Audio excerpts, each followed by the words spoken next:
Over the next couple of hours, I'm going to be breaking down the exact step-by-step blueprints that I use to make multiple six figures in profit every single year reselling name brand products on Amazon. And this same system has helped over 50 complete beginners start and scale to $10,000 per month. This video will walk you through everything you need to hit your first 5 figures as fast as humanly possible, starting from complete scratch. And we'll cover what Amazon is and how it actually works, how to set up your account, how to ship and prep products and send them to Amazon, how to source profitable products, how to build systems and scale this to multiple six figures every single year. And make sure you stay tuned because I'll also show you 5 to 10 profitable products that you could sell right after this video. By the end of this video, you're gonna have the same steps, systems, and tools that you need to hit your first 5 figures on Amazon, all without needing a warehouse or running any ads or making your own product from China. Guys, we've got a lot to cover, so let's go ahead and get into it.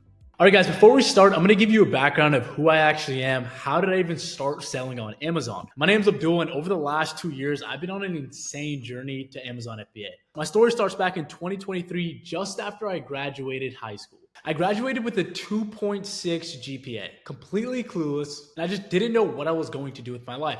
I was always at my local gym seeing the people that graduated college, and they were talking about their experiences. They said they were in debt, and they said even though they had the job that they wanted, they never had freedom, and they were always just paying off their own debt and still struggling to make ends meet. For me, basketball was the only thing that I ever had passion about. So when I couldn't do that professionally, I couldn't go play college basketball. I lost all my purpose that I had in my life. So I did what any normal lost kid would do, and I went to community college. No money, no direction, no backup plan. I didn't even know what I wanted to major in. I ended up grinding DoorDash every single day. I had negative $1 in my bank account when I was in school. I tried drop shipping. I tried trading. I tried all these shiny object syndrome business models that I seen all these other people were doing that were making so much money on. But ultimately, I just failed all of them. And after trying every single business model, I always ended up with less money, more confused, and just overall no motivation to even, get up and do something. Eventually, I accepted the fact that my entrepreneurship journey was probably not going to happen. So I ended up just working every single day, door dashing, working at my financial aid office, and trying to study to get a nice IT job. And as you guys can see over here, I went to an IT boot camp. I was going to random life insurance job applications, even though I couldn't even do it. Time passed by, and after a couple of months, I physically couldn't bring myself to continue studying for a 9-to-5 that I knew I was going to hate. I was working all of these hours trying to get these certificates, and I knew even after I got these certificates and I got the job that I wanted, I knew I wouldn't have the freedom. I knew it wouldn't be something that I would actually have purpose in, and I just felt like I was stuck. But I knew I was meant for more. I had the discipline, I had the consistency, I had the grit, I had everything, I had the belief system. I just didn't have the right vehicle. I saw so many people making money online, living my dream life at the same age as me, right? And I was like, there's no way I can continue doing this. So I decided to give online business one last shot. And this is where the turning point happened. I went all in on making Amazon FBA work. Me and my hometown friend that played on my AAU basketball team, we went ahead and we both were struggling. We knew we didn't want to work 9-to-5 jobs, so we went ahead and got started together. Over here at the start, I was shipping out FBA orders. I had stuff on my to-do list over here. I was writing down my goals every single day. I was making some process, no more chasing dopamine. I wasn't switching business models every month or 2 months. I was focused on making this one thing work. Cut out all the distractions. I stopped visiting my friends in colleges. I stopped doing all that. I just really focused and dialed in. I knew I had to make Amazon FBA work, or else I was just going to be stuck at a job that I probably would hate every single day of my life, living the same couple of weeks over and over and over until I turned 50 or 60 and I retired. So this is when I really went big. I poured the same discipline I had in basketball into my Amazon business, and I used the hunger and motivation that I always had, and I turned it into action. I knew I had the discipline. I knew I had the belief system. I knew I could make this happen. I just needed the right business model. And I kept showing up every single day, getting 1% better every single day, and I finally made it happen. Now, present day, I live my dream life, make multiple six figures in profit every single year reselling name brand products on Amazon. I have complete freedom over my time. I travel the world whenever I want. I moved into my dream apartment. And overall, I can confidently say that I wake up every single day with purpose by helping people that were in the same position as me when I was struggling. But that's not it. I've also been able to help hundreds of people start and scale their Amazon business to $8,000, $10,000, $12,000 in just their first month of starting. And after a couple of months of them working with me, I've been able to help them get to $30,000, $50,000, even $70,000. Just like my guy Mark over here, he was able to become a six-figure seller in just 6 months of scaling on Amazon. As you guys can see over here, he started in May, and just in December, he was able to hit $100,000. And just in the last 7 days of me filming this video, he was able to hit $10,000 in just 7 days. And just like my guy Soof over here, in just his first month selling on Amazon, he was able to hit $10,000 in sales. And he was able to hit this while being a full-time college student. And same thing as Jean. She's full-time at LSU, and she was able to hit her first $10,000 in sales while working part-time and being a full-time student. And just like my guy Anthony over here, who just started 2 months ago, and he was able to hit his first $10,000 per month too. And guys, don't forget my guy Donald over here. He was able to go from September, as you guys can see over here, September 2nd, he was at 2.7K, first month selling on Amazon, hoping to get close to 4K by the end of the month. That's what he said in September. Just in 2 months of him starting and selling on Amazon and also working with us, he was able to do $30,000 in a single month, right? In less than 2 months of starting. Can't forget about my guy Subhan over here, 56K in 3 months. My guy RJ over here, $58,000 in a single month. He was able to crush it. Also, my guy Sadiq over here, 242K on the year. My guy Subhan did 18K in 3 months. He was able to crush it. He worked full-time at T-Mobile. He was able to quit his job and do Amazon FBA full-time. Probably one of the craziest stories we had. RJ went ahead and did 16K in June, 58K in July. He's absolutely killing it. Also a six-figure seller. My guy Sadiq did 242K just in 2025. As you can see over here, every single month he was getting better. Sadiq, full-time college student too. And the list goes on and on and on. But guys, those results are cool and everything. They've already learned. This video, I want to focus on you guys. So let's talk about what you guys will be learning today. Over the next 8 to 10 hours, you guys will be understanding the basics of Amazon and setting up your account, learning how to identify and source profitable products, watch me source 10 winning products live, learn how to ship your inventory without a headache, and give you the exact step-by-step walkthrough you need to make your first 5 figures on Amazon starting from zero. You're also going to learn how to open up wholesale accounts, how to hire your first virtual assistant. You're also going to learn how to set up systems, how to manage all the numbers and accounting, what softwares are good, what softwares you don't really need. We're going to be doing interviews with some of these sellers that were able to crush it, get some nuggets from them. We're going to be bringing on guests. This is going to be the most value jam-packed video you have ever watched. But before we get into that, let's figure out how we can actually use this course and maximize it. Treat this video like you paid $10,000 for this video. And let me tell you guys why this actually matters. So in your mind shows up differently when you actually invest in something. When someone pays $10,000 for information, they automatically take it seriously. They pause the video, they take notes, they replay sections, they implement it. This mindset is what separates people who just watch videos and people who actually watch videos, absorb it, and be able to implement it into their business in just a couple of days. So a couple of tips on how to actually maximize this video. Refer back to it as you go. Skip around with the timestamps as you need. Feel free to grab the entire blueprint that we're going to be using in this whole course, and you won't need another YouTube video, I promise that. If you need help with anything or get stuck, my Instagram DMs are always open. So just have that in the back of your mind. Hit me up on Instagram. I'll put that in the description, and also you could put the comments in too. Without further ado, let's go ahead and get into this. Guys, if you guys are getting tons of value from this video, make sure you guys like. This is value that people make you pay thousands of dollars for. So make sure you guys like and comment on this video. And let's keep on going. In this chapter, we're going to be going over frequently asked Amazon questions so you could go ahead and get your questions answered. Let's get into it. All right, guys, first thing we're going to talk about, we're going to be answering your guys' most frequently asked questions to give you guys the most clarity and get you guys the most value in this video. So first, what is Amazon FBA? Amazon FBA means Amazon stores, packs, ships, and handles services for your products. You send in inventory, Amazon does the rest. FBA versus FBM. I see a lot of people say, do you do FBA or FBM? You don't have to pick, right? It depends on the product. You could decide when to FBA and when to FBM. And don't worry, because we're gonna be going in depth on which one you guys should pick. For FBA, Amazon ships orders for you. It's easier to scale and you have Prime eligibility. FBM is fulfilled by a merchant. You ship orders yourself, more control, less automation. You're gonna be doing a lot of the work, right? Do I need an LLC?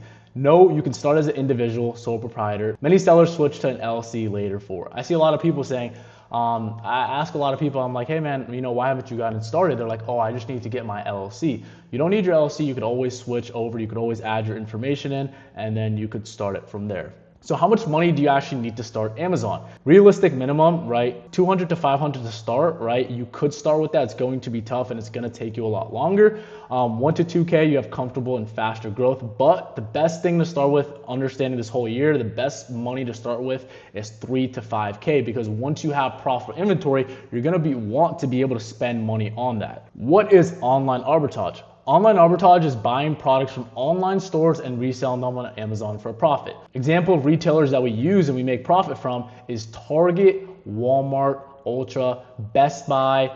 Find deals online and resell them on Amazon. Good example is getting a product, Christmas product from Walmart for $17.99. You would get that product for $17.99 and you would sell it on Amazon for about, $42.99. If you're not able to sell it for $42.99, that's okay. That just means you don't have enough margin. You just move to the next product. There's tons of profitable products out there. What is retail arbitrage? So retail arbitrage is the same thing, but instead of going online, you're just buying it in store. Go to physical stores, find clearance deals, and resell them on Amazon.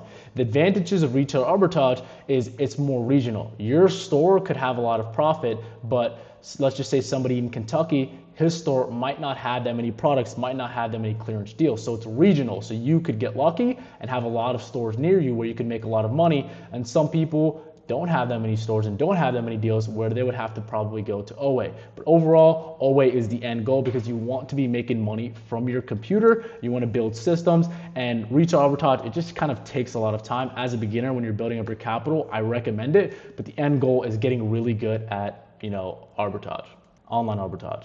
Is arbitrage actually allowed, or is Amazon kind of moving more to brand direct and everything?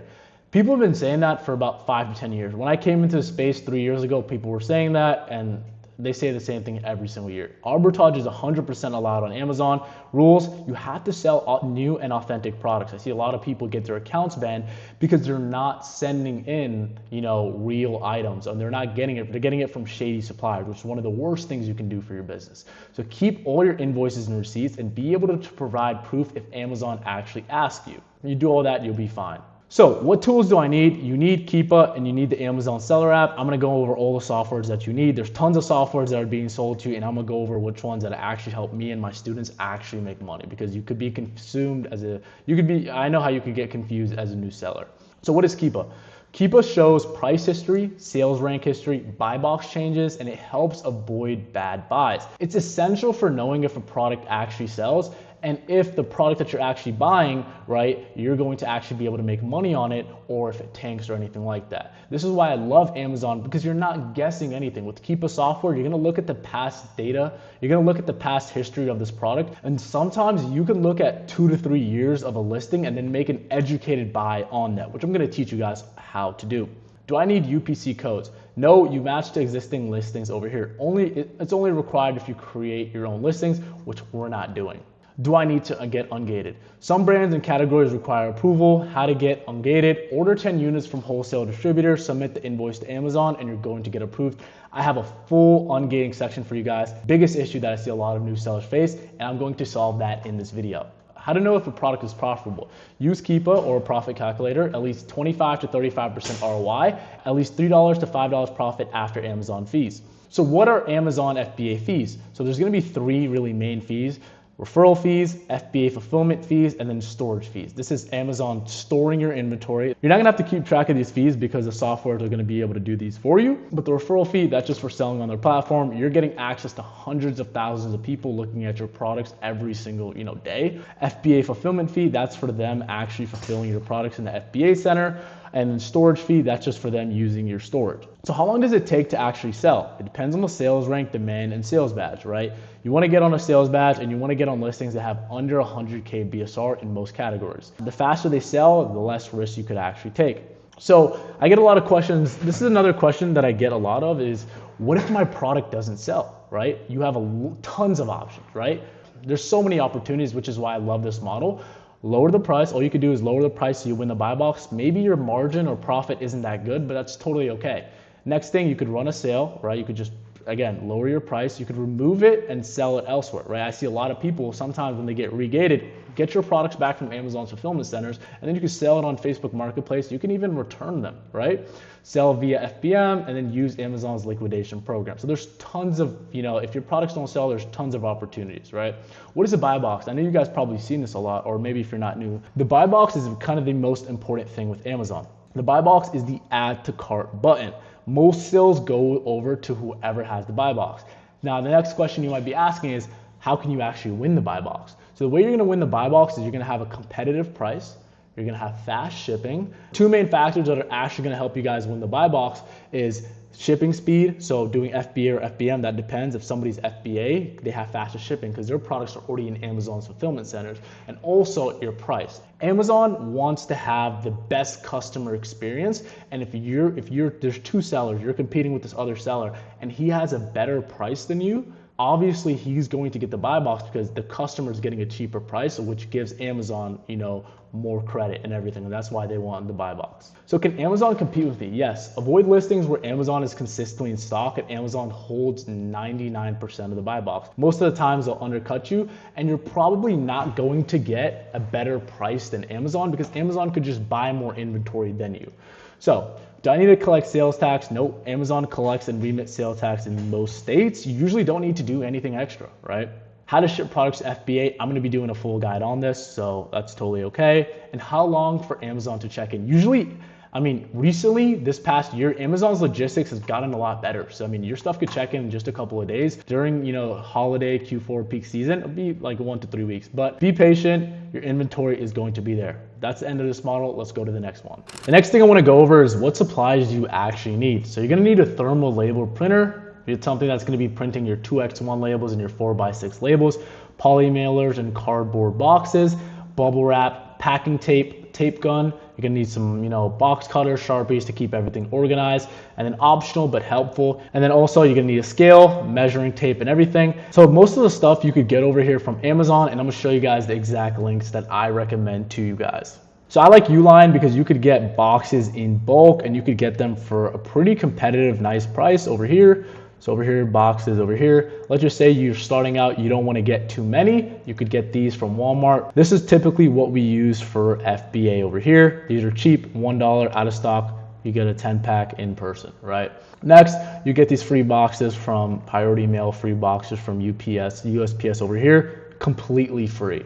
Over here is poly bags over here for your FBA orders. When you're bundling up products, let's just say you're selling something in a 2-pack, you can use these poly bags over here. Next thing we want to look at is these thermal direct shipping labels. You get a pack of 500 for $22, 6K bot. This is a pretty good deal. Over here, purchase 3 times. You probably purchase way more times than this, but 2x1 labels, you get 1,000 for $9.99, very cheap. And then over here, we have our Nelco printer, $61. Oh my God, it's on 44% discount. If you guys are seeing this video, it's probably not on discount, but wait till it gets on discount. We could check the Keepa chart and then we can make as much money. And that's all the supplies that you guys need. I'll see you guys in the next section.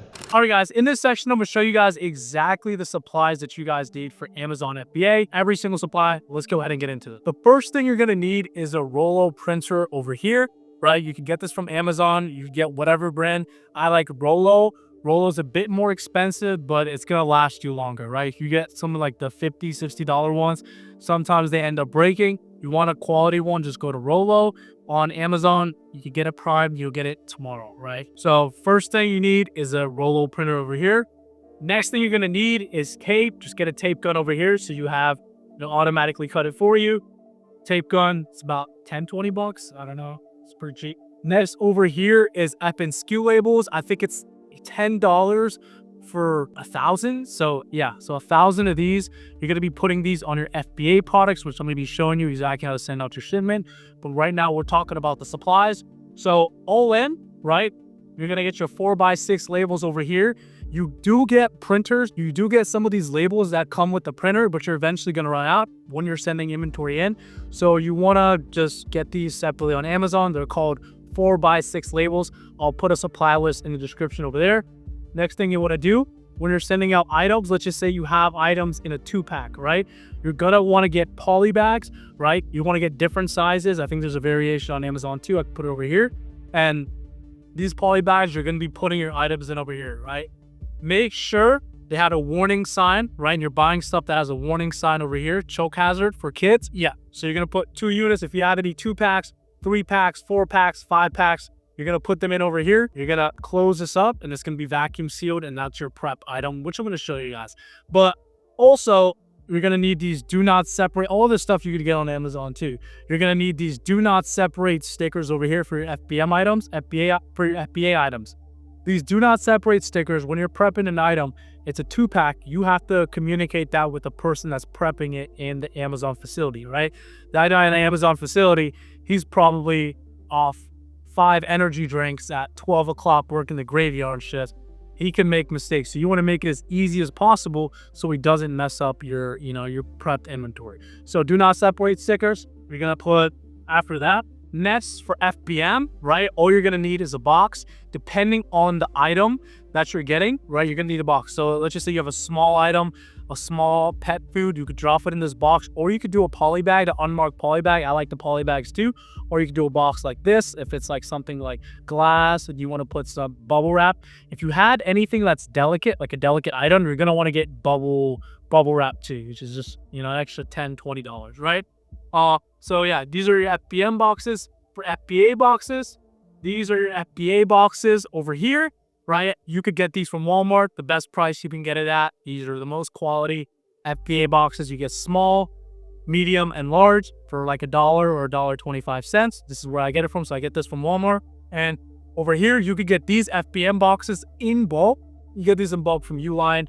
They probably have the best price, or you could just go to your Walmart. If you're only sending about like 5, 10, 15 units a day, or even like some days you're not even getting orders, I just recommend getting it from Walmart or getting some poly bags from Amazon, because you're not getting bulk units yet. But yeah, this is all the supplies that you need for your Amazon FBA business. In this next segment, I'm going to show you guys exactly how to prep an item FBA and how to send out a shipment FBA. And in the next segment, I'm going to show you guys exactly how to send out your orders FBA and how to send out a shipment to Amazon fulfillment centers using FBA. Let's go ahead and get into it. All right, guys, in this segment, I'm going to teach you guys exactly how to prep your products for FBA and FBM, send out your orders. So the first thing you're going to need for FBM, it's very simple, right? We're going to need a box or a poly bag or whatever you're going to put the item in. If you have, it's glass, or you're sending out like any fragile items, Amazon puts the responsibility on you because you're shipping it out to a customer. FBM, fulfilled by merchant, so we have to ensure that it gets there safely. The post office workers tend to just, play soccer with your packages. They just get this, they throw it around, they kick it around everywhere. So we need to ensure that there's enough protection.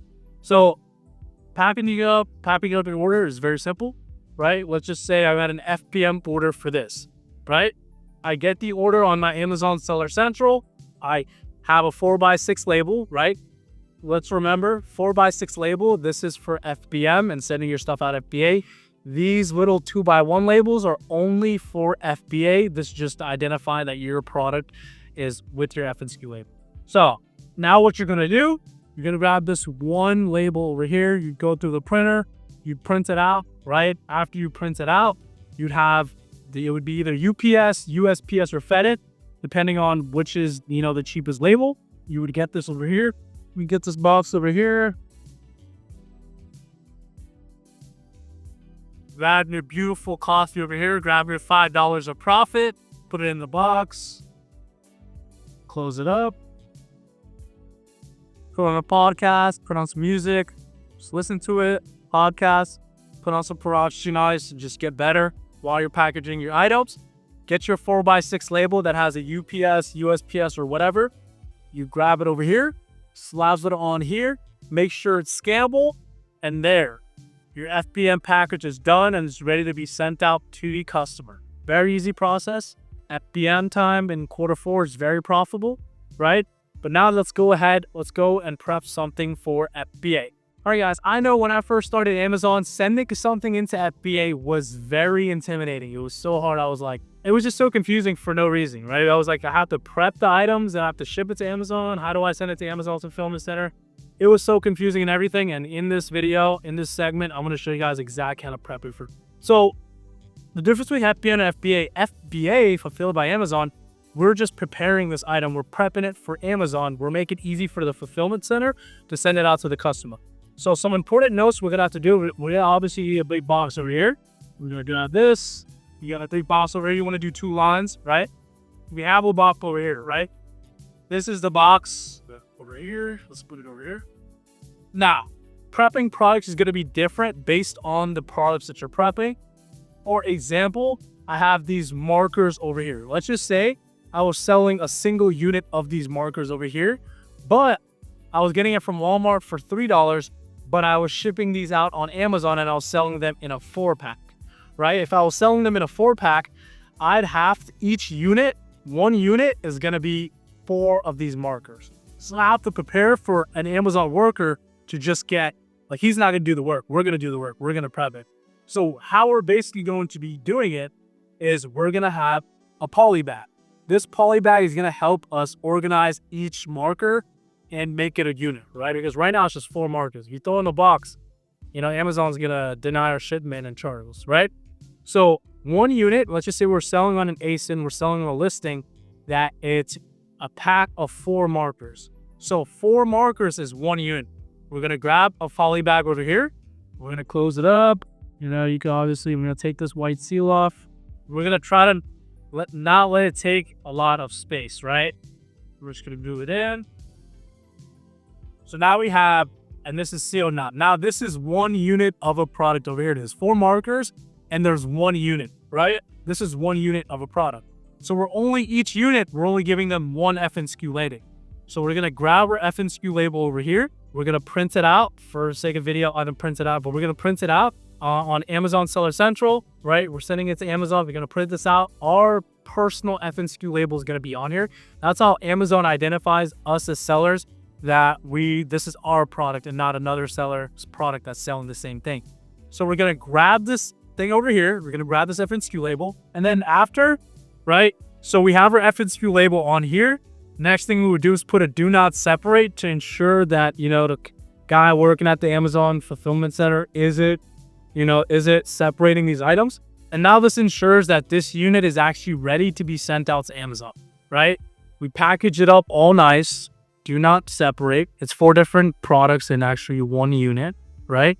You have 4 markers, but it's 1 unit, right? So this is a 4-pack. And then you have your FNSKU label right here. And then you would, let's just say if you were sending out 25 units, you'd have 25 of these. It'd be 100 total markers. So we would just throw this in over here, right? Next, let's just say most of the times we're going to be selling 1 unit of something. So if you were only selling 1 unit of something, right? Let's just say you sold 1 marker in a 1-pack. All you would basically do, you wouldn't have to do any of this poly bag stuff. All you would basically have to do, get FNSKU label, right? Slap it on just like this. Make sure it's readable. And now your thing is ready to be shipped out. Send 100 of these out. These are going to sell while you sleep. Now, some things that you have to ensure is that the barcode is being covered. So another issue that I see a lot of newer beginners made when they're sending out their first shipment is they don't cover the barcode. So as you can see over here, the place where we're putting our FNSKU label has to cover this, because at the fulfillment center, they can't scan this barcode because this has nothing to do with you as an Amazon. So what you basically do, you grab your FNSKU label, back. That's how you know we're deep into this video. And then we cover this barcode just like this. So this is what your updated prepped single product will look like. Now let's just say we're sending out 30 of these units. Grab 30 of these, just throw them in the box. We're sending out 100, 20 in each box, optimized shipment, and it would be mine. So that is how you would send a product out to Amazon's fulfillment centers, right? Let's just say, okay, you threw all this something, you have a shipment, right? You close it up over here, close this up over here, do 2 lines just for safety. Now you have an NPA box ready to go out, right? No, we have our 4x6 labels. So when you're sending out an FBA shipment, each box is going to have 2 different labels. One of the labels is to actually make sure that the box gets to the fulfillment center. So it would be the same thing as like FBN, right? This label would be from UPS, USPS, the post office, or FedEx, depending on which is the cheaper shipment. So you would have one over here, right? This would be, Amazon's obviously going to provide all of this stuff. You just buy the shipping labels on Amazon. They have the best services. Do not use fake fraud labels. Anybody offering you guys any cheap labels or anything like that, telling you that they could get you the best shipping labels, avoid them and just run, right? So over here, this will be one of the labels that you would put over here, slap it on there, and then Amazon is going to give you another label, and that's what the fulfillment center is going to, once they scan it, the fulfillment center is going to know what is actually in that box. They're going to know, okay, and that's where you get the notification that, okay, your shipment has checked in. So this other label over here, it's going to be like FBA. I could put a picture. I'm going to put 2 pictures of what the labels should look like. So FBA label, FBM label over here, right?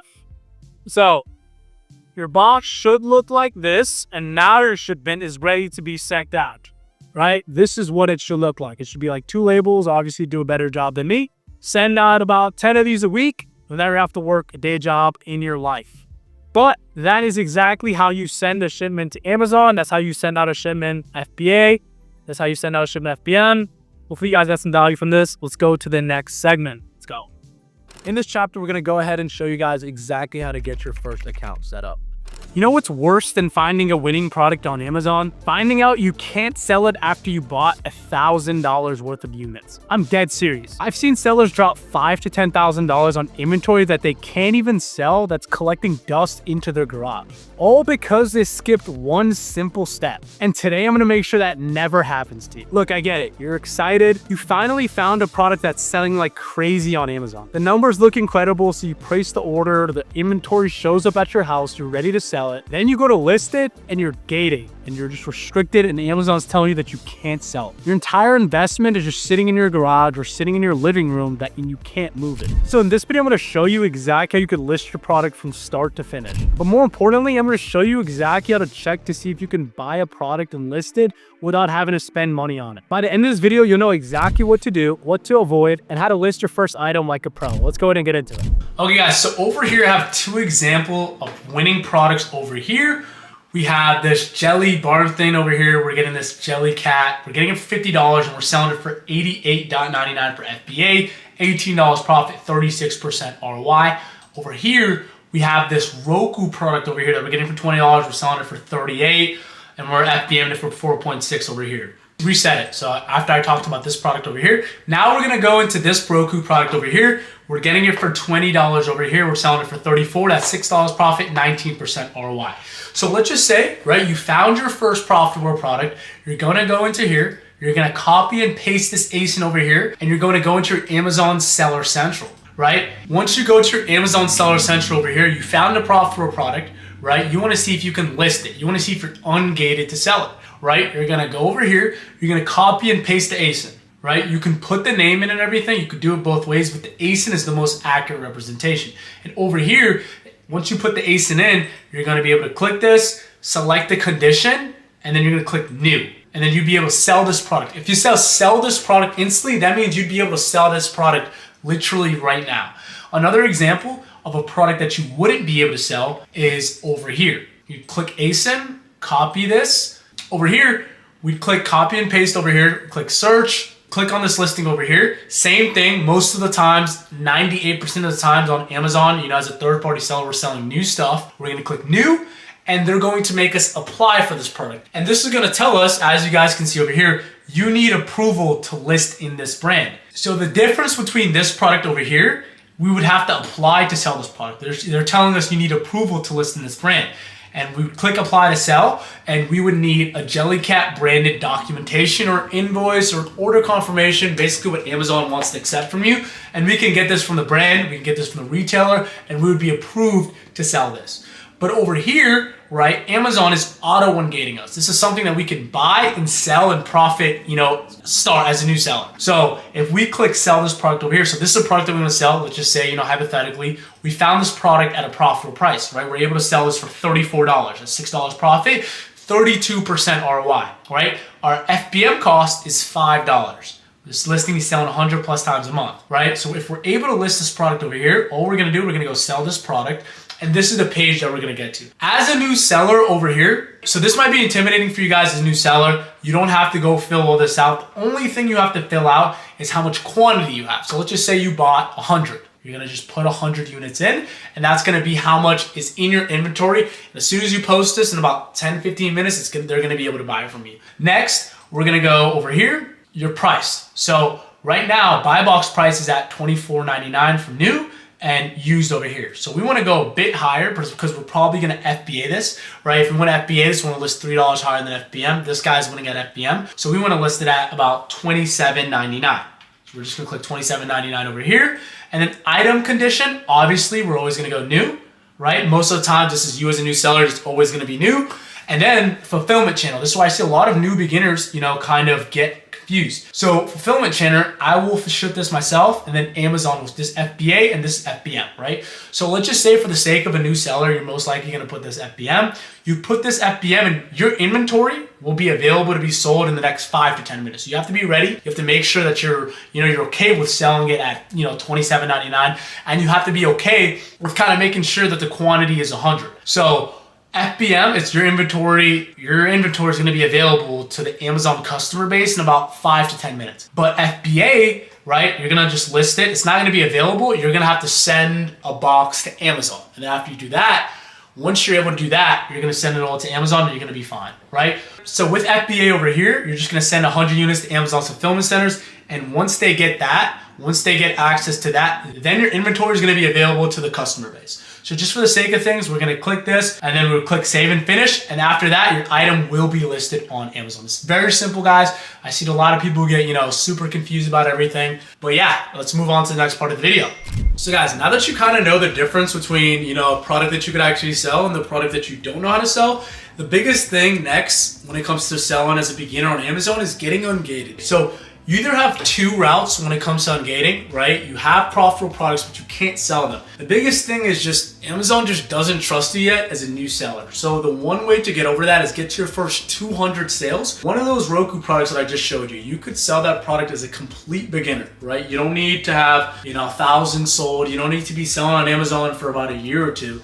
Right? The only thing you need is just to have an Amazon seller account. And yeah, so what I would do, my step process as a new seller in 2025 in Q4 is I would focus on getting my first 200 sales, the sales first approach. Once you get more sales, Amazon is going to start auto-ungating you in all the other products. So you're not going to have to deal with, submitting documentation, submitting an invoice. And when you do, Amazon is going to be very lenient on you. And you could submit a random order confirmation. I've seen some times where I submit a random document on accident and I still get ungated for that product. So the biggest thing as a new seller is getting Amazon to trust you, right? The next thing is getting ungated for the subcategories. So there's subcategories, there's grocery, there's health and supplements, there's beauty. What you can do is get these documentations from authorized suppliers, Frontier Co-op, Webstrom. But I don't want you to think about it right now and try to cram it all in your head. I have a full YouTube video on how you can start as a new seller, full roadmap video, 40-minute start on how you could, start and scale as a new seller in 2025, coming into 2026. So without further ado, I'm gonna put the video right here. I'm gonna put the video in the description. If you guys want to work with me one-on-one to go ahead and just expedite this process, in this chapter, we're gonna go ahead and show you guys exactly how to get your first account set up. Amazon seller account. Opening up your Amazon account is very simple. You're going to put your information in. You need your ID, you need your social security number, you need everything, all your information to prove to Amazon that you're actually a real person. All right, guys, there's going to be two different plans with selling on Amazon. You have individual seller plans and you have professional seller plans. With the individual seller plans, you're going to only pay $0.99 per item, 20 categories. You're not eligible to win the buy box. You cannot manage your inventory, right? This is a no-brainer, right? We need to win the buy box to get sales. We need to get ungated in tons of categories. So $39.99 a month, all my students do professional selling options because you want to be able to win the buy box. If you can't win the buy box, you're most likely not going to get sales because a seller has to manually go in and pick your storefront. And especially if there's a lot of people on the listing that you're selling, it's going to be rare that you actually get sales. But the buy box is an algorithm that actually rotates, which is going to help you get more sales.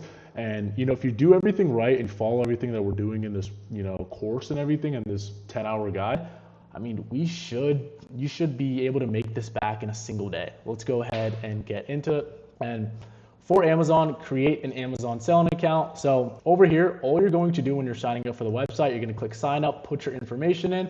Very simple process. If you don't have an LLC, just go individual. You could always change that later. If you have an LLC, you would just put your EIN and everything in. Big question that I see a lot of people ask is Amazon's going to ask you after you put your information and everything in, do you have universal product codes for all of your products? No, no, and no. It's going to ask you 3 questions. No, no, and it's going to ask you about transparency. Just click no, no, and no. And then you're going to be able to open up your account with no issues. Usually it takes about 1 to 2 days to get your account approved. They made it a lot easier. I remember when I started 2 years ago, they had to send a letter to my house. I had to like approve the code, which is, they made it so much harder 2 years ago, but now it's very easy to start. So yeah, that's pretty much how you're going to open up your account. In the next module, I'm going to show you guys exactly how to approach ungating as a new seller. Let's go. All right, guys, now that I told you guys exactly how to get ungated, one category of products is auto ungated products. These are products that you can sell without even needing to get ungated, right? So sourcing auto ungated brands for beginners. This is going to help you get to that 200 sales as fast as possible. So why auto ungated brands? These are beginner friendly entry points to Amazon. No invoice or prior approvals needed, and it lets you start selling immediately. Step 1 is reverse sourcing, right? Start with sellers already selling beginner friendly products. Check their storefronts for what's working, right? The biggest mistake that I see a lot of people make is that they're reverse sourcing people that have been in Amazon for 2 to 3 years getting wholesale products. So they're wasting their time kind of spending hours sourcing and they're never going to get the price, right? So let me show you guys exactly how I would approach this as a new seller coming into 2026. So to get on a listing like this that I already know sells on Amazon, I already know this product sells because it sells 900 plus times a month. But the thing I want to do over here is look at all these sellers that are selling at 0 reviews over here, right? We want 1 and 0 reviews. These are new sellers that are in the same boat as you that can come in here, go to their storefronts over here, right? You go to their storefronts and you can see, okay, they're probably, all these products are probably auto ungate over here, or it's pretty easy to get ungated for this product. So this Rice Krispies mini marshmallow snack over here. So this product over here, the Sand Plus Frog Vanilla Amber Lighting, as you can see over here, we're already eligible to sell this product, right? We didn't even get ungated or anything like this. This is an auto ungated product. So we would go over here, we would check to see if it's misbranded. This is the actual brand, and we would go through all the sellers on here. So what I want to do, this is how you turn one listing into multiple, right? So you would go to Sand Frog over here, and we could see, okay, we can already sell this product over here. Like, we can already sell this product over here. We can already sell this product over here. So yes, it sells 200 plus times a month, right? We know this product is already profitable. And then we could go down to Keep over here. I'm going to explain to you guys Keep and everything, but I would just want to show you guys the example how this ties to ungating. And now all the like, I don't want to reverse source this guy with 45 reviews because he might have some auto ungated products. I do a lot better reverse sourcing this guy over here with 1 reviews. I do a lot better doing that. And even going back to this listing over here, I do a lot better reverse sourcing these people over here, like Vouch. And with all these sellers, they're all going to have their own products. So we just turned one product into 20 different sellers that we could reverse source and see if we could find their profitable products. And they're most likely going to be ungated. And we're going to have a whole section on that. I just wanted to show you guys, okay, yes, it's eligible. And then over here, we put FBA, 5.2, 2.59, 32% ROI. It's not bad, that's not bad. Okay, and that is exactly how you would approach finding auto ungated products. In this chapter, we're going to be doing a full breakdown on ungating. Let's go ahead and get into it. Okay guys, part of the most important part of this video, right, is ungating. The biggest bottleneck that most Amazon sellers face, the reason why most of them quit is because of ungating. In this segment, I'm going to break it down as best as possible. I'm going to break it down to you guys, the best that anybody has ever broke, Amazon ungating. But for you guys, right, there's a lot of limiting belief when it comes to Amazon. You can't ungate the big brands when it comes, as a new seller. And that's just not the case. They're just a different strategy that you're going to have to use 2026 and 2027. So over here, these are all newer sellers that came in, right? And they were able to get ungated over here, right? This is my guy Preemie over here. He was struggling with ungating. He used the strategy that I'm going to show you guys right now, and he's getting auto ungated for brands and getting sales over here. Same thing with my guy Donald over here. This is a big brand that's probably going to add, 5, 10, 15K to storefront. He probably submitted his application over 20 to 25 times, and he was able to get ungated. I'm going to show you guys exactly what we do and what we teach. So this is Amazon ungating. It's Amazon ungating in 2025, 2026, right? Forget what you prove about, editing invoices or anything like that. here's what's actually working. Hold on. This is the real Amazon ungating system for 2025, 2026. This is what's working right now. So first, we have to understand the reality that right now, right? Everyone's telling you guys everything is gated. I can't sell anything. Amazon is restricting every single brand, right? But the truth is, it's not harder than before. Amazon is just pulling back from being too lenient, right? And it's just throughout the years, 3 to 4 or 5 years ago, they were just way too lenient on the newer sellers, and there was tons of fraud going on. And this is why Amazon just is focusing more on product authenticity, and this is exactly why they're doing this. But once you get on the other side, it gets so much easier, and it gives you a moat in this business, right? If you're able to get over what I'm going to show you right now, the 200 plus sales, and you actually do this approach, you're going to have an advantage over the other sellers that are coming in that aren't willing to kind of delay the gratification. So here's exactly how we got here, right? 2018, it was hard to get ungated with even a distributor's invoice, right? 2020, 2022, they were super lenient, right? 2023 was the best. I mean, you could get ungated, soccer.com, you get ungated from Nike just by, email confirmation. And that's when the fraud happened, right? Amazon started tightening restrictions, started taking people off of the platform. And then now, 2025, 2026, right? It's moderate restrictions if you use a strategy. So this is why, before I even teach, ungating, how to get ungated and everything, we have to understand the science behind it. Because once you guys understand the science, you're going to know how to approach it, and it's not just going to be like a helpless situation. So everyone talks about the big brands, right? Nike, Adidas, Legos, beauty brands, right? And tons of new sellers try to flood these listings, right? But these new listings that come out, there's too many people getting on them, right? There's inexperienced sellers coming on, tanking everything, right? Generic listings, they're selling fake products, and then Amazon starts cracking down on it. That happened in the beauty section in 2023, 2024. Tons of people were selling fake beauty stuff. They were getting stuff from Walmart, third-party sellers, and they were just selling fake stuff, and a lot of customers were complaining about that, right? So this is what we need to do in kind of like 2025. Let's talk at that. This is what we need to do in 2026. So board games. So these are the type of products that we're going to be able to sell, right? And these are the products that we shouldn't be able to sell. Supplements, most of the supplement brands are just IP complaints, right? Lego, Mattel, Hasbro, the big brands. Amazon closed major beauty brands over here. Nike, Adidas, Puma, they're all hard gated. 2023, there was a big, regate. So I remember 2 years ago, Q4, so many people had hundreds of thousands of dollars worth of Nike and Adidas ungates, and Amazon gave those sellers 30 days to liquidate that inventory, which was genuinely insane, right? But what we're going to be looking for is board games, phone accessories, groceries, stuff that has minimal competition, tools, toys, right? These minimal regional brands, that's what we're going to be able to sell. And the thing is, what the big misconception that most beginners face is that they think that these brands don't sell hundreds of thousands of times a month. These brands have so much market share, it's genuinely insane. There's so many people buying these niche items on Amazon. So the golden rule of ungating, what we live by, what is working right now, if you can ingrain one thing from this video, take it from this video, right? Sales first, ungating second, right? Sales first, ungating second. Stop trying to get ungating in everything before you make your first sale, right? Start making sales with what you can sell, and then everything else opens up, right? Don't try to get, ungates and invoices for 100, 200, 300 units.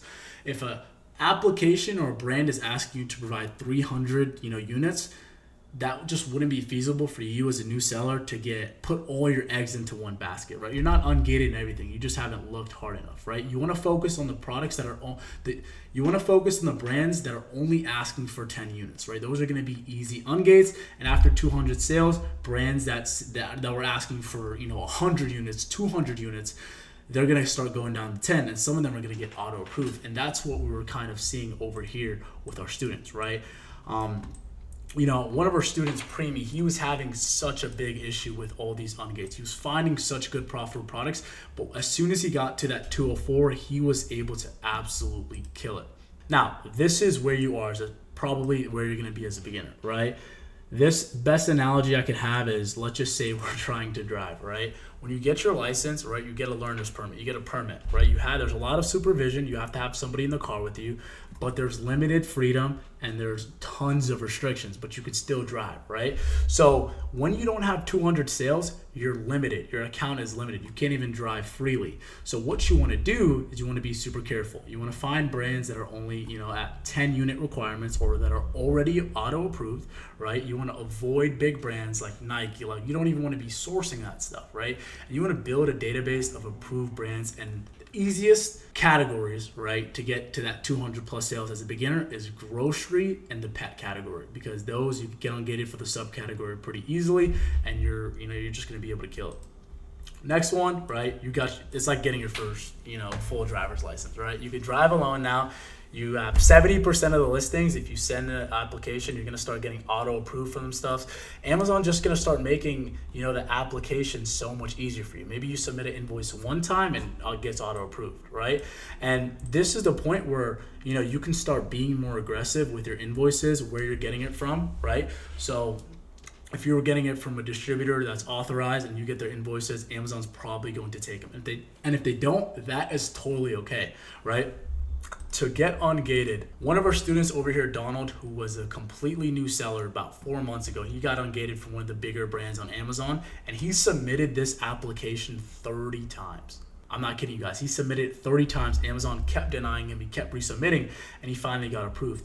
The thing about ungating, right, the way you can get a competitive advantage is some people get denied, 1 to 2 to 3 times, and then they start quitting. You want to go in there 20, 30 times in there, and you'll 100% get approved. And then you'll have an advantage over the other sellers because other people aren't willing to fail, and, somebody tell them no 20 to 30 times, right? So you have to become gritty with ungating. Now, once you're at 204, right, 400 established seller, right, most of the 10 unit ungates are auto approved, right? Then that's when the 100, 200, 300 units start opening up for you, and you're going to be able to sell the bigger brands. This is where you really create your moat with Amazon. This is where you really get into the game, and you're really this is where okay, you're actually in the game. You actually have access to Amazon's platform. You can start selling the Ryobis, the Milwaukees, some of the bigger brands on Amazon.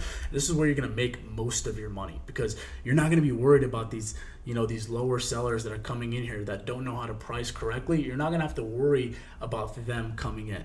Does that kind of make sense? And then once you get to 500, 2,000 reviews, this is you're going to be 100, 200 units become more accessible. This is where you're really in the game. And we want to get to this point, right? If you're in this point, right, your account starts to become valuable because a lot of people aren't able to get their accounts to this point and not get deactivated, or this is where your account, you can start selling your account. This is where your account really becomes valuable. So this is the progression that you want to do as a new seller. With my guy Manny over here, he's absolutely killing it. Manny, how long have you been selling on Amazon? My first sale was November 10th. And what was your biggest month? Biggest month was 7.8K, which was both November and December Q4. That's fire. That's in just 3 months of starting, right? And you had limited capital and everything. Oh, yeah. Those numbers are going to triple. If you had access to more capital, easily 25, 35K a month. Yeah, I just got the Amex card. Mm-hmm. So now that I have that one, I'm just buying more and more. Easy money.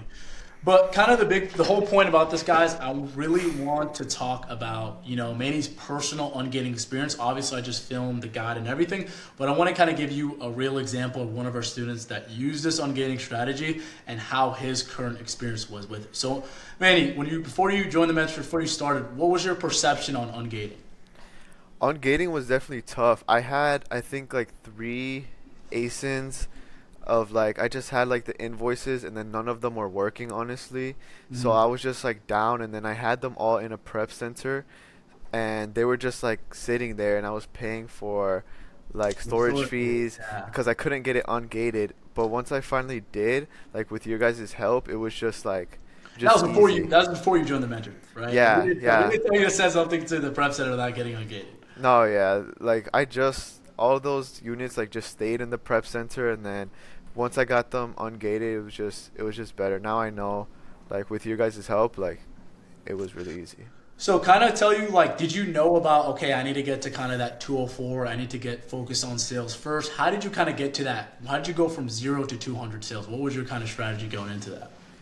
Basically, it was just auto ungated ASINs. Some of them were gated where I had to provide an invoice, but those were kind of more difficult. But I just tried like auto ungated ones. So when you talk about more difficult, right? I love talking about that because like you had a target invoice, you had 10 plus units, but they still declined you, right? When you mean difficult, you just kept submitting, and then you finally got approved, right?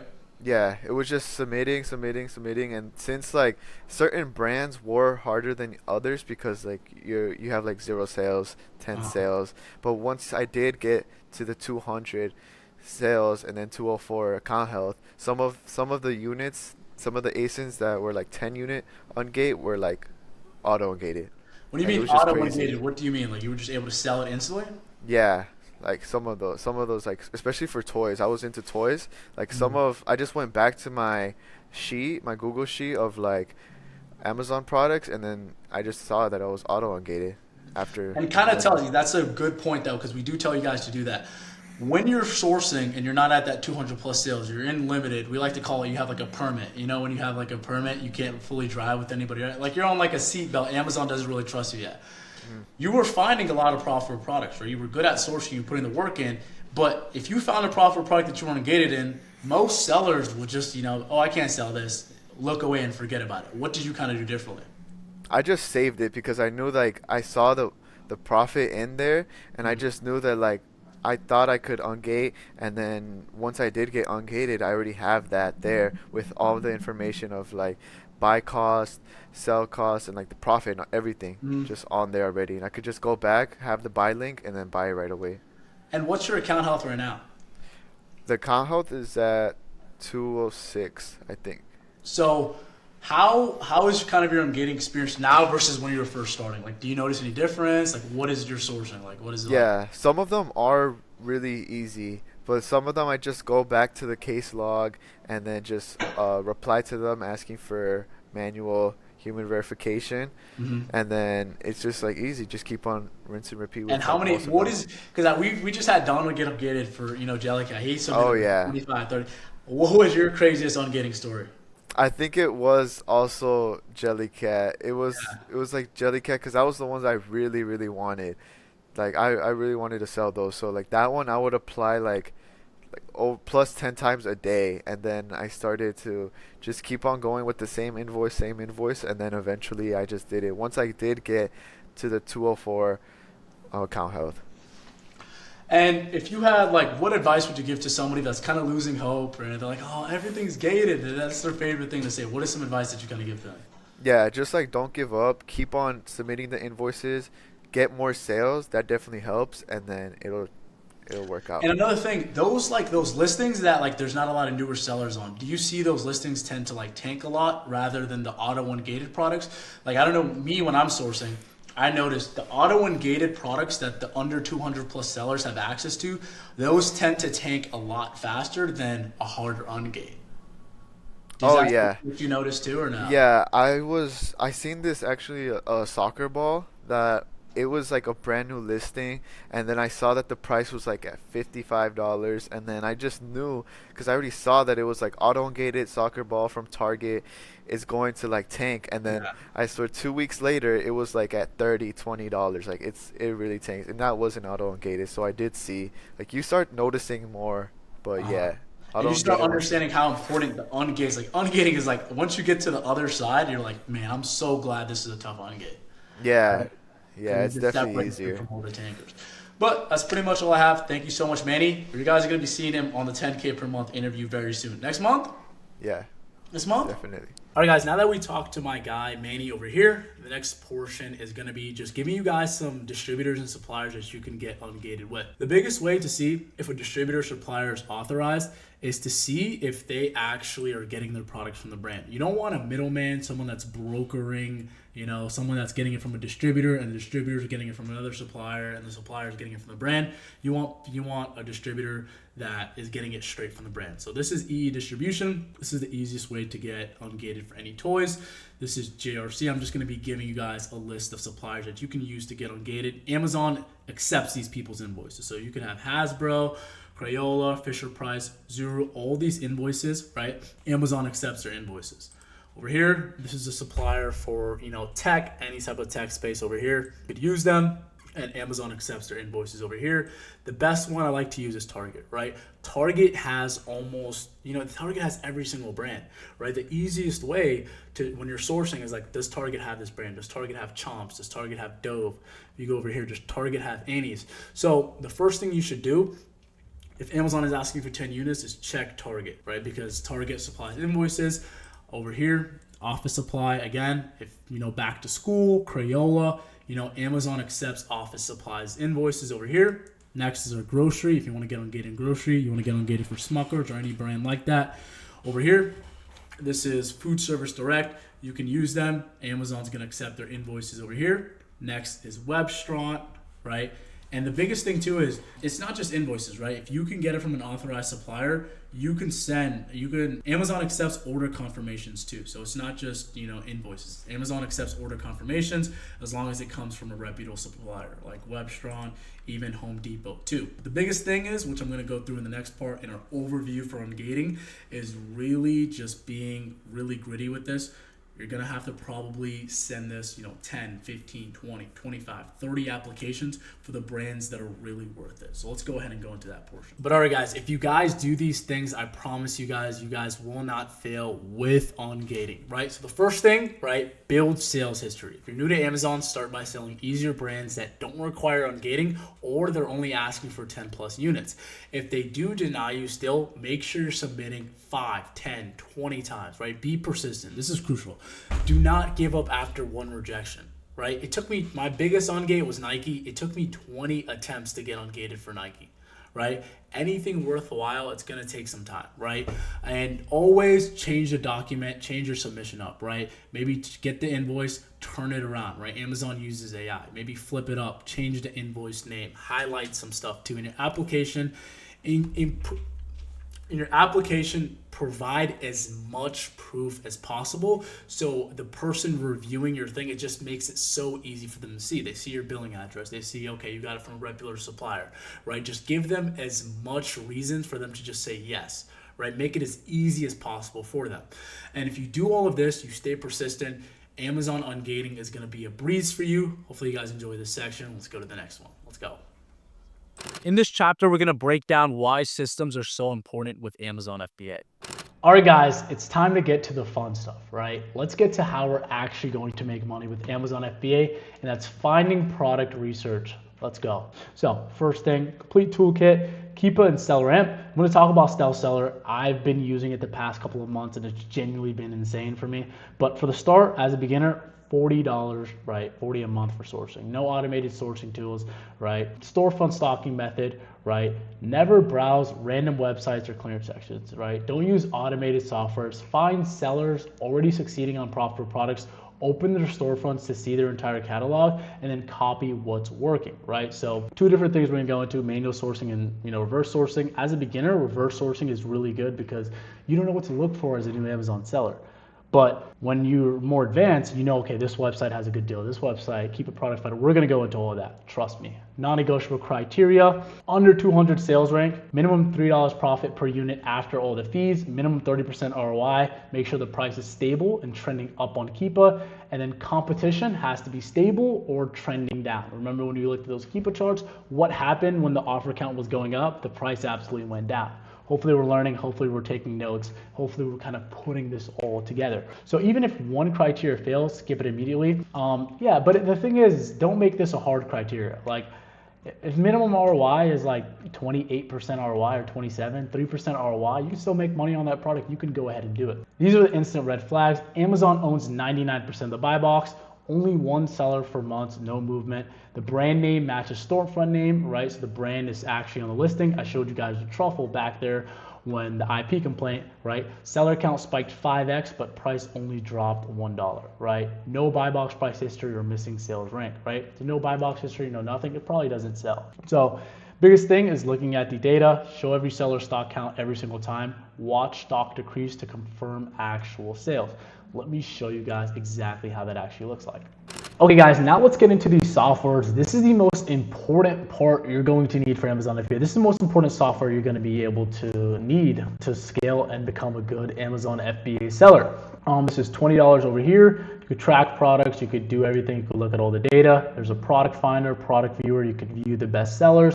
I mean, there are so many ways to make money with Keepa, but the main way people use Keepa is these 3 charts over here, and I'm going to be explaining that to you guys in this. I'm going to break everything down. Keepa is one of the most confusing, like it's a lot of new sellers struggle with this. They look at all these charts and they get kind of intimidated. So in the next 30 minutes to an hour, I'm going to do my best job to explain to you guys exactly how to do it. Because I knew when I start, I mean, I was like, is this really for me? This is too hard, okay?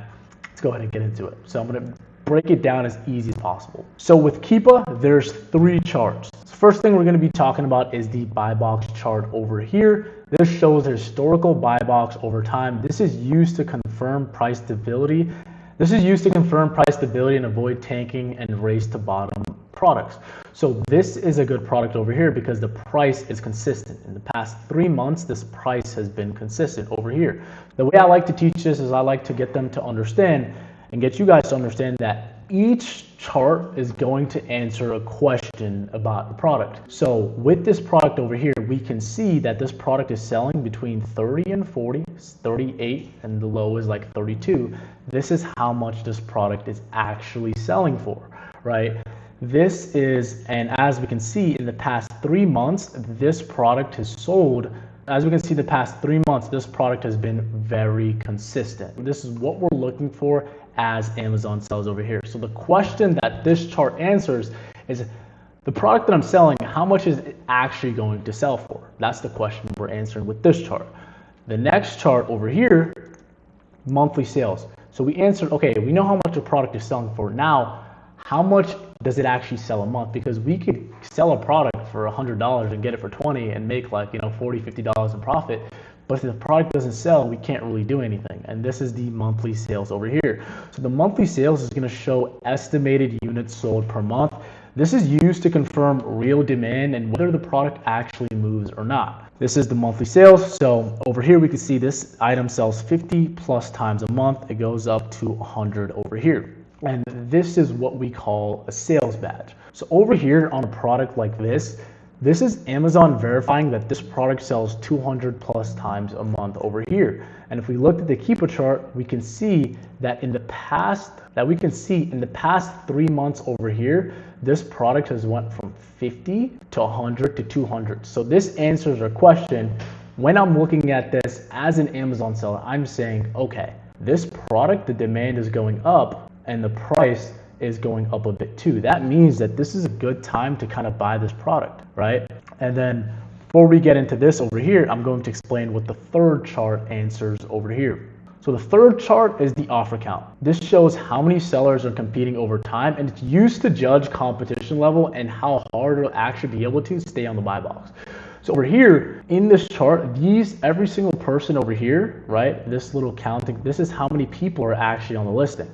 So when you're trying to sell a product, you go back to the monthly sales, you're going to say, okay, this product sells 100 plus times a month, and there's about 30 to 40 sellers on this listing. So it's not too many sellers on this listing, but I don't want to buy, 100 units because that's how much it sells a month. That's without accounting to how many people are actually selling on the listing. So over here, we can see that, okay, competition has been slowly going up, but it hasn't been anything crazy. I'll show you guys some crazier products than this. This looks solid, right? It's going down. That means there's movement. You want to see movement. You want to see people selling out. So it goes up to 40, right? 45 over here, but then it goes back down, right? It goes back down. That means people are actually getting sales. And then all these guys are going to replenish if they're smart Amazon sellers. So now let me show you guys an example of how I use all of these to make a decision on a product. With Keepa over here, we're analyzing this. We are looking at this Keepa chart every single time before we get on a listing. So this Jellycat Smudge Rabbit Bag Charm, whatever this product is over here, right? And it sells 200 plus times a month, okay? Over here, okay, so the product is consistent. It's been consistent at 40, right? But the price went up. Why is the price going up a bit? What is happening? And then, so if something is happening on one chart, something else probably happened on another chart, right? So we're gonna look at, okay, in the second chart, velocity went up. It went from 50 to 100 to 200. Sales went up. That caused people to sell out. And when people sell out and there's less competition, the price spikes back up. And this, this thesis, this idea that I'm getting in my head is backed by the third chart over here. Because if you look at this, okay, competition is actually going down because nobody can really stay in stock with these units over here. And this is the last 3 months. If we can look at this, we can see, yeah, okay, so this has happened this December. Let's see what happened last December. We have 460 days worth of data over here. Let's see what happened last time. So last time there was one seller on this listing and it only went up to 400 plus sales per month. And the reason this only went up to 400 sales per month, and the reason this went up way higher, right, and this is stuck at 200, is because there was only one seller at a very low price. Items that are too priced on Amazon, the sales are going to go down because customers can get it from somewhere else. And if you could go over here, right, lower prices at 8 stores. So you can come in here, use SellerAmp. I'm going to teach you guys exactly how to use SellerAmp. You get it from Jellycat for $28 over here. You get it from Jellycat, $28 over here, $7 profit, 27% ROI. Let's just say I wanted to FBM this as an ounce. It'd be like a $5 label over here. Let me get myself out the way. And then over here, we would say, okay, this product sells for $8 and it's 30% ROI. I mean, that's a good enough ROI for us, right? We're making $8 a unit. It sells 200 plus times a month. This is something that we could do and we could actually make profit on. That kind of makes sense. Now, that is the main reason how people actually use, Keepa. Just analyzing these charts, and we're going to do a couple more exercises. We're going to look at more products over here in just a second.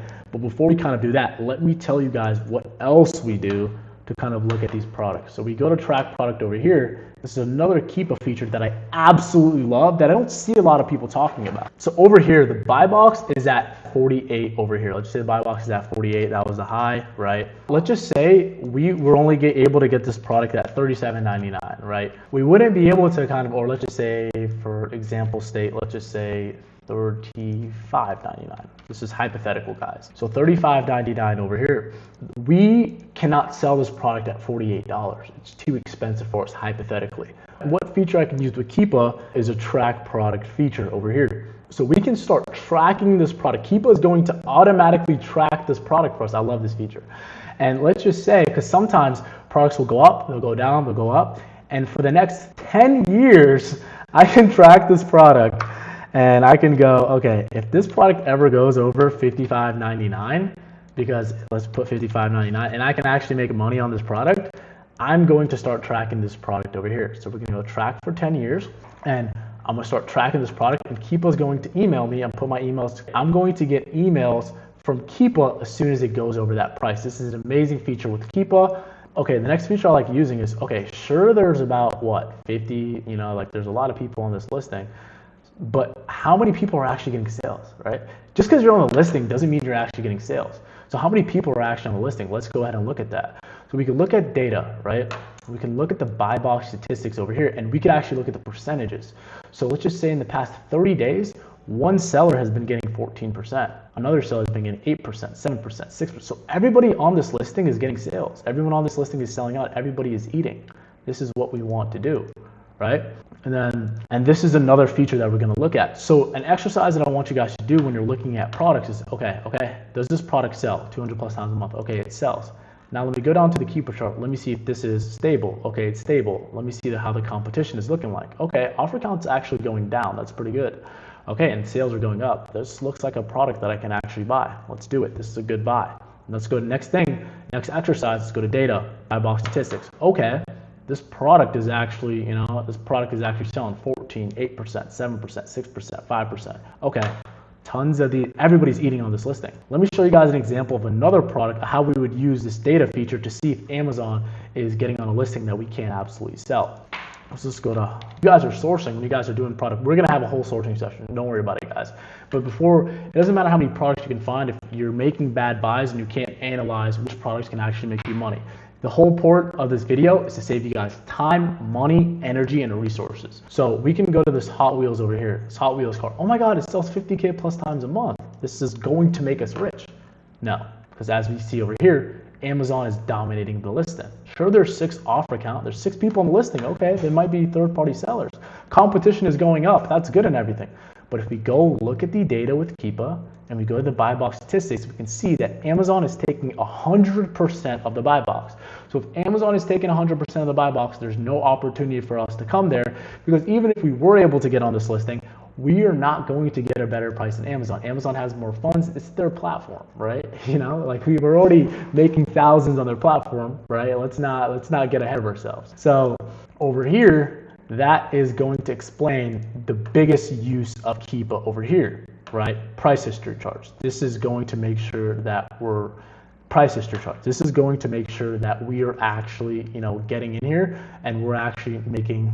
Okay, so now that you guys understand this, the best way to learn something is understand it and actually implement this. So if you're watching this video right now, you're actually actively watching. What you can do is you can get your computer aside and do exactly what I'm doing, because I'm going to go ahead and source right now. Make sure you guys leave a like, comment on this video. Let's go. So I'm going to go on Amazon over here. Okay, guys, I have a couple products that we're going to be looking at today. Let's just get better at analyzing products with you guys actively. So we have this product, Pluis Base over here, sells 100+ times per month. Let's go ahead and get into it. So over here, December 1st, November, it's going for $22 and everything, and price is going down for some reason. So the question you have to ask yourself is, why is price going down? Why is this price going down? I have to figure that out. Okay, let me look at the second chart. How much is the volume, like, are people selling out? Okay, volume is kind of going down. So when there's less volume on a listing, that means there's less people making money, less people are moving inventory. And when less people move inventory, let's just say you're a seller and you spent $1,000 on a product, and you know the price is going down because you didn't look at the Keepa chart. Let's just say you're a seller, you have 50 units at your house and you're struggling to sell them. What are you naturally going to do? Lower the price. Issue with that is when, you know, it goes down to 50, 100+ bot per month, a lot of people are just going to start undercutting each other, right? And this is exactly what happens over here. So we go from 22 down to $18. That's even $14. This guy sold it for $14. He's liquidating. But the price went down $10 in just what? Like the price went down $10 in just like, I think it's been like 10 days. And the reason for that is, look at all these people getting on the listing, right? Look at all these people. So you have 5, 6, 8, 10, 15, 20 people on this listing. 20 people are sharing 50+ bot per month or 100+ bot per month. How many units did you think each person bought? You know, if it's only selling for 17, each person probably bought 10 to 15 units. And as you can see, this guy has 30 units over here. This guy has 6. This guy has 30. This guy has 17. This guy has 15. This guy has 5, 4, 20. So let's just, I mean, these people have 300 units on this listing. This listing, the sellers on here have like 300 to 400 units of stock, but this listing only sells 100+ times a month. So for all those people to sell out, it's going to take them a couple of months. And this is why they didn't look at the back yearly chart over here, because if you look at the yearly chart, right, you could see, okay, the velocity went up in May, but it's not May right now, right? This product is going good when it's actually May. So they would have been like over here, offer count in May, we're looking at the year's worth of data. In May, this product, there was 50 people on this listing, but that was okay because there was 600 monthly units sold. Does that kind of make sense? And the price was at 15. But when people got off and the velocity went up, there was a slight opportunity to the point where people were making $22 on this listing. Let's look at the next product. So would this be a product that you guys would buy right now? Absolutely not. Let's go to the next product. So we have this EA Madden product over here. This is a new listing. Wow. Wow. This is wow. Oh, snap. So this product went from $0 to 1,000. That is insane. And this is 13 days old. And as you can see, all of these people have gotten on and they're all making money. And the reason this buy box price is so stable is because there's 1,000 units sold. It's probably going to go up to 2,000. And offer counts, there's 60 people on the listing and the price stays consistent. This is an example of an amazing product over here. Unicorn winning product.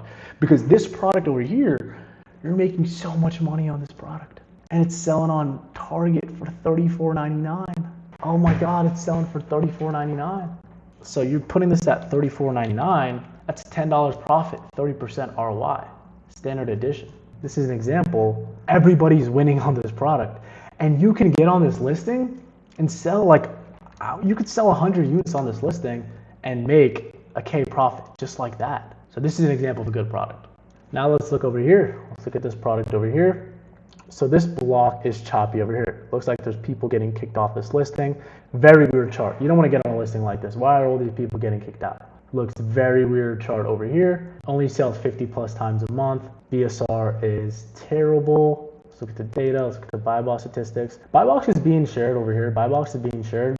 This is a listing you could jump on and make some money. I don't like this offer count over here. I don't like this offer count, how it's going up and going down like this. Looks very weird and choppy. Me personally, I just don't think it's worth it because it only sells 50 plus times a month, right? Let's see. Okay, yeah, this is a misbranded product, so you shouldn't sell this product. It's misbranded. That's why, like, you shouldn't be able to sell this product over here.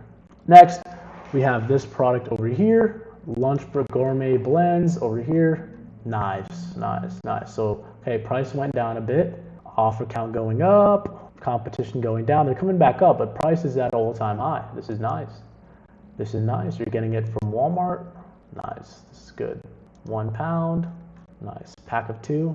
Okay, this is nice. $5.99 2-pack. All you need is a discount code, and you can make this profitable. This is nice. This is a good-looking keeper chart. Good-looking, healthy keeper chart. I don't like how it went down like this over here. But velocity, the reason all these dudes, I don't like how it went down over here, but it rebounded over here. We come in here quick and make some money. Some products, you're just in there to make quick money and get out, right? Some products aren't replenishable over the years on end, right? Let's go over here. Next product, last product we're going to be looking at, Touch of Gold. So there's no sales badge. Amazon, we don't even know if this product sells or not. The picture looks a bit off. This does look like it's from the brand Bath and Body Works.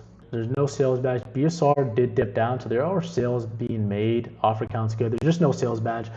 This is an item I would just test by, see exactly how it moves, because there's no monthly sales badge, but there's movement in BSR. It's going down. So there's obviously sales in this listing. I would just kind of see how this product actually moves. And one thing that I do want to warn you guys about is IP complaints. This is where a brand kicks all the sellers off the listings, and you can get in trouble for this. You could get your Amazon account, just like your account health could go down. You know, if you have products in the fulfillment centers, you can actually get these products like just stuck in there. Like as you can see, there's 40, 50 people on this listing, boom, goes down to 0. The brand could do that at any time. So if you see this on a listing that you've already seen, don't get on that listing at all. Okay guys, now that we went over ungating, we went over exactly how to, analyze products. Let me show you guys exactly how to use SellerAmp, the most basic way to source as a new seller. Something that you guys can do today once you guys get the software. So let's go ahead and get into it. That's where the money's made, right? I gotta spend money on products. So I pulled up this product I want to pull them up in SellerAmp, and this is how I'm going to source over here. So we see all these products. These are all the products this guy has on his catalog, right? We have to be able to find, he's selling all these products. We have to be able to find one of these products for a good enough price to resell for the high on Amazon. One thing we have to understand is that this guy might have gotten these products 1 month ago or 2 months ago and listed them, and now that discount that he used to become profitable isn't there anymore. And some ways, right, the biggest mentality when it comes to product research, which I have to kind of explain. Actually, I'm going to explain to you guys I'm going to do a checklist of everything to do with reverse sourcing. We'll insert that in this video right now. Then we're going to go back to this sourcing video. So let's go. I'm going to do that right now. So now that we understand how to use Keepa and analyze products, so now we're going to talk about the second software that we're going to be using for Amazon FBA business, and that is SellerAmp over here. So SellerAmp, you're going to be getting $19. Getting serious after you start getting your first sales and you start sourcing consistently, it's going to be $30.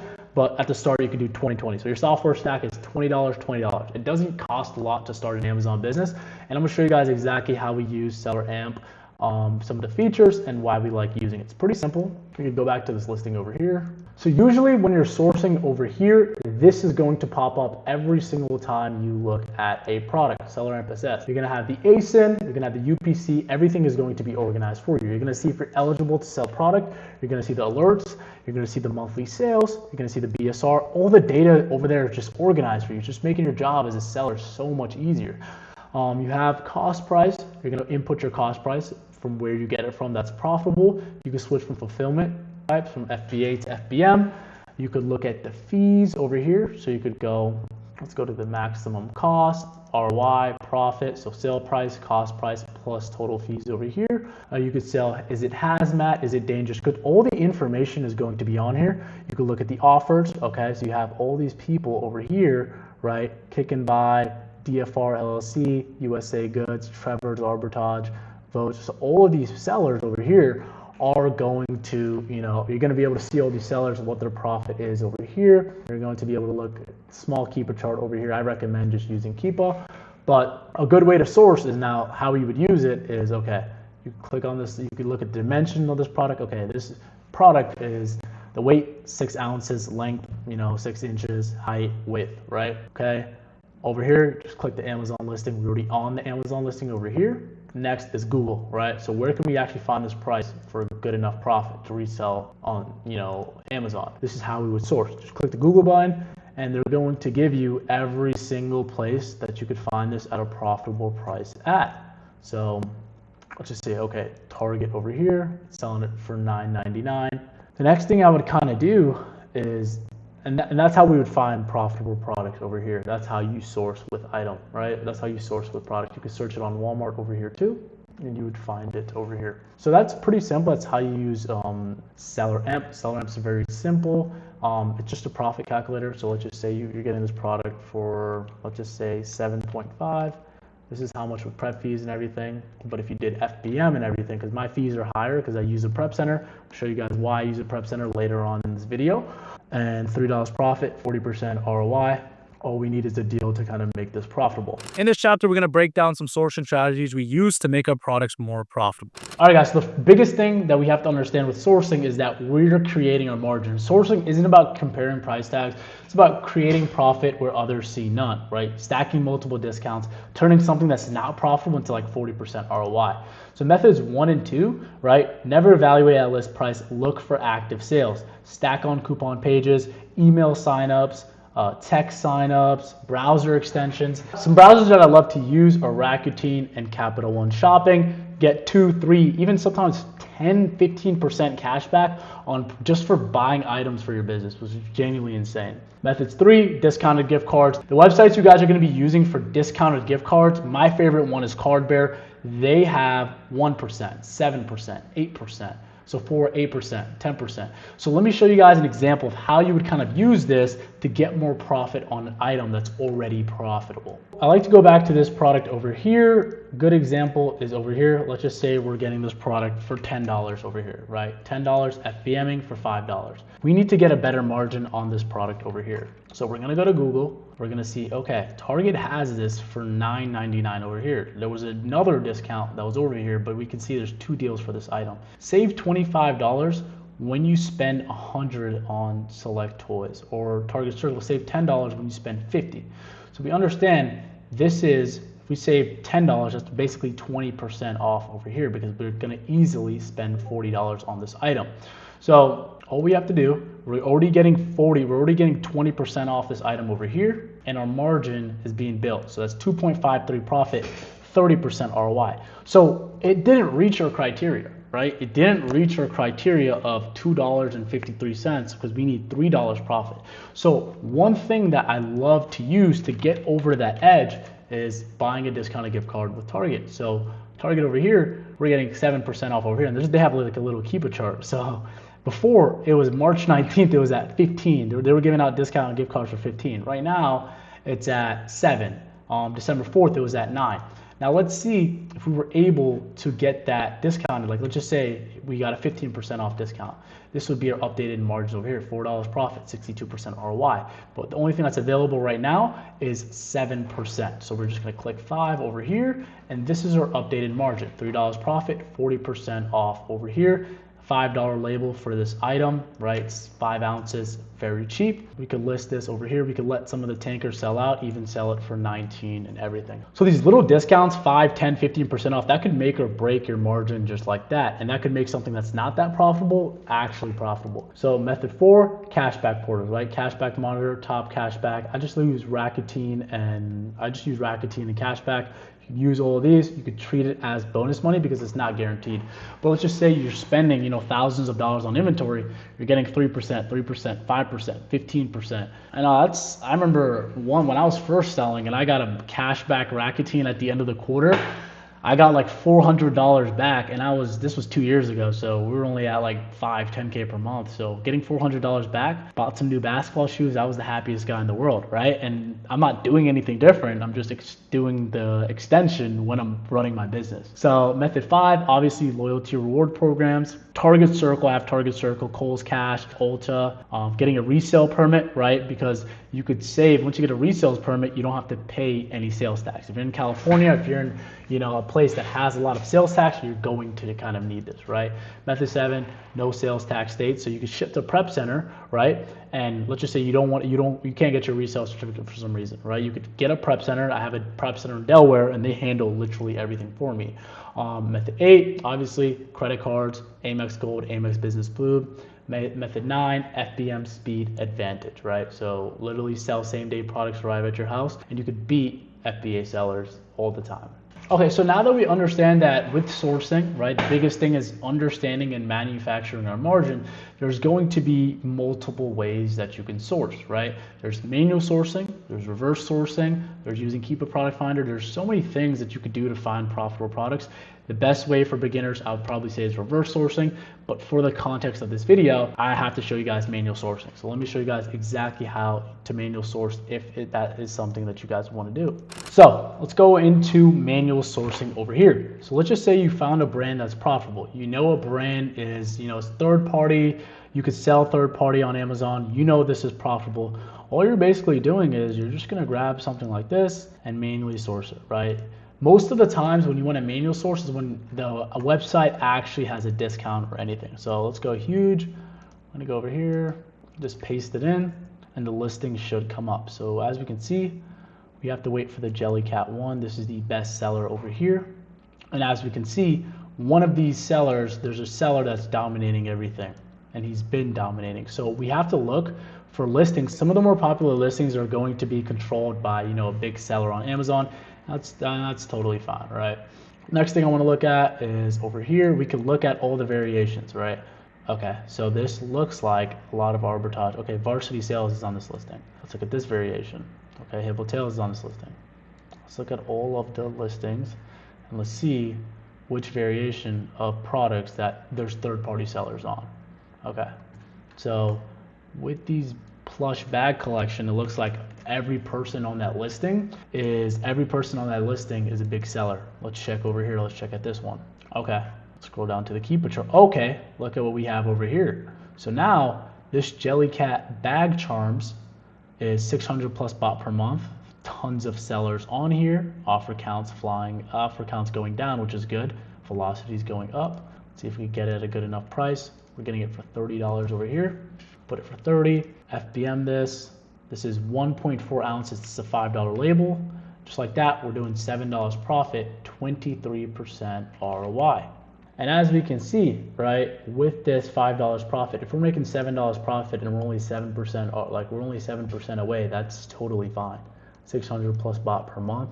I'm totally fine with that.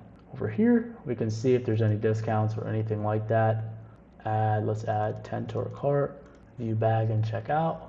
Let's see if there's any promotional codes over here. Test all coupons. They did that for us automatically. And let's see if any coupons work for us. There's tons of coupons. There's no way not one of these aren't working. I'd be very surprised. Okay, so looks like the deals are gone. Looks like there was a deal before, right? And we could have probably gotten a better price. With a code, it would even make it more profitable, but over here, $5, $7 profit, 23% ROI. So we have one of the stuff in this catalog that can sell. All right, let's look at this one over here. Okay, see, this one is being dominated by a couple of people. No, there's just no demand on this listing, right? That's why nobody's really on it. 600 sale, yeah. And then that is basically manual sourcing. All you would do, just scroll down and manually, if you have a brand that that you've sold before and a website is having a really big deal, this is where you would kind of go on and start sourcing. Another thing is, like we talked about, Target was having that, when you spend select toys or all of this, when you have all this, so you could go board games, you could go card and puzzles, and then one of these things are 100% going to be profitable. So Okay, there's a big sale on this over here. Click this. It's available in shipping. There's a new lower price. I'm getting this for what, $9? Okay, so this one is 50. This one is 18 baht per month. Pets Alive Flamingo. This is okay, let's see if I can find the Flamingo. Okay, so the Flamingo one is sold out. There's a reason some of this stuff is on clearance. Now all you would basically do is manually go through all of this. But, you know, the biggest thing is this is a lot easier once you've sourced through a lot of products and you know what you need to be looking for, right? That's why I love reverse sourcing, and that's what we're going to go into next. Let's go ahead and get into it. All right, guys, now that you understand how to reverse source, I want to show you guys exactly what profitable products kind of look like. So this is a Monster Jam product over here. We're getting it for $22 and we're selling it for $60. Keepa is verifying that over here. We're selling it for $58 if you FBA, $56 if you FBM. Monthly sales look good. Offer count is flying down. That means people are just selling out, right? It's not a sharp going down, it's just slowly people are getting sales. Nobody's staying in stock. We're getting this product over here from 22.95, 22.49. You could pick it up, you can do delivery. Shipping is sold out, but you can still do these two things over here. And yeah, this is, you could go in here, right? You could easily sell about 30 to 40 units. We'll go 40, cost, spend 800, sell it for 2.4K, and then profit $800 just off of one single product. We could do that multiple times over here. Kind of late to this listing, this Little Bear product over here. It is out of stock, but I want to show you guys what some of the sellers that have, you know, been selling have been making their money on. So this Little Bear over here, right? You're getting it for $25, but 7 inches. Let's see, how big am I? Let's see, is this 7 inches? Yep. We're verifying that this is 7 inches. We're gonna go over here, and over here we're selling it for 20. We're getting it for $25, and this price has just been exploding. You're able to sell this for $70. That's a $29 profit, 119% ROI. This listing sells 1,000 plus times a month. Over here, as you can see, let's see when this is. Hippo tails, and as you can see. And in the month of December, if you just sold 100 units, you would have spent 2.5K, got $7,000 in sales and 3K profit just by selling Jellycat Little Bear stuffed animals, right? Same thing. Let's go to the next product over here. We have Sephora. We're getting this. This is, when people ask me what products sell, I literally tell them everything. Okay, so we're getting this product over here. It's a travel perfume spray, I think. $232. We got a discount over here. Let's go to calculator. 232. We're buying 10 units for 232. Divide that by 10 real quick. 23.2. I did not need a calculator for that. All right. So over here we have 23.2, and that gives us a $8 profit, 37% ROI. Offer count's going up, offer count's going down. You know, monthly sales is going up. This isn't even a holiday or anything item. This is makeup, right? And it still sells 1K plus times a month. So yeah, literally we can, oh wait, did we even, you buy 75 units over here, you buy 75 units, spend 1.7K, profit $640. Now imagine, guys, imagine if you had 10, 15, 20 of these products every single day, sourcing every single day and building these skills. Would you still need to work that job that you hate? That's the biggest question, right? Would you still have to, you know, get up in the morning when all you have to do is sell Little Bears and just make as much money as possible? Okay, guys, I actually had a different one of those things in the cart. I had a leash instead of marshmallow, but now marshmallow, okay, we're good. I thought this one was out of stock. We're good. We can add that 290, and then we could place some orders and instantly sell them as soon as possible. Let's go ahead and get after it. Another thing, I don't even think I put in Card Bear. I don't even think I put in Sephora. So if we go in Sephora 8.5, let me just add an extra 5%. Let me just add an extra 5%. And that's 9.7944, which is absolute money. Now that you guys have an example of 3 profitable products that can make you over, you know, 5K in profit, literally just in a couple of hours of sourcing every single day. Now we're going to be going more into the advanced sourcing strategies to make sure you guys find this products, you know, consistently every single day and actually make this a full-time income. Let's go ahead and get into it. But yeah, guys, what we're going to talk about today is Black Friday, right? Black Friday is huge. Every single year, we get, like a 3 day stretch from Friday to Monday, really. So 4 day stretch where there is like a bunch of deals on Walmart, Target, Walgreens, like any retail site you can imagine. Like I can tell you guys for my Walmart business, like the Walmart seller account, I bought a bunch, and I mean a bunch of toys from Target that were on a special deal, and Walmart that have like a special markdown, which are going to absolutely print right now and then the next week, 2 weeks from now, because they're all Christmas related and they're all like Christmas toys. I So think these like retailers, they've been stretching out Black Friday deals like crazy. Like it's almost like a Black Friday last 15 days. I'm already seeing Black Friday deals right now, which is yeah, crazy. but the good ones will actually come out tomorrow though. Like Yeah. they'll release like they'll actually throw it all at us. So I guess we'll get it going. I'll start with just a little slideshow for you guys, then we can talk exactly what we should be doing, and then a lot of it is going to come back to tomorrow when we do a sourcing call. So I want to get your guys' time frames. What time would you guys like to do? So I'm thinking around, I don't As know, late as possible. as late as possible. All right, maybe we can do 2 sessions. We'll do one with me and then one with Bach. Where I'll do one like in the afternoon for you guys, like 12 o'clock, and then Bach will do one later at like 8 or 7 o'clock, somewhere around that time. I think that'll be good. Yeah, let's do this. I'm looking at Rakuten cashback too. I'm seeing 15, 10%. There's just so much. You guys see my screen? So Black Friday, right? Black Friday is huge, and I can't stress this enough. I've already gone through 2 Black Fridays, and both of them I was easily able to spend over $5,000 in one day on inventory. And those were when I was like a smaller seller in a sense. So you guys will be able to find at least like $500, $1,000, $2,000 to $3,000, $4,000 to spend on inventory, and possibly even more. Don't be scared to be spending money this. You could spend a good amount of, I don't know what happened to the lights, but you could spend a great amount of money this. Like if you have enough products, you guys have coaches and tickets. Like if you're ready to spend 5 to 7K, like, and we check off all your items, like be ready to spend that amount because there's that much opportunity. And then what I also want to say is tomorrow tickets are going to be heavily monitored. So you guys are going to be sending a bunch of ASINs and tickets are going to go like they will be watched. You'll get faster response times and we'll be able to make sure you get the buys that you need to get the buys in. So like just also another thing to point out, Black Friday starts tomorrow. So the deals start. And what happens is those deals have limited supply. So I saw this a lot last year. If you wait too long to pull the trigger, by the end of the day, that listing's gonna be sold out. So if it's on Friday, you decide to wait till Saturday, there's a good chance that might sell out. And an example of that was last year I got this product. It was like a Mr. Coffee, I don't know, Mr. Coffee machine. I was buying it for $40 or $30 and you were selling it on Amazon for $100. I found it from Boscov's from that day. So like on Friday, I found it on Boscov's and then I waited till Saturday to buy it. Saturday morning came around and the item was out of stock. So it's like they move very fast and people are willing to pick up the volume because that item dropped from $90 all the way down to 40. So people were buying it right away. And obviously track those mainstream websites. You can see them tonight. You can kind of set yourself up for tomorrow.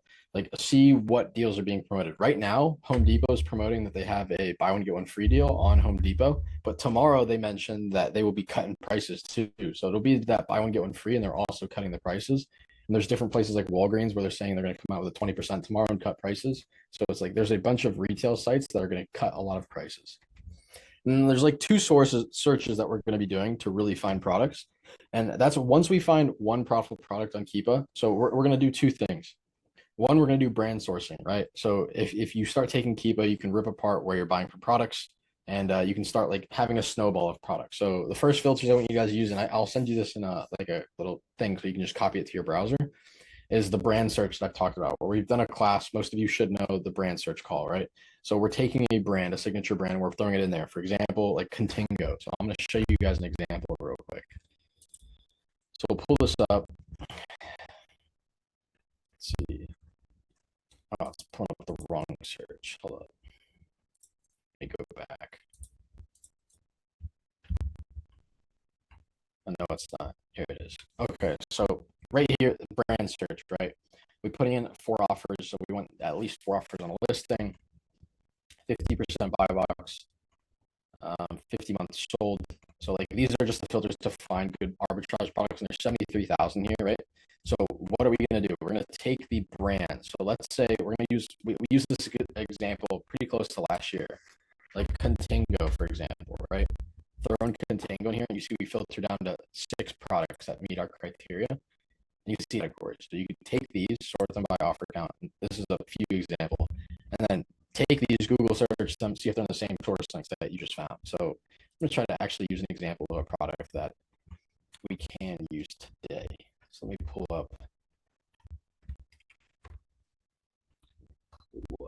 Let's do this one. We'll start over here. We'll grab these products. So this is our Christmas search that we're doing. This is also a Christmas search, so we can find Christmas products. So start here, grab one of these products. So for example, we're gonna grab the Dove Promise products that I've been looking at for a little bit now. And we're just gonna take the Dove, just the Dove brand. Take the Dove brand, Dove right here. See, there's 210 Dove products. And then these should be a whole bunch of different Dove products we can start using as leads. So like right up here, you see this. This is the Dove product coming straight from Walgreens. So this one's gonna be a hit no matter what. This is the one we're going off of, and I'll show you guys that real quick. Let me pull up this. And I use this example because this is a good example of a saturated listing where you're gonna find a lot of sellers that are, sourcing holiday products. So this product, like we said, you guys already see me do this. Right now we can get it from Walmart for $4.97, but we're buying it from Walgreens for a lot cheaper. A lot of candies, and I throw that in that thing as well. So the buy one get one free, we're sitting at 4% cash back. You see stuff like this, so cash back that they're offering, $15 back for $60 spend. That's over a 20% cash back. And then you get the 2%, 4% cash back. But anyways, $6.50. So buy a lot of candy from Walgreens, and what we're going to do is use this search to now filter other Dove products. So right here on that. I just want to show you guys. This is what I'm going to be doing. As soon as I find one profitable product tomorrow, I'll do a brand search on it like this and see where people are buying it from. So this one, what I want to do is take a look at Walgreens again, just because I know that's a place that carries a lot of, candies and stuff. Walgreens, it looks like it might have been coming from Walmart. Yeah, so this is another, like, you'll see this. You'll see a lot of price drops that are dramatic like this, where Walmart goes down to $15 when they're at 22. I think this one's a little out of reach. So $15, yeah, that's a little far off. How heavy is this? Sorry. Total fee $7. Now we're too far. Something like this, just skip it, you're too far off. Another Dove Promise. Let's check this one. And it's just like we'll find one of these and then we'll move on. But let me see. 574. So we could get it from Blaine's, or we could get it from Blaine's right now. Target for 569. No, that's the wrong one. Let me put Walgreens in here again. Let me just see if we can find it there first. Different bag. Let me just check this bag out real quick.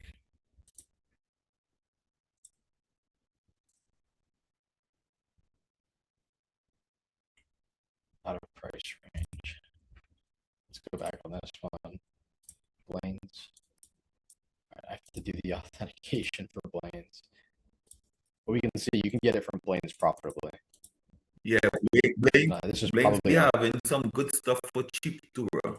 Yeah, Blaine's has some good products, and they normally have quick delivery. But you'll see a lot of good products from Blaine's because of the seasonal sourcing and just the Black Friday. So something like this, unfortunately, there's no discount attached to it, so it is just $5.99. So it's like a very low ticket item. But what we can do is we can FBA this now, and let's see, all the way through January. Yeah, January, this is still selling 1,000 times a month. Or we can still FBM this and sell it for the 26% ROI. It's just I don't like running this low of a profit. But that was just an example of a brand search, right? You can do multiple brand searches on different stuff you find tomorrow. And this is why this Christmas search is also good, because we're going to see those products that are relatively related to the Christmas stuff. So like Hallmark is obviously related to Christmas. Lego, for the newer sellers that don't have like bigger brands, like you can't get Lego or Hallmark, we can still find the smaller brands, or even take something like this Dove chocolate I just showed you guys. Take this, start a reverse source on here. Because manual sourcing is not going to do too well tomorrow. You're only going to manual source once you find a profitable product on a website, or a product that like a website's running a good deal. So like we can move on like right here's an example of stuff I'm looking for. For Walmart, I'm looking at for like food, toys, candy, decorations, appliances, pretty much everything. Walmart's going to cut their prices on almost everything they have.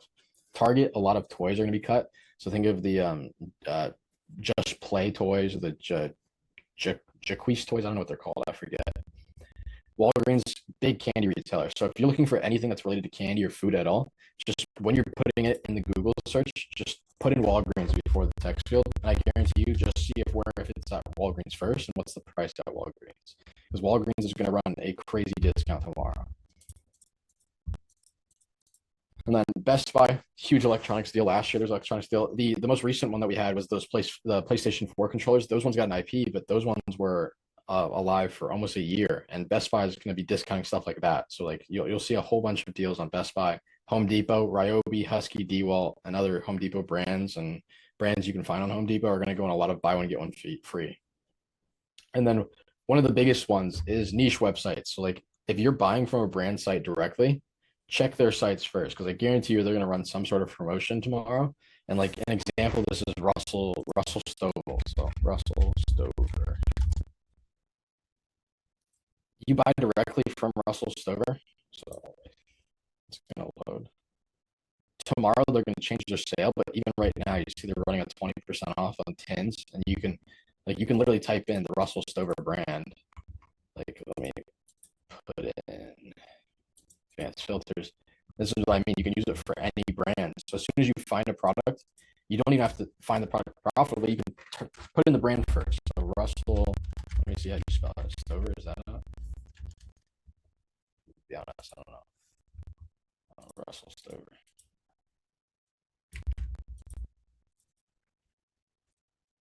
Russell Stover, perfect.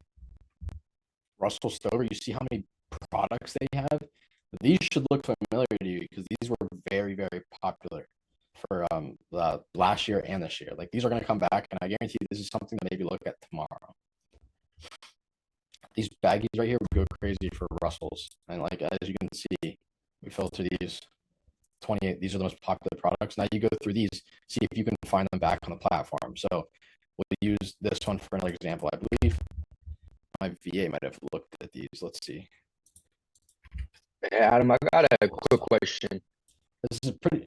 So you mentioned toys Yeah. for Target, right? And then I actually saw that you made an announcement about those toys were like sold under a fake listing. I'm not gonna lie. Yeah. Before you sent that, I had sold under one of those listings before. So Really? so I'm just wondering like why you say stay away from them. Just because they eventually have issues, right? So Amazon can come back like not a year. They can go, I think it's 2 years. They're allowed 2 years to go back on an old listing if it gets taken down, and they'll be like, Don, you sold this listing when it was misbranded. You weren't supposed to sell it. I think Fraj, have you ever experienced Yeah, anything like those that? misbranded listings, they're never worth it because you're bypassing the ungated progress. Most of the times it's with brands that are like, you're not supposed to be selling as a new seller, you're not supposed to be ungated. The big thing is like, if it's too good to be true, right? Some of these people, they just make a listing of a really profitable product that sells a lot, but they list it under like grocery when it's a tool item or it's like a toy item. And that's how they bypass the ungating process. The issue with that is you might get away with it for a month or two, but Amazon could come back 8 months later and be like, hey, we need documentation for this, or they could, give you an IP complaint, or they could just mess up your account health. So I would just say risk to reward ratio. I just wouldn't recommend it if you want to be okay, gotcha. Yeah, because I looked into it like when you said click into the brand, I was like, oh wow, yeah, it is okay.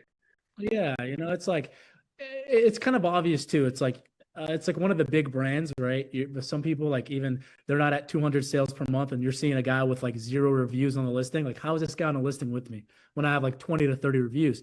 So obviously something is off. Obviously there's sellers that aren't supposed to be selling this, and Amazon, let's just say there's 30 people. Amazon's going to get all of them maybe in like July of 2026, and they're going to ask you for documentation. They might, bring your account health down. So overall, it's just not worth it. Gotcha. Okay. Something like that. Something else they can do is rather than you proving that your products are authentic, they're going to look to see if you have an ungate, like that'll actually work. They're not looking for authenticity anymore. Like, of course, they care that your products are real, but they're more concerned where you're supposed to be ungated to sell that product. So it's like if you find let's say like a Milwaukee listing that's generic or it's misbranded, obviously you don't have a Milwaukee invoice. You weren't supposed to sell that, and that can get you in trouble. And guys, I also wanted to mention like doing this brand search really fast. Like these, I kind of knew prior hand because I knew Russell Stover is a good brand. You can see right here, like I said, Walgreens. Always check Walgreens for candy related stuff. They have a 749. Like this is clearance off 749, 20% back, 2% cash back, 4% racked in, or whatever the top cash back. And then we can go look at something like this. Walgreens is 13% off. Used car depot, so I'll use GCX for this example, 9% off. So on top of this, let's say it's 91%, then 545 buy cost. Like this is a crazy. Would you guys not sell this? I would personally sell this if I wasn't blasting it right now. It's suppressed right now. This buy box looks suppressed because we can see it's super seasonal. This is only going to sell during Christmas, and we can see that historically that's what happens, right? Look at these historical charts. This only pops off during Christmas, and what I would be doing is checking these guys are going to FBM this product. This is another product you can start reverse sourcing because I guarantee you the people on this listing have a bunch more seasonal listings that are going to be discounted tomorrow during Black Friday. A lot of products I buy right now, I even like, here's another tip. If you guys have replenishable products, check to see your replens. See if they're cheaper like tomorrow because that's what's going to happen to me. I might have an increase in volume of sellers that come on my listings because they're going to be discounted and they're going to have a higher margin now. So they're like, oh, I want to hop on the listing. But something like this, you see very seasonal, peaks out December, January, that area. So you can still FBA this because you see we're still picking up sales all the way from January to February. Like this product still peaks out in February, 200 sales again. So like this is a possible FBA opportunity as well. And it's a fire product. See another reverse source opportunity and another reason to use this brand search because we could go through all these products. I guarantee you this one, I mean, any more that we have on here, this one, these ones are going to be on here. So that kind of makes sense, guys. I think to everyone it really should. And then obviously this search, again, you see very popular products with no brands and we're just sorting by offer count to figure out what are people really selling right now? What's the most popular things? We can see it's a lot of like toys, Legos. Avoid Legos. So what you can do is we can go to advanced filters. We can cross out a brand. So we can go is none of. And you can see we clear out like almost 1,000 products. And now if we go back, it should look a little different. Like we can clear out, like if you can't sell Mega Pokemon, screw that out. And then you'll get different searches. You'll see like stuff like this. This is pressful. This is like super seasonal, right? Go check that out. Super seasonal. I mean, let's see, toys, check them out. Anything like that. Super Mario Bros. Like if you can sell any of this, check it out. And it's all good reverse sourceable listings. And then if you need a last minute invoice, let's say you have something that's 10 unit ungate, what we're going to use is Target same day delivery, right? You can get it today. Like if you start sourcing tomorrow morning, if you need an invoice from Target, we can get it by like 2:00 and submit it and hopefully going to get it for that product. Hey, if you do a Target pickup, they will give you an invoice too. Like I do not think so. I think you have to do same day delivery. So if you have the Target Circle, or you can do the free membership. I mean, it's $10 a month. You get the Target Circle, and then they'll do same day deliveries for free. Okay. So it's situational on the product, right? Target invoices sometimes works, but it's not always. So if it doesn't work today, it's a little late for us to try to use like a bigger distributor invoice because it's gonna take like a little over a week to deliver to us. And that's where we can start using something like we have the ungating dashboard for you guys to take advantage of and buy products from there because those ungates will work. It's just right now it's a little late to go try to find a 100 unit ungate. And there's definitely some auto ungated brands in here that we can start selling. And then even if we can't, store them away. Watch this, right, Adam? So see, now we're going to get stuff so cheap tomorrow. Some of the listings I've been looking at, right? Amazon is on it. What you think about hopping on some of them, even though Amazon is on it? So it's really situational. So I would send the ASIN to us so we can go through it. There is situations where I will compete directly against Amazon, but there's others where I won't because they have a tendency to price match or drop their price to like $3 or $4 if you start price tanking.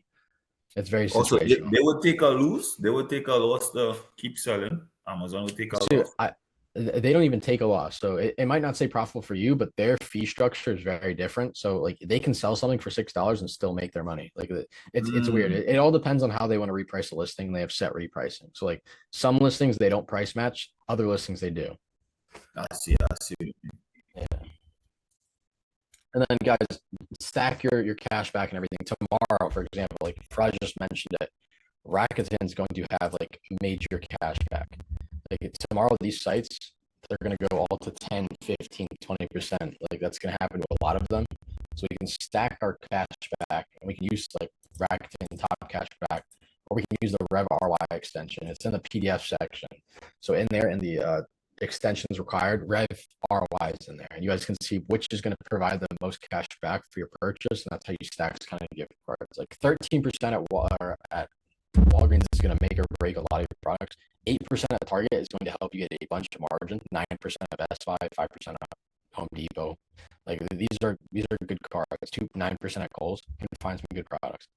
And then shipping, like if you're buying from Target or Walmart, do that same day delivery so you can start selling the products today. Because what I like to do is if you can buy the products today, sell the products today, you can kind of list 10 items, see how fast it sells. If you sell all 10 in the first hour, you should be triggering how many you should be buying. So like I like doing that same day delivery, list the product, and then see how many you sell that same day. And that should, like if you can sell 20 in a day, realistically, I'm stocking up for like at least 15 days. So I'm buying 300 units.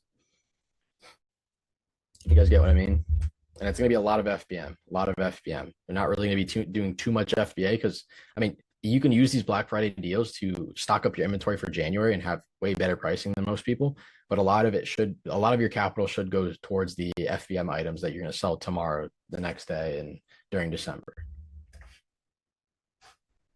Anyone have any questions on like what they should be looking at for December tomorrow? And also, like I said earlier, we're going to do a live sourcing call. So I'm going to host one, I think at 11 a.m. EST. So if you guys want to show up to that, we can go source during that. And then I'll have Bach or Fraj might do one, or maybe I'll do it again. We'll see later in the night. Hey, quick question, right? Man, I saw you was looking at Russell's too, right? You think Candy is good at FBM or FBA? Because I have some stuff like some M&Ms, the big jar, the 62 ounce and 55 ounce I was selling. And they were all selling out, but man, I got like 3 fucking returns because man, the shipping company be fucking up them people shit before it even get to them, bro. Yeah, I know what you mean. It's really just a gamble. So I like doing a lot of FBM, but I also will send them FBA. It just depends on the time frame. Like right now, if you send something FBA, you're going to be missing sales from now till maybe December like 24th, like anywhere in that range. But with the chocolate in particular, I usually kind of keep it in my house because it could stay cool in the air conditioner and not melt or anything. But some of the customers be like fuming when they get their shit because it'd be like, and the shipping you be messing it up too, Praj, you got any input on that? For me, it's situational. I'm up on the East Coast. It's very cold out right now. So that's why they let us do like FBM and FBA with multiples. I haven't ran into the problem. You're in California, right? Every day, man. It's hot every day. Yeah. So that one, yeah, it's situational. Like for me personally, if I was in a hot place right now, I probably wouldn't be doing too much chocolate FBM because of all the returns I would get. But then again, what you could do is like, nah, I wouldn't send it in a box. It'd still be too hot. I would start FBAing it, but still like figure out if it's worth it to keep FBMing as well. See if like even plus the returns, are you still making a profit on top of them? That would be my question. And we could look at that in the tickets if you want. I feel you. Guys, any questions on anything? It's like open floor. I want to hear, what are your thoughts? How do you want to prepare for Q4 tomorrow or Black Friday tomorrow? It's pretty straightforward. You're going to be sourcing, like source is normal. Just do more sourcing. And I guarantee you there's going to be a lot more deals out there and you're going to be able to find products a little more easy. And some of them might look a little unrealistic. Like there's like this, for example, this Russell product. This is over 100% ROI. It might look a little unrealistic, but those are some of the type of ROIs you're going to get from Black Friday. I got a question. So regarding what you said earlier with Amazon being on the buy box, how do you determine whether or not you sell on it or don't? Like, is it when you think they'll sell out based on like the previous history? Buy box percentage. So how much do they have? Like this, for example, Amazon's only been in stock for this little gap. So if Amazon's on this listing, I'm selling this. But if Amazon has 80% of the buy box, that is when it's very situational. We see why do they have 80% of the buy box? Are they at the same price as us? Okay, I see. Yeah. No. Yeah, very situational. So it really just send the listing over, and what we can do is we can break it down and be like, why would I sell on this? Why wouldn't I sell on this? And then eventually you'll just be able to tell that on your own, because I can tell you exactly what I'm thinking.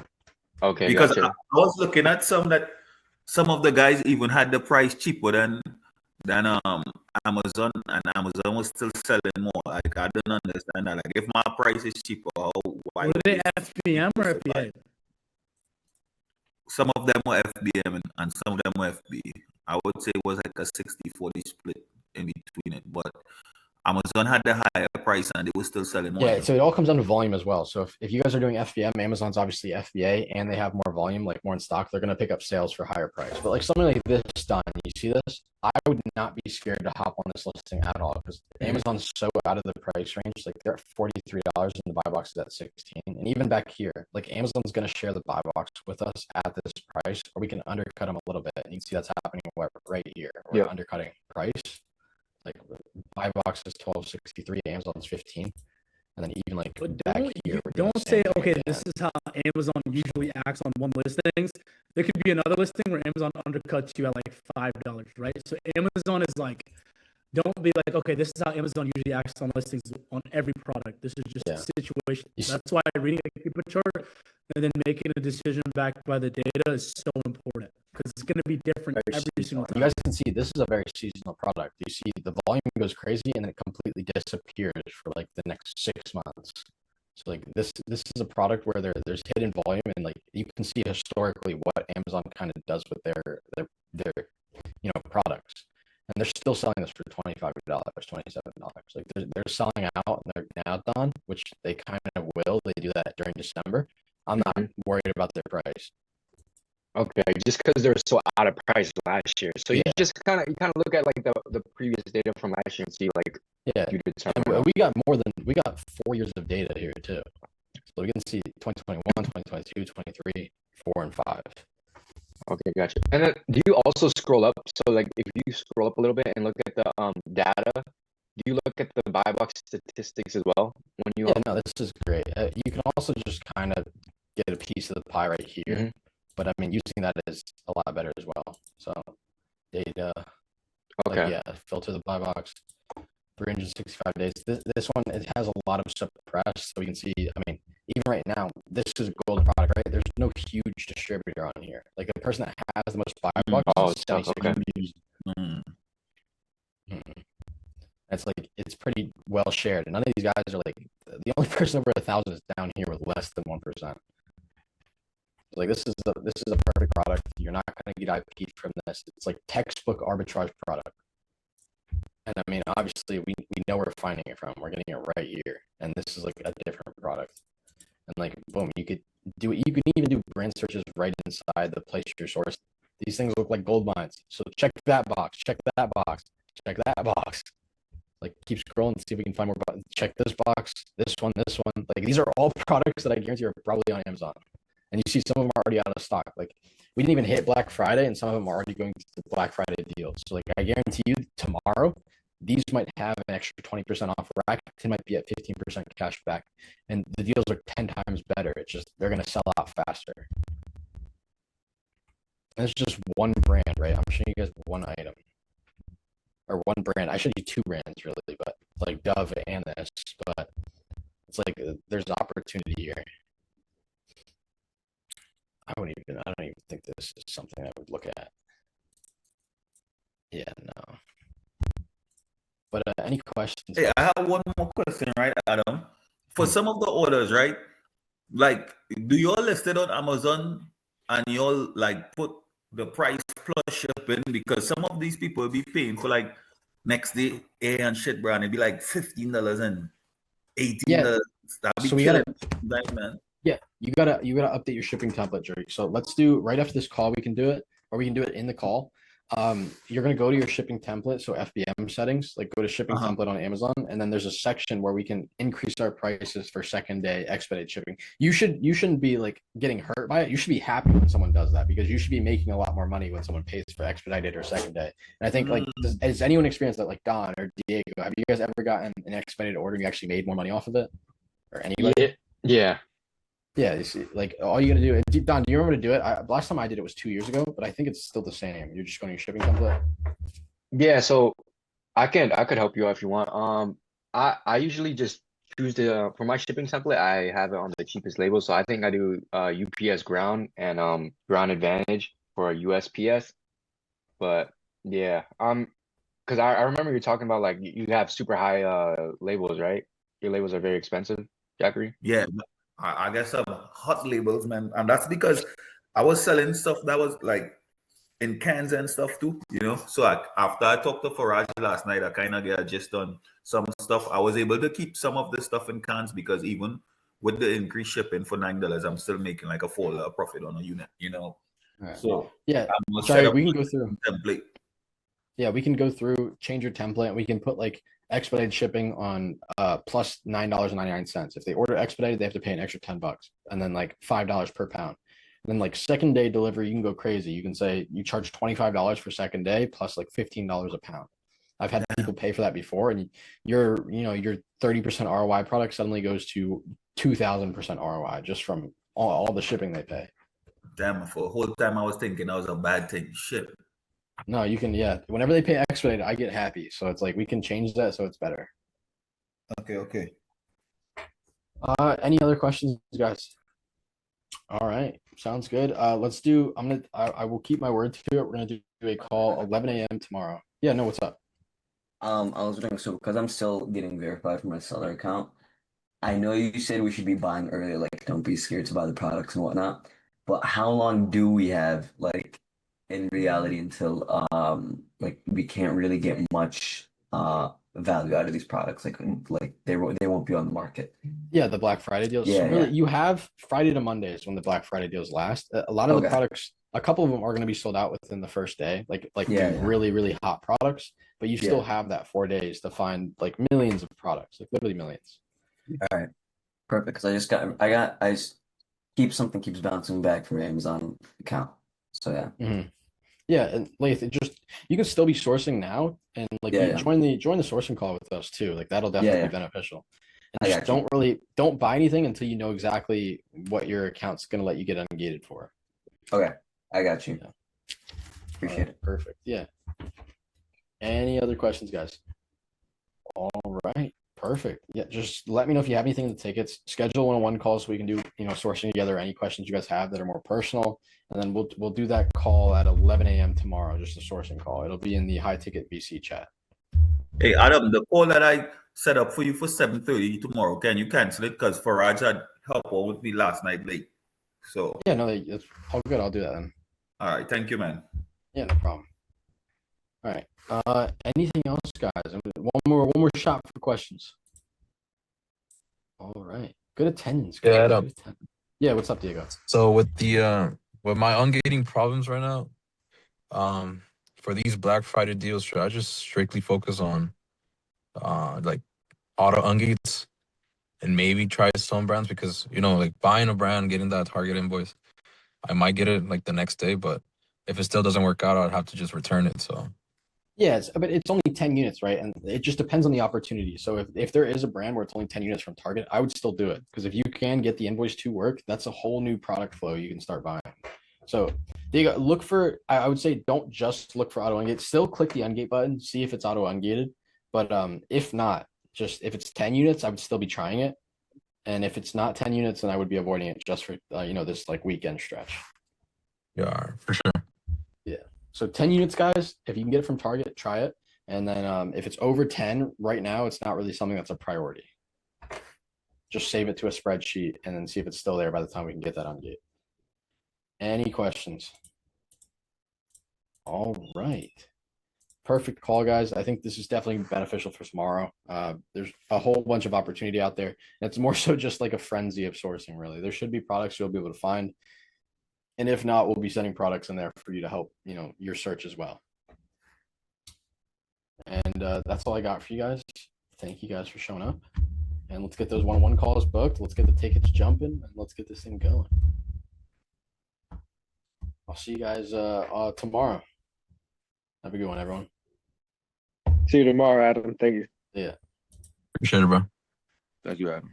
In this chapter, we're going to break down everything you need to know about retail arbitrage. Let's go ahead and get into it.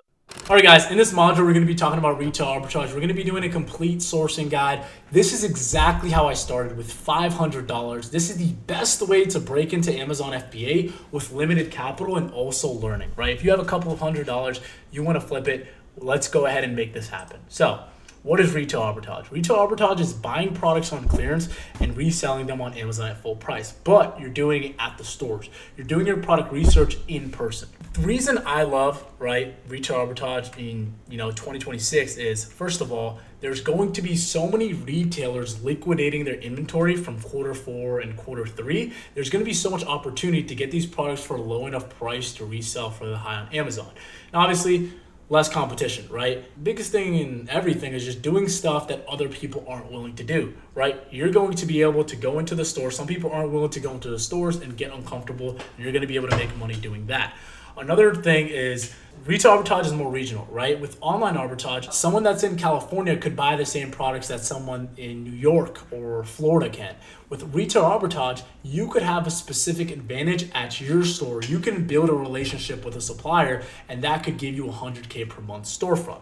Reason I love retail arbitrage: quick cash flow, products can sell within 24 to 48 hours of arriving on Amazon, and you're selling to an established marketplace. So most of the products that you're gonna see already have listings on Amazon. So the best places to source products from is Walmart, clearance aisles, Target, CVS, Walgreens, and Ollie's. Another one is Grocery Outlet. All these liquidation stores, just make sure they're giving you documentation, right? Next thing you want to do when you're analyzing products, after this, I just want to explain it real quick, and then I'm going to go into store and give you guys an IRL in-depth, how to actually sort. This is going to be a quick overview, then we're going to go into the store, and I'm going to show you guys exactly how to do it, right? But you're going to save, these are just some tips. You could have 5 to 10% saving off with your resale certificate. Resale certificate is super important because you could save so much. You're not paying any sales tax, right? Make sure you have, a physical copy, right? These are the stores that accept it: Walmart, Target, CVS, Walgreens, Costco, Sam's Clubs, Ollie's. So starting out first month, you don't know what actually sells, right? You don't know how to read keeper charts, so make sure you're just test buying, right? Getting the receipt, buy 1 to 3 units per product to actually test the performance. Spread your capital between 10 to 15 different products. Most of the issues that I see a lot of people face is that they spend all their money on one listing and it gets tanked or it gets regated, and then they overall just give up on Amazon, or they said, oh, it's saturated. You have to test out, go wide at the start, focus on 10 to 15 different products, right? And then after you're scaling, month 2, month 3, you have more confidence, you're reinvesting your profits, then you're gonna focus on more of the proven winners. So, biggest question I get is, what if you're gated on product, right? Being gated means Amazon requires approval before selling certain brands. This is normal for new sellers, right? So the number one thing I'd say, focus on obviously auto ungated products, right? But what you can do is, let's just say you see a brand, right? You see a brand that you know is on Target, or you see a brand that you know that you can get an invoice from. Buy 10 units online from Target, right? Download order confirmation email or the invoice and submit it to Amazon for approval, right? Strategy 2 is just starting with ungated products, right? What you're going to do is you're going to find new sellers, right? The next strategy I like to do is starting with auto ungated brands, right? Stafford, Cuddle Duds, Gap, Nautica. These are easy to sell as a new beginner, and you're going to be able to build sales history to get you to that 204 mark, right? And that's where you're going to be able to overall just sell more brands. But the biggest thing is, right, another strategy is, okay, if you're gated on one product, right? Let's just say you have a brand. Let's just say it's Dove, a good example. That's just a brand, right? You have a product that you know is profitable at Dove in the store, right? In the store, right? You can find another product on Target. If it's asking for 10 units, buy that product from the same brand, submit that, and you're going to get ungated for the whole brand, which you're going to be able to sell and make profit on that item. So the product that you're buying to get ungated for, it doesn't even have to be profitable. We're just using that to get ungated, and I'm going to be showing you guys that IRL. But avoid these mistakes, right? Buying without scanning. Always verify Amazon's price list. Make sure you look at the data. Make sure you're looking at the sales rank. Never go too deep on one product when you're starting. Make sure you're inputting your cost. And yeah, make sure you're inputting your cost. But retail arbitrage is overall great if you have less than 1 to 2K, right? You could create your Amazon seller account. You could visit a clearance aisle, start practice scanning, multiple products, right? And overall just get better and better. This is the best way to have your account set up and, you know, make progress with only a couple of $100 to your name. I'll give you guys, when I first started and I was doing retail arbitrage, I had $500 to my name. So I had to be very selective on what products that I could pick, right? So make your first 200, 500 from test purchases, track which products sell the fastest, and reinvest your profits into proven winners. But now I just wanted to give you guys a clear overview. Now I'm going to take you guys into the store and we're going to show you guys exactly how to source. You guys have never done retail arbitrage. We're looking for name brand products. So anything that has a brand, anything that sells on Amazon, literally anything. So we're just going to start scanning using our SellerAmp software app. You guys might see just some random makeups. I see a ton of profit. We're just going to go ahead and find it right now. We're going to get our SellerAmp software. Let's see some brands. Salon Pacific. So we're going to go ahead and scan it. Pantene. I know Pantene's a good brand. A lot of people shop for Pantene on Amazon. Let's see if it scans. Guys, so I scanned this over here. I know this over here sells on Amazon, but it's not pulling up. That's okay. We're just gonna manually put it in, right? So that's a $3 profit, 52% ROI.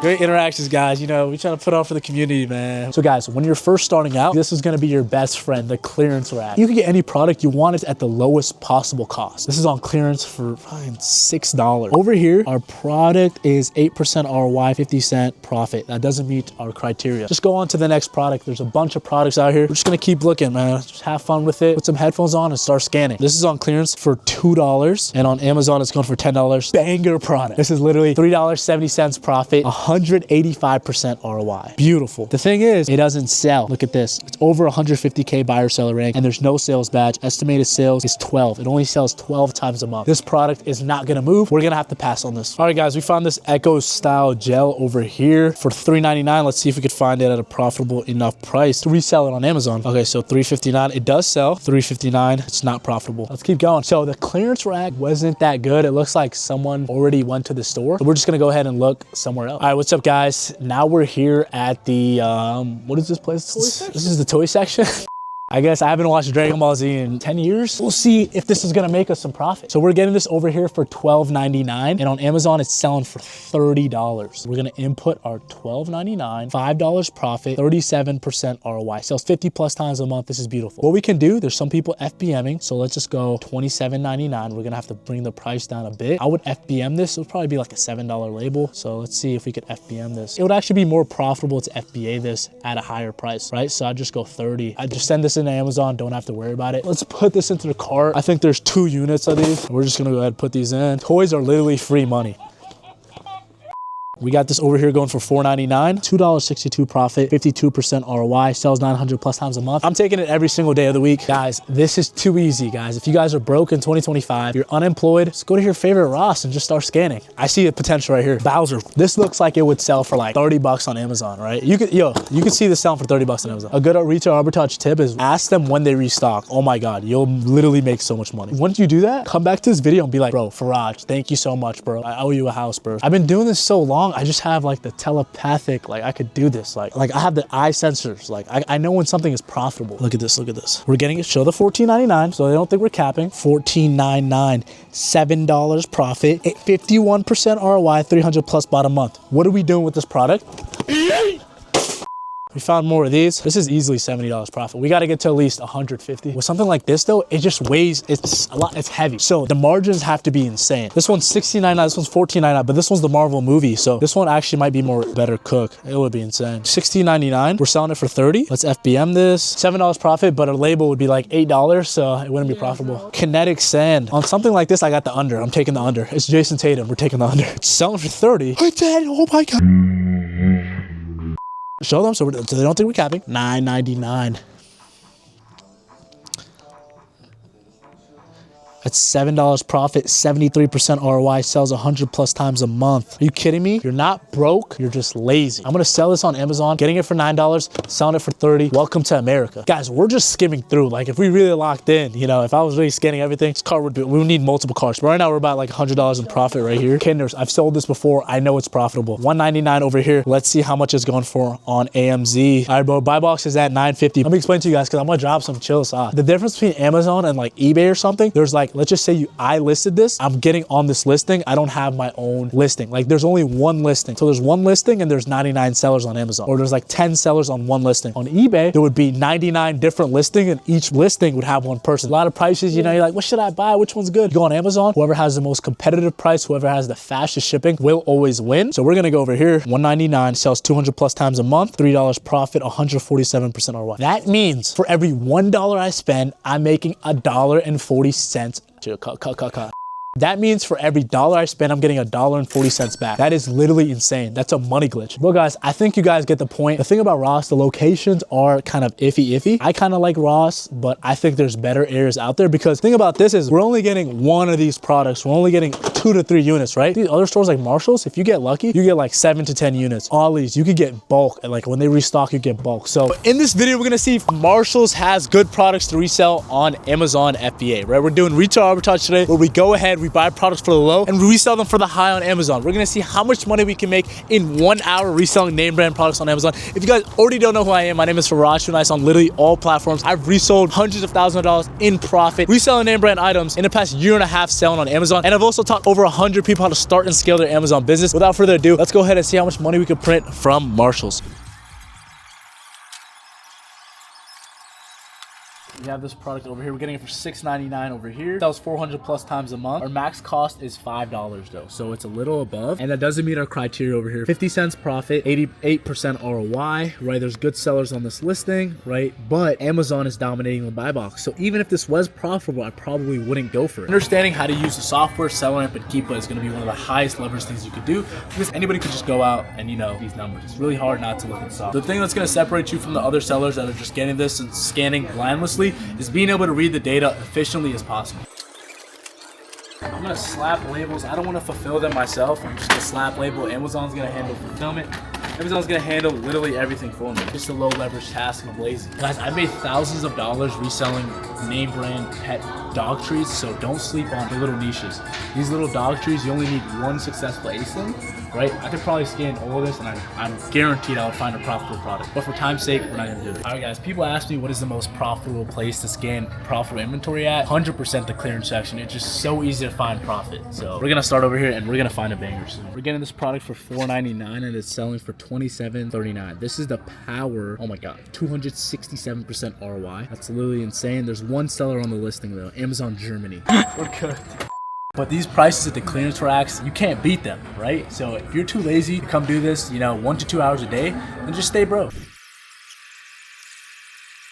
Okay guys, so we're getting this product over here for $8.99 right now. That's $19.99. That's $2 profit, 22% ROI. That's not bad. Let's check the other numbers. Okay, somebody's winning buy box at 1950 FBM. Okay, so Amazon's dominating 92% of the buy box. So I'd probably stay away from this anyway. We don't want anybody dominating more than 70% of the buy box because there's just not enough space for us to kind of get on the listing, right? So I would kind of avoid that and I just keep on scanning. Guys, we're getting this for $8 over here. And on Amazon, it's going for $18.54. $1.76 profit, 22% ROI. Let's see who has won the buy box. Okay, so the buy box has been shared. People are winning the buy box at $26 though. 2 weeks ago, somebody won it at $23. This product is kind of tanked right now. The buy box is kind of tanked right now. The buy box went down to 18. We can see that 10 days ago is at $22.95. What I can do is I could bring it back to $21.99. And if there's a lot of FBM sellers on it. If I go FBA $21.99, I would be able to win the buy box because Amazon's gonna favor me over the other sellers because I'm fulfilled by Amazon. My shipping is gonna be faster. It's just gonna be fulfilled by Amazon. There's 4 units over here. That's a quick $20 profit. Chocolates over here, we have 10 units, 10 times 5. That's $50. So we're up $70 in like 30 minutes. All right, guys, so we found about $70 in profit in like 40 minutes. That's pretty solid. This store didn't really have much. It's not the biggest Marshalls, right? There's bigger Marshalls. And it looks like it got cleared out a bit. So I'd say Marshalls is, you know, on the scale in this series, Marshalls about 7 out of 10. It depends on the Marshalls, but I mean, it was overall successful experience. That was like $70 an hour, so I'll take it. In this chapter, we're gonna be doing a full breakdown on reverse sourcing. Okay guys, let's go ahead and get into reverse sourcing. Let's go ahead and get into it. So we have this product, Boots and Barkley Cat Wave Scratcher. It sells 100 plus times a month.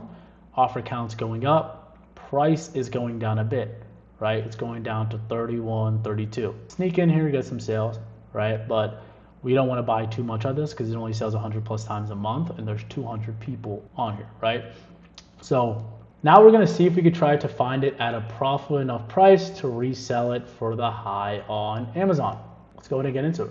So as you can see, Kohl's has it for $15.99 over here. $15.99. We're gonna plug this in, and we're gonna see. So it went from $24.99 to $19.99 to $15.99 with code savings. That is insane, right? We have the sale over here, $15.99. Let's let's put that in. We're gonna FBM this and let's see how much profit we can make. So for $15.99, there's probably 2 pounds, probably gonna be a $7 to $10 label. $15.99, it's 0.99 over here, right? $1 profit, 6% ROI, because it kind of tanked down over here. If we were here about a month ago, we'd be able to sell this for 34, 35. So let's just put 35 over here, 35. And our margin would have been $5 profit, 32% ROI. But that's not the case. Probably be able to sell this for about 30. So how can we kind of, make money on this item or even get more out of this item? Because we're kind of late to this item. What do we kind of do? How do we find more products out of this item? I got lucky, I found one. How can I do it? I'm gonna answer that right now. Before we even get started, let's try to salvage this product over here, because I taught you guys the card bearer discounted gift card strategy. And if we can see, we're getting it from Kohl's. Kohl's has a $10 percent off gift card over here. So let's input that into our buy cost and let's see what our updated margin actually is. So updated margin is 2.61, 18% ROI. So I've done everything that I possibly could, 2 different discounts, one discounted gift card, right? I've done everything that I possibly could have done to make this item profitable, and it's still not profitable. So what I would do next is I would see, okay, it's $34, $35. The only thing I can really do is track this product. If it goes over 35, let's just say $35.99 or more, Keepa, send me an email, right? Let me get myself out the way. Keepa, go ahead and send me an email, and I'm gonna be tracking this product for a year. Keepa, go ahead and send me an email. And whenever it's profitable, if the discount is still there, we're going to be able to go there and still make money. So this product, we can't make any money on that, but what we can do is find some sellers on this listing, right? Find sellers that were here kind of early, because these are the quality sellers. So I see this guy over here, IO Aki. See this guy over here. I want to go through his storefront. I like going through storefronts, and I like going through these storefronts with Seller Amp actually. So we're going to go over here. We're going to pull it up over here. We're going to see how many products that he's actually selling that can be profitable, right? So looking over here, intensive professional tint remover. All you would do when you're reverse sourcing, it's a very simple business model. Click on Google. Okay, this guy's getting this for $14.95. He's selling it for $13. I'd have to get it at a max cost of $10 to I'd have to get this for 50 plus broad, max cost 10. Right now, the stuff is going for, if I look over here, it's selling for 23, and we can get it for intensive universal current, we get it for $14.95. We don't even know if this is an authorized supplier, right? You could look, $17.95. Could probably be a discount on this, but I just don't like the margin. I think he has more stuff in his storefront. We could look at this Chewy Bones dog treat. Let's go to Google. Let's go to Amazon. Let's see if we could sell this for a profit. 100 plus bot per month, 100 plus bot per month. You go 0, 100 plus bot per month. Offer count is completely flying up, right? Completely flying up over here at 13. These FBM guys, once these FBM guys sell out, these FBA guys will come back and win. I'm not worried about them. I'm gonna be listing this at $18 over here. Now, we just need to find this at a good enough price to sell it on Amazon from this guy's storefront. So over here, we're gonna go on Google, go on Wiggles. Okay, so this listing, this product over here is selling for $6.99, 6 ounces, but it's in a 2-pack, right? It's in a 2-pack for $16. So we have to get it at a really nice price. So we have to get crafty over here. We have to really, get in our bags. So buy 3, right? Buy 3 and get the 4th select. So that's already 25% off of there. So we could do, and we could do auto ship too. So we could auto ship to me, quantity 4, because we want to do buy 3 and get 4 free, view cart and check out. One of them should be free. Buy 3, get 1 free. And then I'm not even done yet, guys. Guys, I'm not even done yet. I'm gonna look at Card Bear and I'm gonna see if PetSmart has a gift card. Alright, this is once you learn arbitrage, you'll never shop normally ever. Oh, 15% off. Oh my god. Oh, this is a cook. Okay. Shipping. Let's proceed to checkout. I kind of want to get the last price. 12.57. 12.57 divided by 12.57. Wait, for 4? That's insane. 4 units, right? Divided by 4. Each unit cost is, this is before the, let me get myself off the way. 3.14 times 2. This is our buy cost. This is before the discounted gift card. Let's just say tax, we'll move it up to like 7.5. I'm just estimating. Even if we do like 7, okay, let's say our buy cost is 7, right? We're gonna have to loop this. We're gonna have to place multiple orders to get, this actual margin. Let me actually sign in. We're getting about 2% cash back over here. We're not gonna even count that, right?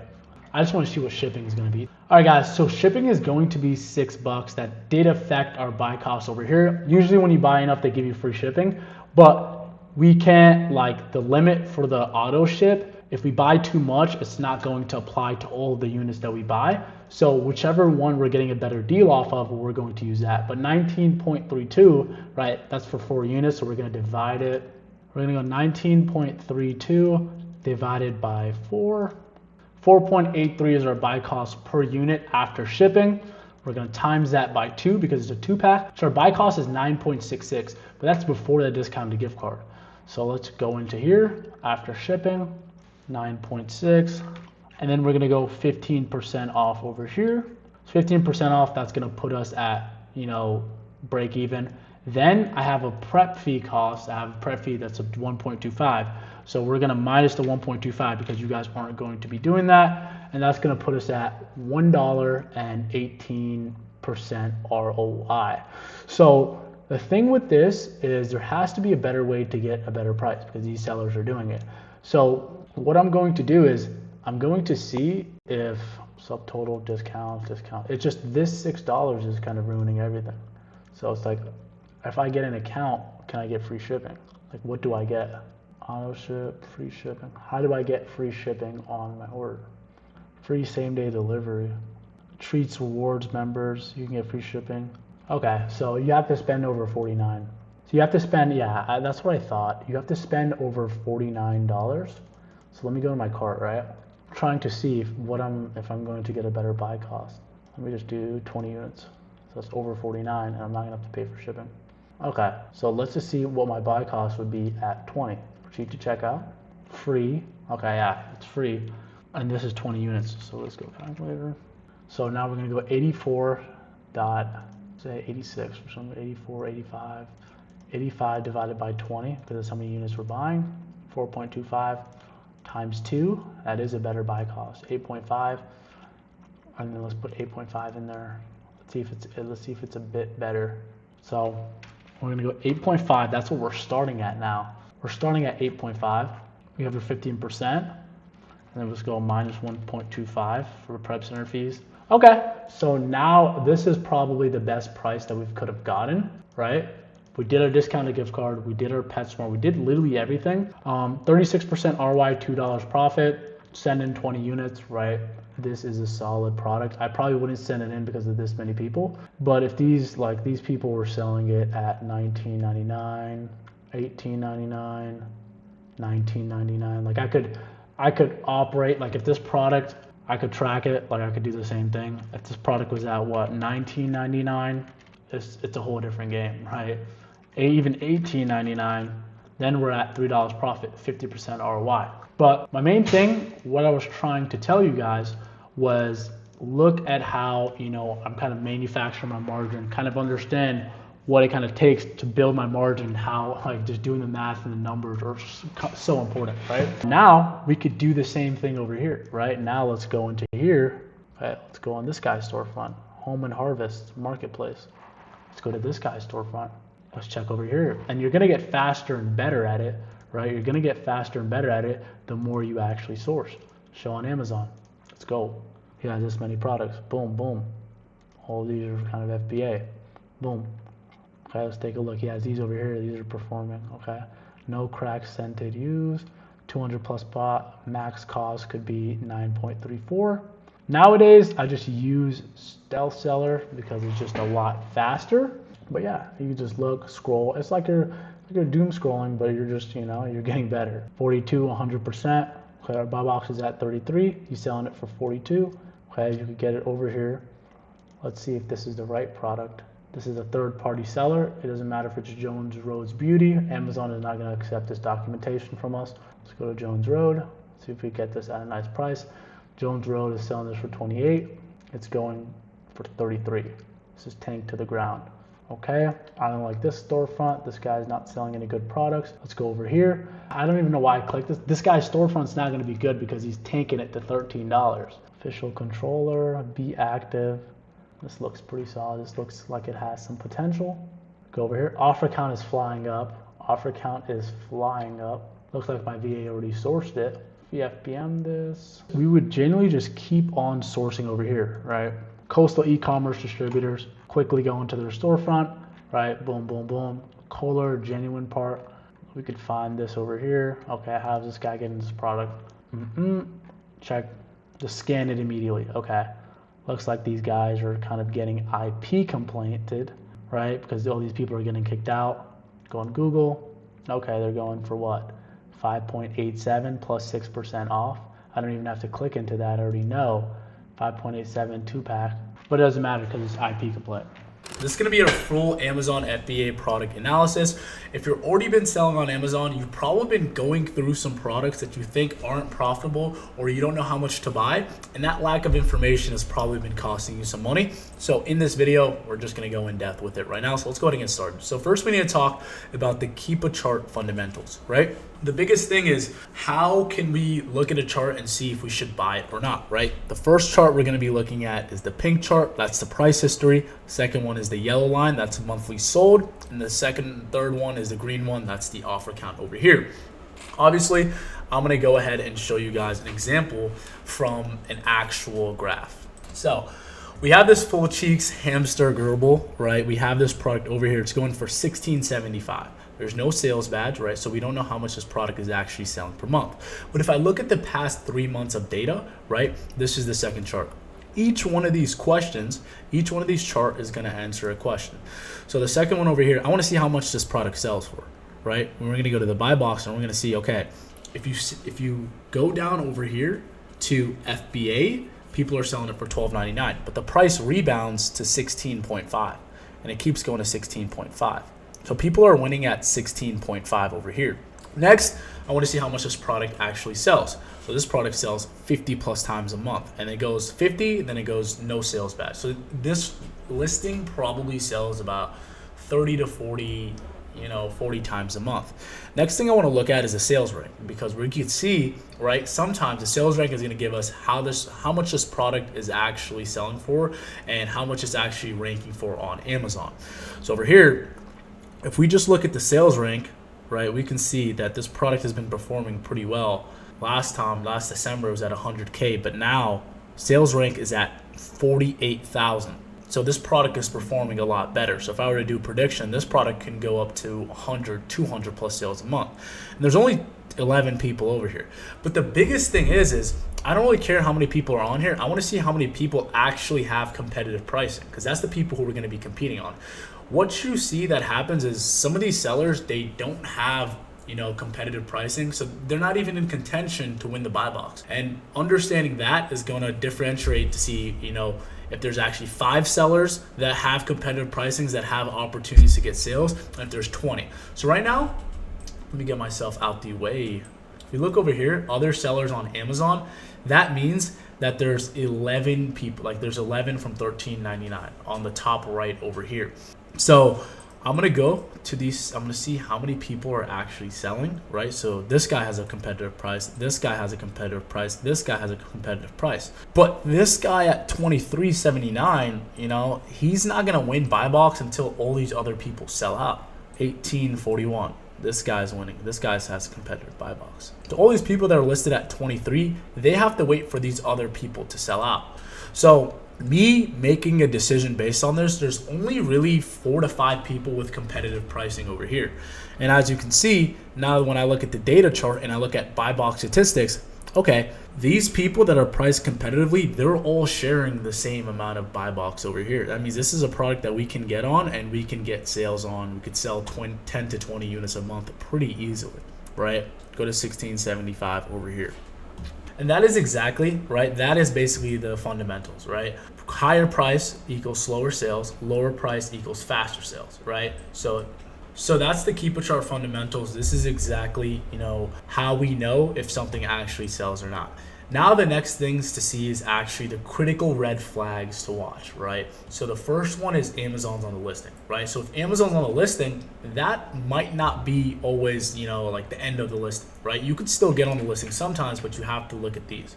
You have to check historical Amazon's pricing. You have to have must break even at Amazon's low price. So what I mean by that is if Amazon comes back on the listing, right, and they undercut you, would you be able to match their price, and would you be able to break even and not lose money on that listing? So and another thing you have to look at to see if Amazon comes and goes, unpredictably. So that is something that we can check on over here. So that's exactly what we're gonna do. Now let me kind of make this interactive for you guys. What do you guys kind of notice in all these products, right? I'm gonna tell you guys, so we have this Bashful, right? This product over here, this product over here, and this product over here. Pause the video, answer the question. All right, I'll answer it right now. So the biggest thing, right, when offer count, this is a pattern that you guys have to realize. When offer count goes up and there's not many sales on the listing, most of the times this is exactly what's going to happen, right? Price is just gonna tank down. Look at this. So this product, in just a span of, a month, this product was going for $140. Now this product is going for $99, right? So this might be good for sales because an Amazon customer is more likely to buy it at $99 than $150, but this is bad for us as sellers because we're not going to be able to make that much money on this listing. And this pattern, it's the same thing. When there's not enough sales to accommodate all the new sellers on this listing, we can see, look, it went from 5 to 26, right? And there's only 50, 100 plus sales a month. These people that even if you see a chart like this, right? If you see a chart like this, you understand, okay, there's a lot of people on this listing. Maybe let me just try to find another product. And you can see these charts. So you go from 58 all the way down to 37 over here. Now, same thing with this car hat listing over here. Same thing with this Bashful, right? Price goes down when offer count goes up, and that's a big red flag that you want to see. You do not want to get on a listing like this, right? A good feature that you can use, right, to see, okay, this product, it's not doing that good. What you can basically do is you go to track this product and, okay, I found this product at a profitable price at $85.99 or even like $80, but I cannot sell this product at $62. I just lost $20 because of price tanking and all these people. What tends to happen with these type of products is they tend to rebound. People forget about them, right? And 2 to 3 months, they're back to 80. So I'm gonna go ahead, I'm gonna go to 80, 82.99. 82.99 or more, and I'm gonna start tracking this product for a year. So I could see the data on this product for a year just by clicking one button on Keepa. And you guys already pay for Keepa. Hopefully you guys pay for Keepa. Keepa is the most important software to have. So what I'm trying to kind of explain by this is understanding the patterns. That's gonna put you in another state on Amazon. When you can look at these charts and make an educated decision backed by the data, that's when you're going to ascend as an Amazon seller and you're really becoming a business owner. A lot of these people, they're coming into this business model and they're kind of guessing. They don't know their numbers, they're not tracking anything, they're not looking at the patterns, and they're not focusing on building skills. When I first started Amazon, I was just focused. I was trying to make as much money as possible. I was just buying stuff. I didn't really focus on the skill set, and that's why my development as an Amazon seller took a lot longer to become a good seller than a lot of other people that focus on the skills. So now me 2.5 years later, I can tell you guys, coming in, maybe it's your first month in, maybe it's your first 6 months in, focus on looking at these patterns, focus on the skill sets, focus on the actual why am I making this decision, what data taught me to make this decision. Once you get really good at that, you're going to be able to run this business model for years on end and become very profitable. Let's go to the next part of the Miro board. I'm getting saucy. So now that we've kind of understood all the red flags and everything, right? Now let's focus on the green flags, right? What do we look at when we want to buy a product? So the biggest thing over here is we want low offer count, right? We want to be the first to list this product, right? Sell before the competition. That's where you end up making the most amount of money. My most profitable buys to date, I was like the first person that found it, or the second person that found it, or the third person that found it. And I was eating up all the buy box. Now imagine you get on a listing, you find a product, it sells 500 to 700 plus times a month, and it's you and another seller. You know, you're not worried about price tanks. We want you guys to start working on inventory issues, right? I don't have enough inventory and supply to actually sell this product because I'm losing, because I'm selling so fast. I'm getting so much sales and I'm making so much money. That's the switch that we're trying to make over here. So we're trying to find seasonal volume spikes over here. So you buy before peak season, right? You have stable price despite offers, and you know the offer count is shrinking, right? So let me go ahead and find an example of all these green flags for you guys in the next segment. All right, guys, this is an example of a solid product over here, right? Offer counts going up a bit, right? But price kind of stayed the same. It dipped down a bit, but it went back up as soon as velocity went up, right? This is overall kind of a solid product. It's a bit choppy, right? But this is a product you can get on and you can sell. You can look at data. We can see what the average price is. Average price, you can sell this for like 12.5 over here, right? And this is spread out. This is a product that we like to see. We want to see everybody selling, everyone's getting leads and everything. Same thing with this product over here, right? A lot of offers. So this is what I'll tell you. This is a unique thing. A lot of people are getting on this listing, but I don't think a lot of them have a lot of stock, because if there was 46 people on this listing, I feel like the price would tank a bit. Just for selling on Amazon for a couple years now, I know that people are struggling to get a lot of stock for this, right? So let's see. Right, we could be wrong, right? Let's see on Keepa. Let's check everybody's stock. So this guy has 9. This guy has 19. This guy has 2. This guy has 5. This guy has 1. This guy has 2. This guy has 5. And yeah, I was pretty much right, to be honest. Like, there's a lot of people, but they're struggling to get a lot of stock, so this is okay. That's why you have to do this next level of research to uncover, right? Because this is weird, right? Through 400, 300, and there's 50 people on this listing. Why isn't price flying down? But we understood that, okay, you know, people are struggling to get a lot of inventory, so the price is going to stay consistent. So that is good. And if you're able to loop this website, if you're able to get this product in bulk, right, find a unique advantage, right, find, maybe you make multiple emails or you make multiple accounts and you order it to different addresses, or no, you order it to your address, and all that stuff, you're getting all that inventory, you could come in here and make a lot of money because people are struggling to get a lot of stock on this listing over here. Over here, same thing over here. It's pretty consistent. Everybody's eating. So these are green flag Keepa charts. I don't know what happened over here. This dude decided to liquidate this probably. I don't know. This listing over here, right? This is a unique listing. These are the seasonal listings over here. If you were selling this product over here at $15.97, you were printing so much money because, as you can see, sales rank is going down, right? Sales rank is flying down to, because we're getting near Valentine. So this listing, sales badge might come up. It might be 100, 200. It might go up to 1,000. And there's 20 people on this listing, right? But sales rank is going to keep on going down, down, down, and down. If we check last year, right, this went up to 300 plus sales a month. Sales rank went down to 19K. So right now it's at 71K sales rank, but it could go, you know, down to 91K. And all these people, look at all these people selling out. Boom. Nobody can stay in stock over here because offer count has been flying. So looking at this data, you could be like, oh, this product is going to tank, but no. Right? Velocity is going to catch up and all these people are going to be selling out over here. And I'm using the past year's data to look at this information. So a good example of something that I was talking about with Amazon is we have this car hat men's loose, you know, product over here. And we can see, okay, offer count's going up. So competition is going up and it only sells 50 plus times a month. Let's check the sales rank. Sales rank is looking pretty good. It's about 50K. But what I want to look at is Amazon, right? Where's Amazon at? Amazon is over here, right? They're priced at 109, 108, right? They're over here. They're selling 109 consistently, but they're struggling to stay in stock, right? They're not here. They're here and out. They don't have that much stock. But what I want to do to double check to see if we can get on this listing with Amazon, like I would get on this listing with Amazon. Amazon's not dominating, you know, the buy box over here. So what I would do is I would go to data, buy box statistics, and I'll see how much, what's the percentage that Amazon is taking. And if we look at this listing over here, Amazon's only taking 4%, That means, and they're pricing it at a really nice price. All these people over here are selling it at 115, 110, 105. That means that there's people actually in here that are actually making money. And over here, they're only taking 4%. So this is a listing that we can get on even if Amazon is on there, right? Let's check this product over here. Okay, so this product is a bit different, right? Obviously, offer count's going up. It's at 11. But if we look over here, Amazon's taking a bit more of the buy box. It's 28.9, right? Amazon's in here the whole time. There's other sellers on this listing, but as soon as Amazon sells out, right? I want to show you guys what happens.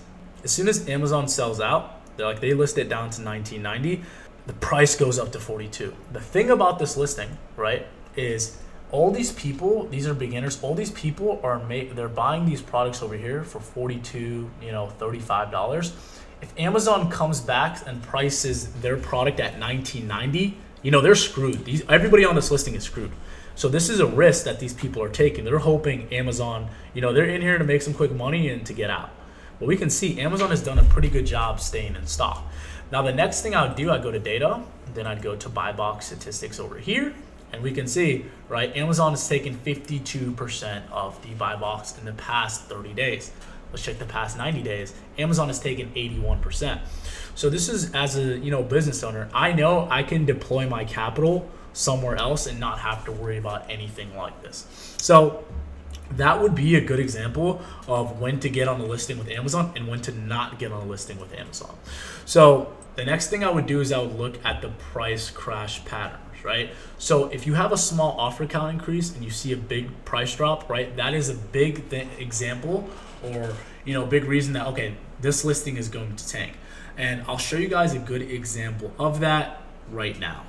So now to break all of this down, this is what we need to be looking at, right? We need to analyze all these three together. The price history, the monthly sold, plus the offer count. If one of them is off, then the listing could just be bad. So we have our buy box statistics and verify correct variation selling and understand your risk to reward ratio.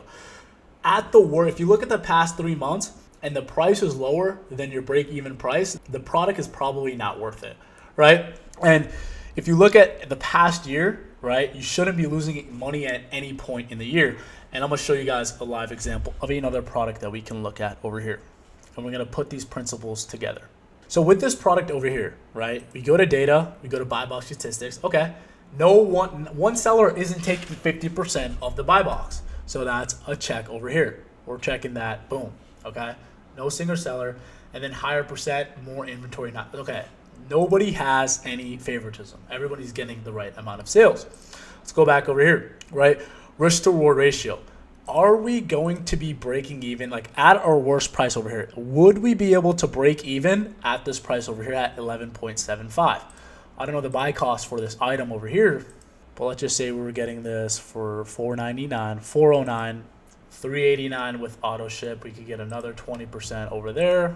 All right, guys, so let's just say for the sake of this video, our buy cost is 5.5, right? We're selling this for $12.36 over here, right? On the high point, right? Sometimes let's just say over here, January 6th, people were selling this for 13.6. Some people are selling at 14.6. So we're 14.6. We could come in here, $3 profit, 58%. That's the best case scenario. Sometimes it goes up to what? 15.8 when the offer count goes down. But we have to check the last 3 months. Over here, somebody sold it for 11.75. Big seller came on, and he sold it for 11.75.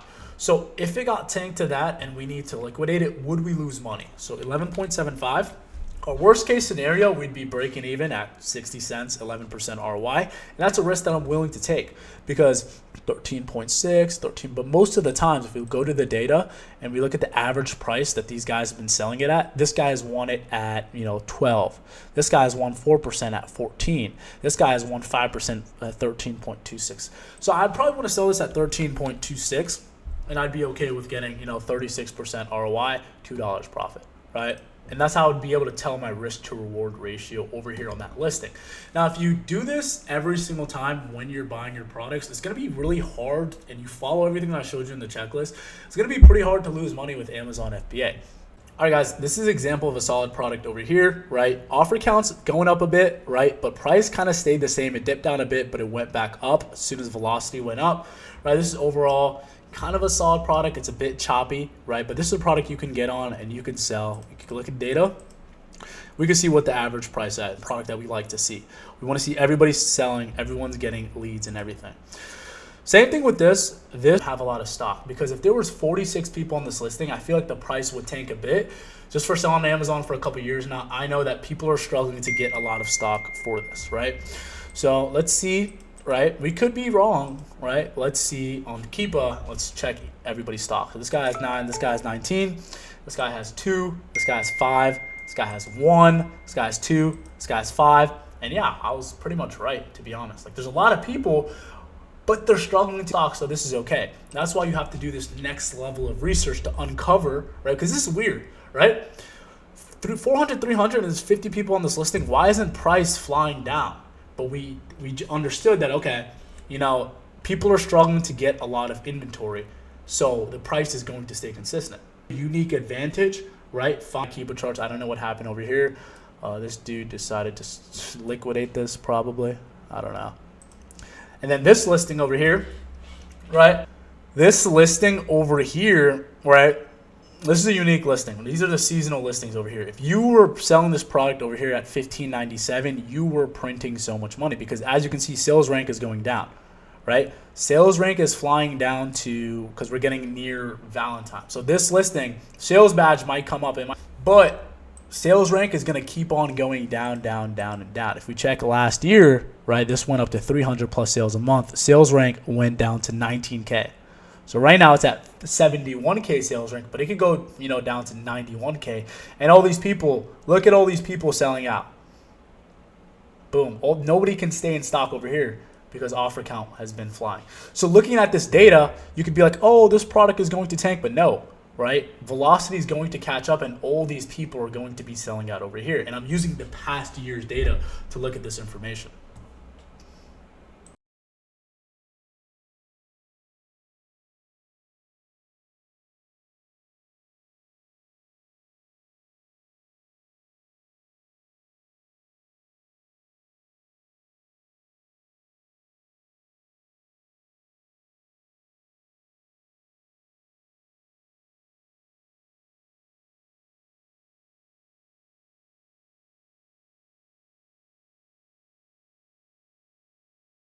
In this chapter, we're going to be going over how to use Keepa Product Finder to find profitable products at a consistent rate without having items tank. All right, guys, the next strategy we're going to be using is Keepa Product Finder. So not only are we going to use Keepa to actually see, you know, what products are profitable, what the offer count, how many times it actually sells, we're able to be actually find products with the Keepa Product Finder over here, right? This is probably the thing that separates most Amazon sellers with advanced sourcing. Reverse sourcing is good and everything, but the thing is, the only issue is you're gonna be reverse sourcing a lot of products that other sellers have already found, and sometimes the deal is already gone or sometimes it's already tanked. The thing with Keepa Product Finder, the thing I love about it is you're going to be mainly sourcing brands. Hey everybody, welcome to this training module. In this section, I'm gonna show you guys exactly how to use Keepa Product Finder to discover profitable items you could flip on Amazon in 2025. Now I know what you're thinking, right? There's so many tools out there, right? Why Keepa Product Finder? I already have SellerAmp and everything, but most sellers are sleeping on Keepa Product Finder because they don't even know it exists, or you know, it just looks too complicated over here, right? Once you understand how to use this properly, this tool becomes a gold mine for finding products that are actively selling, increasing in price, and available for you to actually sell right now. But in this module, you should know how to navigate Keepa Product Finder without getting overwhelmed, right? The exact filters you need to use to narrow down millions of products into just a couple of hundred profitable winners. And we're going to be giving you our personal presets that we use to find profitable products every single day. So the first thing we're going to look at is, what is online arbitrage Keepa Product Finder, right? Buying online products from online retailers at a lower price and reselling them for a profit. We already know that, right? So the main question you guys are probably asking me right now is why actually use Keepa Product Finder? Like, this looks so confusing, you know, I don't even want to do it. But the thing is, Keepa Product Finder is actually one of the quickest ways to sort through products and find profitable opportunities in this guide. And by choosing the right brands and experimenting with the settings, you can discover selling opportunities that other sellers just aren't capable of finding. With reverse sourcing, everyone's storefronts is public and everything, right? So if you're copying somebody else is probably copying you, which is effective, right? You still can make, tens of thousands of dollars in profit, but we want products that we can replenish every single day and know, okay, this product is going to make me X amount of money every single month. And the way to do that is by finding products that are hard to find.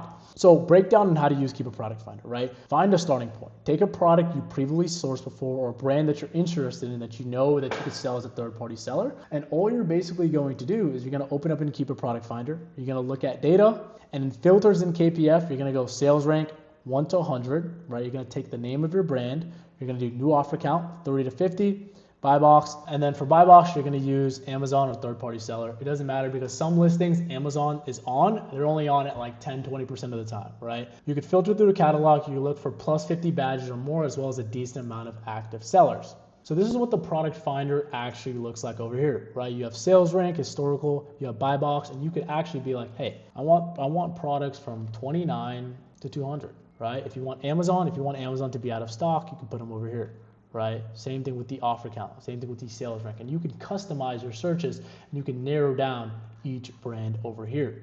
But now I know when you first see the screen, it can look overwhelming. There's tons of filters, drop downs, and options. Like most people see this and they immediately just close the tab, right? And I'm going to break down. So now that we're a couple of hours in, right, we've learned a lot, we're ready to go, we're putting all this in, we're putting notes in. I know you guys are tired of hearing me talk. If you guys are at this point in the video and you haven't taken a break, congratulations to you. You guys are going, you're actually focused. You're ready to actually make money this year, right? I'm going to bring on my partner in Two Nice Profits, Adam for Profit. He's an amazing 7-figure Amazon seller, one of the best coaches in this whole space. But we're going to have him on over here and he's going to explain Keep a Product Finder fully, what presets to you, and how to actually, make tons of money with it. Let's go. Here with my partner, Adam for Profit. He helps our students, get multiple thousands of dollars in profit every single month with his sourcing strategies. Today, he's going to be walking you through some of the stuff that we teach our students, and we're going to be dropping tons of value. Adam, can you go ahead and introduce yourself and do everything? Yo, how you guys doing? So I've been selling on Amazon for a little over 2 years now. I've learned a little bit about Amazon on my time on this platform. I'm going to show you guys a little bit about Keep a Product Finder and exactly how I use Keep a Product Finder to find profitable products that are in season and replenishable products. So I'm going to show you guys one search real quick on high offer count sourcing. This is where we're using Keep a Product Finder to find listings that a lot of sellers are on. Think of it like this. The more sellers that are on a listing, I probably would say it's easier to find. Because the more people there, okay, they found it. They had one Google search, they found the product, easy, bada boom, they're selling it, right? So that's what I'm gonna show you guys real quick. Let me share my site. Before we kind of get into that, one question for the viewers: why is using Keep a Product Finder and using this sourcing strategy, why is it better than reverse sourcing? Why don't they just keep reverse sourcing? Because when you're reverse sourcing, you're putting yourself in a little pool, right? So one thing is very important. When you reverse source, you don't really have a listing to go off of. That's when you reverse source, there's nothing that you're basing your reverse source off of when you first start. You're just kind of doing it. So when you have Keep a Product Finder and you start with that, you're going to help yourself find warm leads that can dive you into reverse sourcing or expand you into Keepa. There's so many different ways we can take sourcing. Reverse sourcing is doing a disservice to yourself. So using that Keep a Product Finder, we're going to find warm leads that will then take us into reverse sourcing or other Keep a Product Finder searches. Let me go ahead and share this for you guys.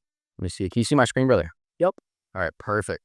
So guys, what I want to show you first is exactly how to put in this search. It's a very basic search. What we're doing is we're putting in a sales rank from 1 to 150,000. This sales rank is going to help us find products that are selling. So when you think of sales rank, think of 1 being the most popular product on Amazon and 150,000 being the 150,000th best-selling product on Amazon in any category. This is going to make sure those products sell at least a little bit. We want at least more than 50 sales a month. Another big thing we want to do is make sure there's a minimum of 3 to 4 offers. What is this going to do? This is going to help us eliminate all those private label products. A lot of these products that have 1 to 2 offers are either Amazon or a brand direct or private label product. So it's something that you don't want to waste your time looking at. And by, changing that and eliminating that, we're going to save so much time and find more products.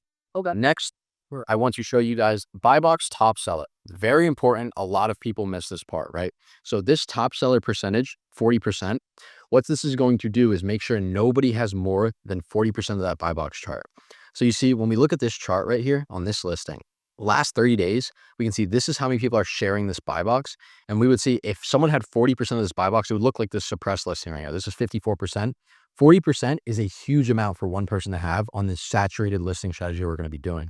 So it's like when you see something like this, it's perfect. So less than 40, you're going to find more products like this. So let me go back here, 40%. And then lastly, we're going to put in a 50 sold in the last month. So right here, bought in the past month, you want at least 50 so we can eliminate some more products. Not just verifying that a product actually sells, right?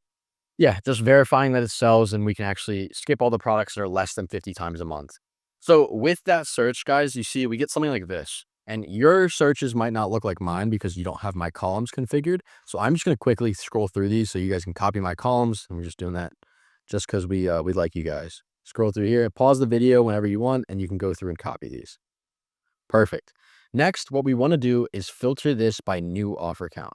You can see right here, this offer count is what we're going to filter by. Filtering by the highest offer count, what I think is going to help us find easier products. Because like I said earlier, if everybody is selling something, it is going to be easier to find. So going through here, we haven't eliminated any filters. So we're going to see stuff like that's kind of popular, like this Christmas CD. So it was just Christmas. This is very popular. You're going to find some beauty products. Maybe if you've been selling on the Amazon platform, you might see some certain items that you've sourced yourself, like Monster Jam, for example, huge Christmas product. This was absolutely massive. And they were buying this from Target. This Chex Mix has been around for a while. Big online arbitrage product. And you can see as we scroll, I'm going to skip a couple of these. I'm going to go straight to the one that I want to show you guys. This Jellycat listing, for example, this is what I have pulled up right now. We can see it sells 1,000 times a month. The ASIN's right here, and there's 68 people on this listing. All we are doing is taking this ASIN, throwing it into SellerAmp, and then we are doing one Google search. So one Google search shows us it was at Jellycat for $28. So we can see right here, $28. This was a huge Christmas product. It's out of stock right now, but we now can backtrace where people bought this. This isn't guesswork. Now we know exactly where people are buying this from. $28, very profitable product directly from the brand. Once you do a little more research, you see they don't really do too much wholesaler brand direct. It's normally one company that sells it. And other than that, it's just all online arbitrage. So here's the biggest part. So we can keep a product finder like we just did. We can expand off of this. We can go back on this product, Jellycat, and we can do a brand search where we literally take the whole Jellycat brand and we tear it apart.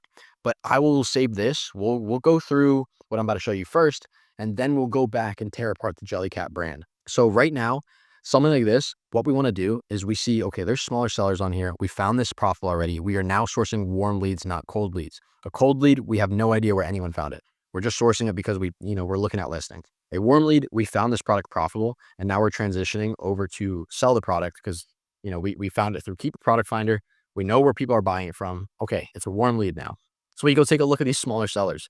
Someone with 4 reviews, if you're a brand new seller, he's going to have similar auto ungated products to you. So 4 reviews, he's still pretty new. He's probably getting just that 200 sales. What were you about to say, Frosh? Well, Adam, just for the viewers, right? Why should a seller, right, for the viewers, why should a newer seller reverse source somebody with less than 10 to 15 reviews other than a guy that has like 40 or 50?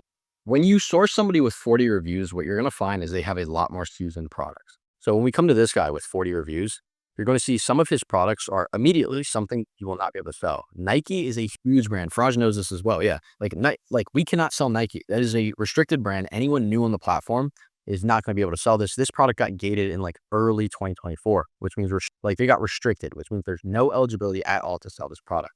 So someone like this, he's a little more seasoned. Not everyone's going to look like this. They're not going to only have Nike, but chances are the higher the reviews you go, the more likely they might have something you're not able to sell. So sourcing in between that 0 to 15 review range is going to show you new people, relatively new Amazon sellers that are selling similar products to what you are able to get ungated for.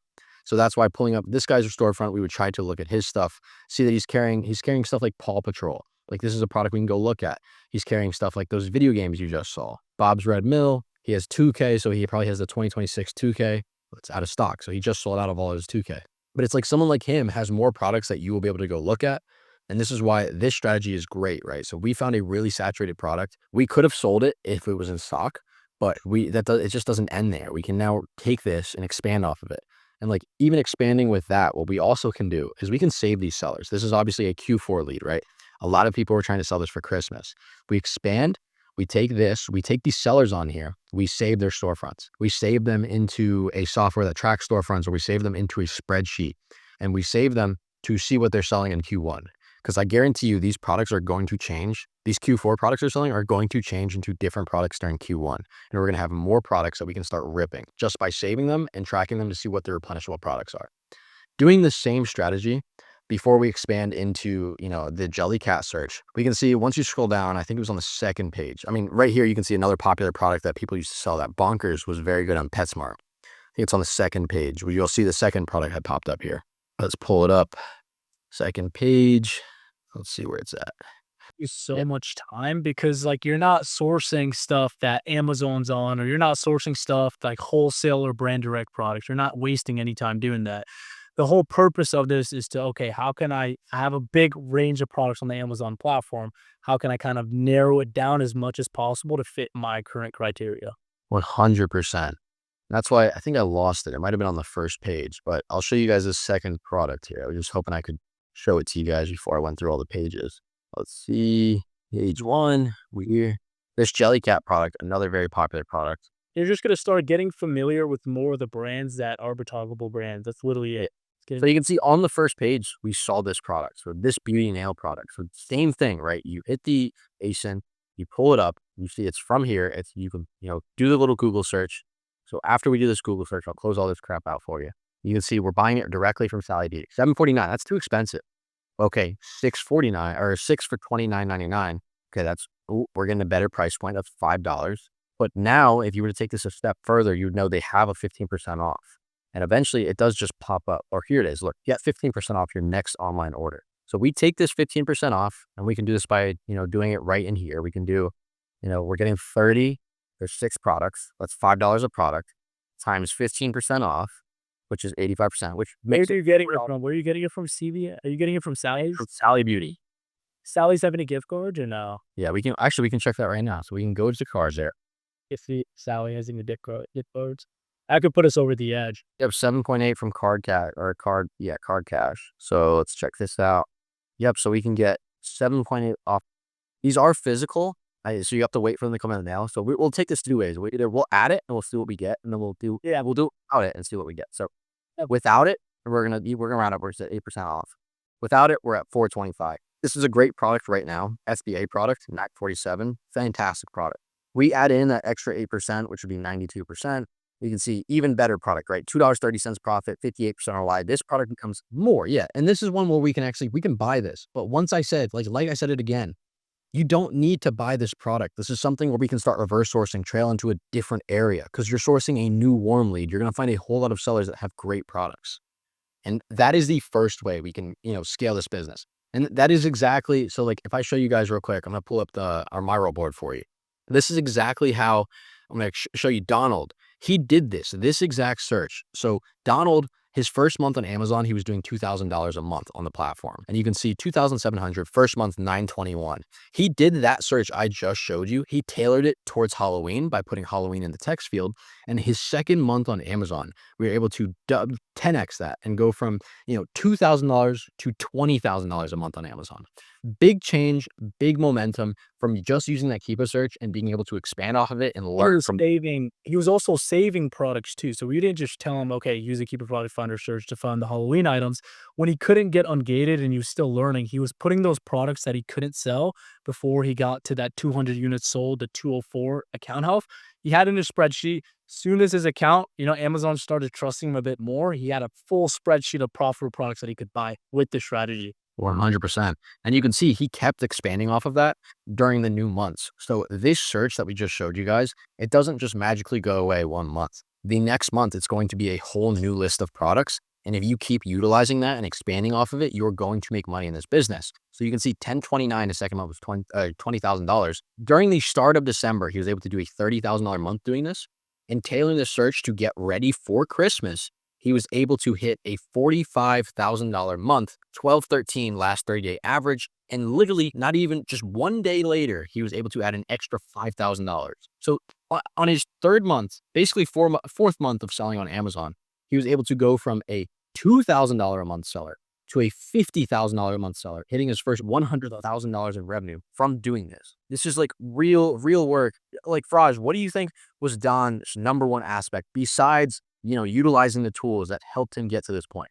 I mean, the biggest thing was kind of, just these keep a product finder searches, getting him to separate himself from these other Amazon sellers and getting a different starting point. Like, I feel like a lot of people, when they start out, the reason he was able to get results so fast is because he really honed in. I feel like a lot of people, once they get into reverse sourcing, right? Like obviously reverse sourcing is a good starting point and everything, but at the end of the day, taking your sourcing strategies to the next level, really doubling down. I think that's what separated him from, everybody else, to be honest. 100%. Yeah, and the biggest part, yeah, expanding off those searches. Like we showed you guys a basic search. You can expand off of that like 100 different ways to get different results. And you should be doing that if you want to make it in this business or just, continue selling and learning.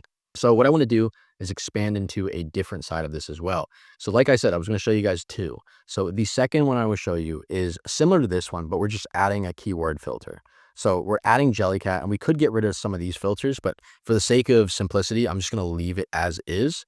And we're going to add in the title that we want a brand that is Jellycat. So is one of these brands, we're going to put in Jellycat. You can see there's 2,000 listings from Jellycat. With our criteria, there's 97 products. So Adam, just to make sure the viewers are following and understanding, why would someone do this, and when is a good time for someone to do this? Yeah. Okay. Perfect. Yeah.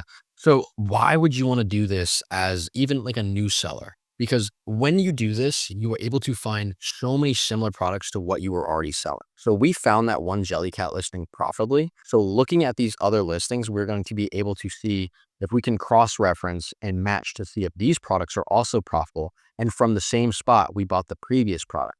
So since we were looking at this amusable pickle on this website, we want to see if they actually carry all the other ones and see if we can find more products. And just by the looks of it, so when we look at this search, we're not making this up. You see all these Jellycat products are insanely popular. 67 current offer, 39. These are all like big moving products. And some of these aren't as saturated. When we get down to the 19 and the 18, these are less saturated products. And this is how we expand. Maybe we don't sell that most saturated product because it's out of stock right now. But we look at these less popular listings under the same brand, and you can sell these products. And this is how you take yourself from a $1,000 a month seller to a $50,000 a month seller or a $100,000 a month seller by breaking apart these brands and expanding. As a new seller, this is a huge stepping point to get you out of where you're currently at and expand you off that 1,000 to go to a 50,000. So pulling some of these products, we can just look at a few. We'll look at like this Jellycat chocolate macaroon. So we pull this one, let me grab the ASIN, pull it here. Let's pull it up. And we can see it is in stock right now for $25 at Jellycat, which is a little close, but $25 does actually make us profitable. So something like this, I barely even put any time. You watched me do this right now. We're pretty much at our we are at the 25% ROI pretty much. Even if you add like your 2% cash back, you need that 0.6. Like you are there, and this is a good product to sell then. And an opportunity we can use and, scale with this is we can look, oh, there's no prime offers on this listing. This is a super light product. This is only 1 ounce. What can we do with this? We can FBA this product, and you can see it right here. Once you FBA, you are able to sell at higher price points. So this person, they are probably going to be out of stock very soon. And you can see when we look at these FBA offers, let me see, now they're here. These guys are priced above FBM, and they're not doing that because they don't like money. They're doing that because they can sell this product at a higher price and make money. Why can they do that? Why can FBM go over FBM? Yeah, 100%. So the reason these FBA guys can price higher than the FBM guys is because 2 things. 1, they're sending it to Amazon. Amazon's prioritizing sellers that are using their services. And 2, they have that primary fulfillment. So they can fulfill the orders within 1 to 2 days. You ever wonder when you shop on Amazon and you can see it says, same day delivery or overnight delivery? That's from these prime sellers, and you pay a little bit of a premium, and Amazon only displays their offer on the buy box because they know you'll pay a little bit of a premium to get it tomorrow or the next day, rather than paying some FBM seller expedited shipping, which is, a $12 shipping cost for an FBM seller. You can get it for free if you just have Prime, and they want to push Prime and give you better deals with Prime. So this product, I could sell this at this 46.38 mark, have that 40% ROI, $9 profit, and I'm running a way better profit than any one of these FBM sellers. And even if we didn't do this and we did only one FBM it, we are still making 25% ROI. But if we FBA it, we're almost doubling our profit, which is a fantastic thing to do. More money, more products, more profit that goes back in your bank. You're not doing as much work. You just send the shit into Amazon and you're done. 100%. So guys, those are the 2 searches that are essential for leveling up your business. And we just wanted to kind of share that with you and help you guys grow your business together. Let's do it. Let's get after it. Thank you so much for coming on. Let's go. Yeah, no problem. So in this section, I'm going to show you guys exactly how to use one of my favorite softwares for sourcing, right? This is more of an advanced software, right? came out just a couple of months ago. And this software helped me find, I'm going to show you guys, but this software helps me find products consistently. I mean, really fast. So these are the problems new Amazon sellers are having, right? Most Amazon sellers, they can't find enough profitable products. They don't have enough time to spend hours every single day. They want to find better products and they want to find easier ways to actually ungate these products, right? The biggest thing in this business model is, you need a sourcing machine, right? Even your VA, right? Even if you give your VA a bad sourcing strategy, right? It doesn't matter how much hours he puts in, right? You're not going to find enough profitable products to make your Amazon business get to those, 5, 7, 10K profitable months. And I'm going to show you in this section exactly how to use Stealth Seller to accomplish this desired outcome. The best sourcing method for new Amazon sellers is always going to be reverse sourcing, because you probably don't even know what a profitable product actually looks like. Over here, right? You see this product, we're getting it for $8, we're selling it for $25. That's $6 profit, 25% ROI. How do we find and fill our products with this consistently, right? Now, what we need to do is we need to fill our Stealth Seller software with as much profitable sellers on this item. Sellers that are posting products consistently every single day. And all that we're basically doing is we're going to find the products that they're selling and we're just going to take it from them and sell it as our own. So over here, right, we're able to see, okay, this is the newest listed product on my feed. I can see, okay, it's selling for $24.99 over here. And on Walmart, it's going over here for $12.8. But we can see that it's out of stock. So I'm not going to even click this item. This is just saving me so much time. Okay, I can see this product over here is going for $8.88. I see the Keepa chart over here. It went down a bit, but it's going back up over here. I'd go to Vitacost over here. I can see, okay, we get an auto ship over here. Let's see if there's any discount codes or anything. $3.49, right? One discount code and we can sell this profitably. And we know Amazon's on this listing, but this product sells 4,000 times a month, right? So this is a product that we could probably get on and probably sell. And all I would basically do over here is I would scroll down and I would just source. And these are all the sellers that I would put on my listing over here. So if you can see, I have 314 sellers that I'm reverse sourcing right now. So these are 314 arbitrage sellers that I put on this software, and as soon as they list this product, I'm going to be taking it from them. And as you can see over here, right, I could find which seller has been listing a lot of products. Okay, this guy has been listing a lot of products FBM. So let's see what the products he's selling.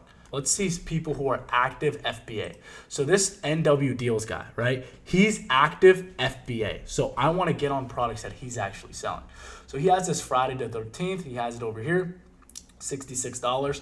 But what I can also do is I can also go on my smart filter over here.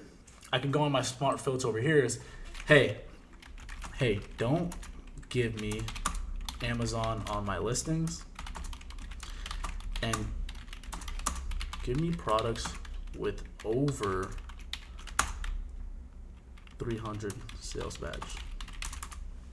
Let's see what it gives us. Okay, so now it's only gonna give us products that sell. So we're able to actually decipher what type of products that we want to find.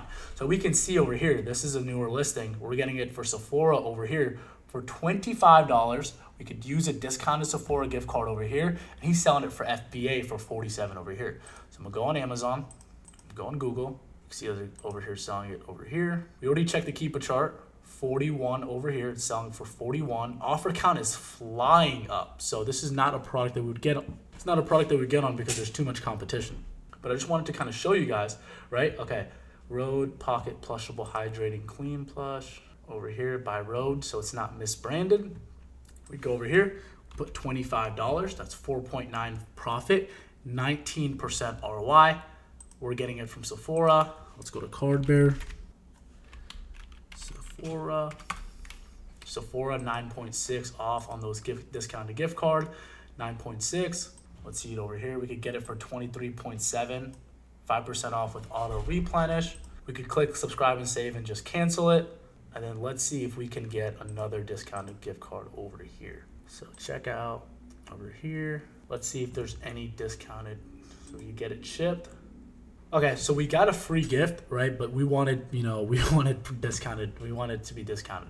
So our best case scenario, we're just gonna get 10% off over here. Going to 10%, and then this would be $7 profit, 32% ROI, right? And then there's some cash back. We'd get 2%. That would offset, you know, sales tax, but we're sending it to a sales tax prep center. So next over here, selling for 39.5 over here. We could go ahead and FBM this. I mean, we could go ahead and FBA this. Everybody's FBMing over here, right? The last FBA guy, let's go to new third party FBA, new third party FBA.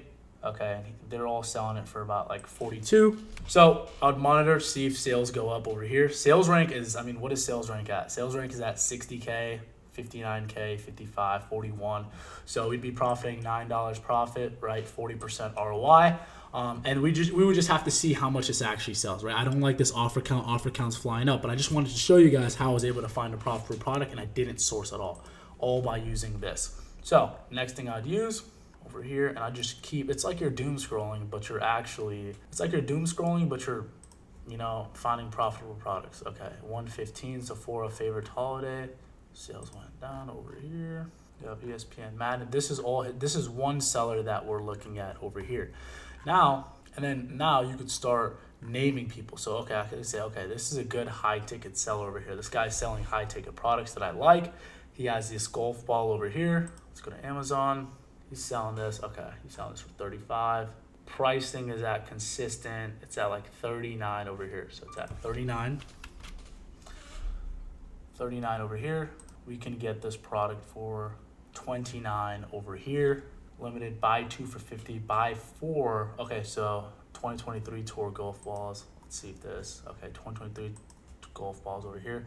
Get 15% off instantly when you get SMS. So we have 15% off over here. Limited time sale. So we're getting four for $90. So that's gonna give us a really good price.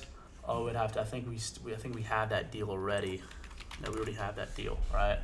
So 90 divided by 4 is 22.5. Okay, so our updated buy cost would be 22.5. Yeah, so 2 for 50, 22.5. So we'd go over here, 22.5. Go 22.5 over here, and we're getting a 15% off. Boom, $7 profit, 39% ROI. This is one of the listings, sells 100 plus times a month. Look at this consistency. At its peak, it sells 600 plus times a month. And this is selling over here for 37 over here. I'd probably say, yeah, people were selling this FBM for 39. We're going to be FBAing this. You know, price dipped down a bit, but I know it's going to rebound over here. So we'll be more conservative, and we'll say we're going to sell for 37. We're not going under 37. That's $6 profit, 31% ROI. And this is just 5-10 minutes of sourcing. And that's all I would basically do. I would just keep on sourcing over here, and all my favorite sellers, I would just list it. None of the sellers that I see that I'm reverse sourcing, none of these guys are going to be able to, you know, list the product without me knowing, which is why I love this. Now, some tips. Now that you know, okay, this software works for us, how'd you get 300 plus sellers to reverse source, right? What you want to do, how do you find good sellers to actually reverse source? Well, you won't know exactly how good a seller is until you actually monitor them, right? And I'm going to show you where I found some of the best sellers and why, right? What you want to do is start from a profitable listing that you know is good and that has 10 plus sellers. So, you know, one of those listings that you know a lot of arbitrage sellers are on, that's profitable, but you were just kind of late to it, right? Seeing 10 plus sellers confirms that it's likely something that you could find profitable, and it gives you a good list of sellers to actually look through. So if you see a listing with high offer count, right, this would be a good way to find, you know, tons of sellers to reverse source. And I'll give you guys a good example over here. So we can see this listing. Okay, let's go to Style Seller. Let's see a listing that I know. I'll give you guys a listing that I know. This EA Sports. Look at this. Let's go to this Amazon listing. There should be like 50 to 60 sellers on this listing. So over here, we want to get on a listing that has a lot of people on, right? So I could say, give me a listing with 70 plus sellers. 70 plus sellers. Okay, so this offer has 70. This place has 70 plus offers. I think that was too much. Let me see. Give me a listing that sells 50, that has 50 plus offers. So now I'm going to be able to find, oh, okay, I know this product over here. You have this product. And now all I would basically do, I'd go to Amazon. Let's go Amazon over here. Now let's just say you've seen all these people, right? You've seen all these people on these listings, and you want to find a way to add more sellers to over here. Look, we have 80 different people, and these are all newer sellers, right? This is a gold mine. You don't want to sell this product, right? Because this product, you're probably late to it. Maybe it sells 10,000 plus times a month, so people are probably eating on it. But I just want to show you guys this offer count, right? 2 sellers. This guy has 2 reviews. This guy has 18 reviews. This guy has 533. You don't want to get anybody over, like this Prime Hustle. This guy has 3. This guy has 2. This guy has 2. This guy has 0 reviews. All these sellers that are, especially if you're a new seller, put all these newer sellers in there because they're more likely to have auto ungated products and products that you can actually sell. So I want to go to Prime Finds Lux, right? So we have this over here. We have Meat Church over here. We have Lifesavers over here. We have all this stuff over here. This is more likely that you're going to be able to sell this. You're going to more likely be able to sell this as a newer seller. Then we got, and then this is how you could use one seller, one listing to be able to find multiple. Like, you should never run out of third-party sellers to sell on Amazon. Like, this is not a good listing. I don't want to reverse source this guy that has 1740, right? I don't want to reverse source this guy that has 229,000. I don't want to reverse source these guys, right? So understanding, like, being intentional with everything, every action that you're taking in your business is going to be one of the most important things ever. Let's go back to the Figma board. Now let me just give you guys a visual representation of how to source, and once you get $3 in profit, we send it to Amazon's fulfillment centers. It's the easiest money possible here. Next, let's go to this profitable product over here.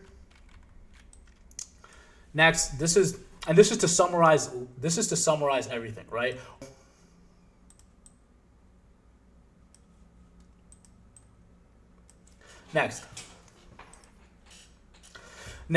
Next, we have this bundle of 2 Orville's popcorn or cashew lovers, whatever this is, and we're getting these for $3.69 each. Then we're gonna lock 10%.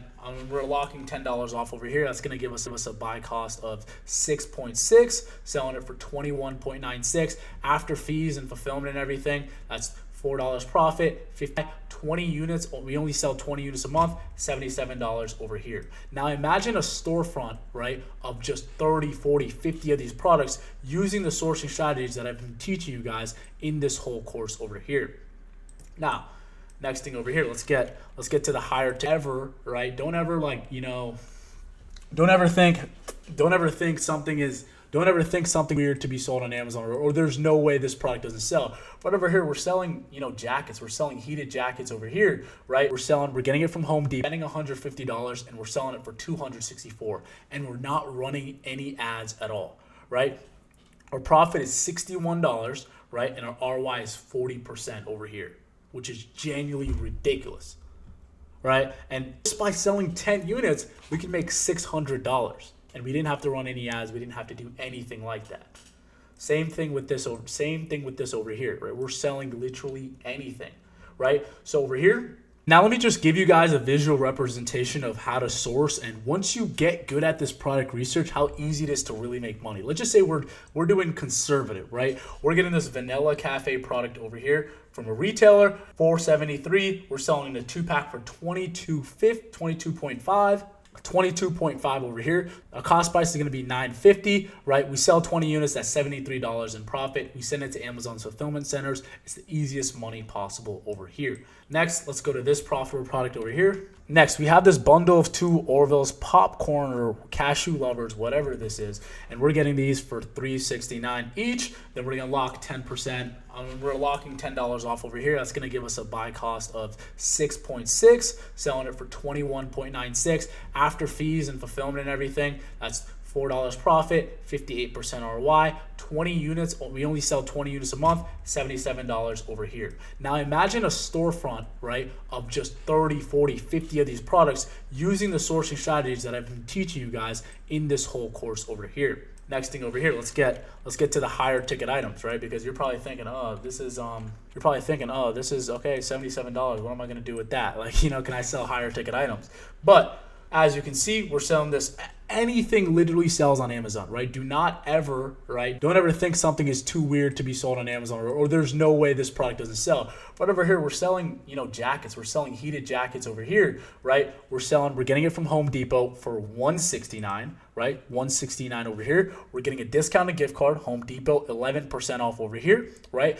This listing sells 50 plus times a month. We're spending $150 and we're selling it for $264, and we're not running any ads at all, right? Our profit is $61, right? And our ROI is 40% over here, which is genuinely ridiculous, right? And just by selling 10 units, we can make $600. And we didn't have to run any ads. We didn't have to do anything like that. Same thing with this over here, right? We're selling literally anything, right? So over here, we're getting this product in a 2-pack for $15.84. Plus, we're getting this from Ulta over here. We're getting 13% off over here. And we're putting it in a 3-pack. We're selling it for $45.99. We're spending $22.86 over here. And we're selling it for $45.99. $7 profit, 33% ROI. Let's go to the higher ticket items. Home Depot over here, we're getting it for $99 over here. We're saving 50% off. We're saving $50 from a discount that Home Depot already has.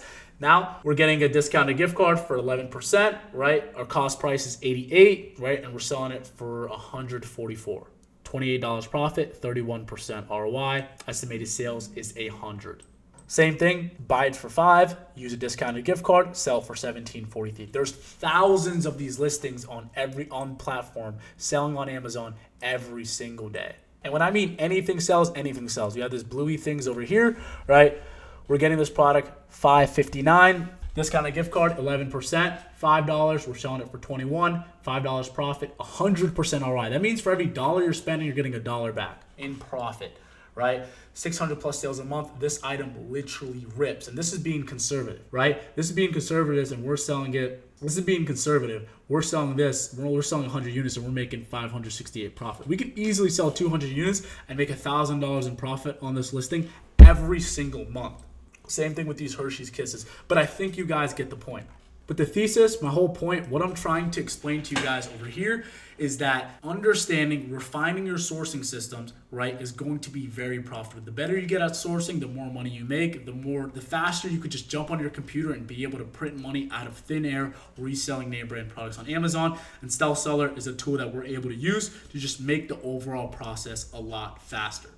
Have you guys ever wondered why there's those people out there, making thousands of dollars from their Amazon business or their online business, but they're only working like a couple of hours every day? And on the other side, you see people, working 10, 12, 14-hour days and they're still making less than the other guy. The biggest lie that I was told was working hard is the only answer, right? Work hard but the people who work the hardest always win. And as you can see the blue collar workers, you can see construction working 20-hour days. They're not making the most money, right? Once I learned this one concept, everything changed about how I run my business, how I even run my life, right? And this one concept is really just delegating, learning how to delegate, learning how to build systems around the stuff that you're doing so you could teach somebody else how to do it. Delegating is one of the most important things, and building systems could be hard at the start. It could be intimidating at the start. That's why most people always hit a cap with their business, because they think they could do it all themselves. They don't know how to build systems. They don't know how to delegate. They don't know the power of delegation. They think they could do it themselves. They don't want to share the piece of the pie. They don't want to get over that learning curve of learning how to build systems, and that's why they're never able to scale, and that's why they're working a job in their business instead of running it. Okay guys, so the main issue that most Amazon sellers just face and why they don't grow is because they're just not delegating enough, right? That's why they're stuck at those 5, 10, 15K months, right? Because they're not delegating. It's too intimidating. They don't know what to do to delegate. They don't know what to delegate. So the cause of that is they're doing everything. They're sourcing, they're doing admin work, they're packaging orders, and the effects of that is now they're getting burnt out,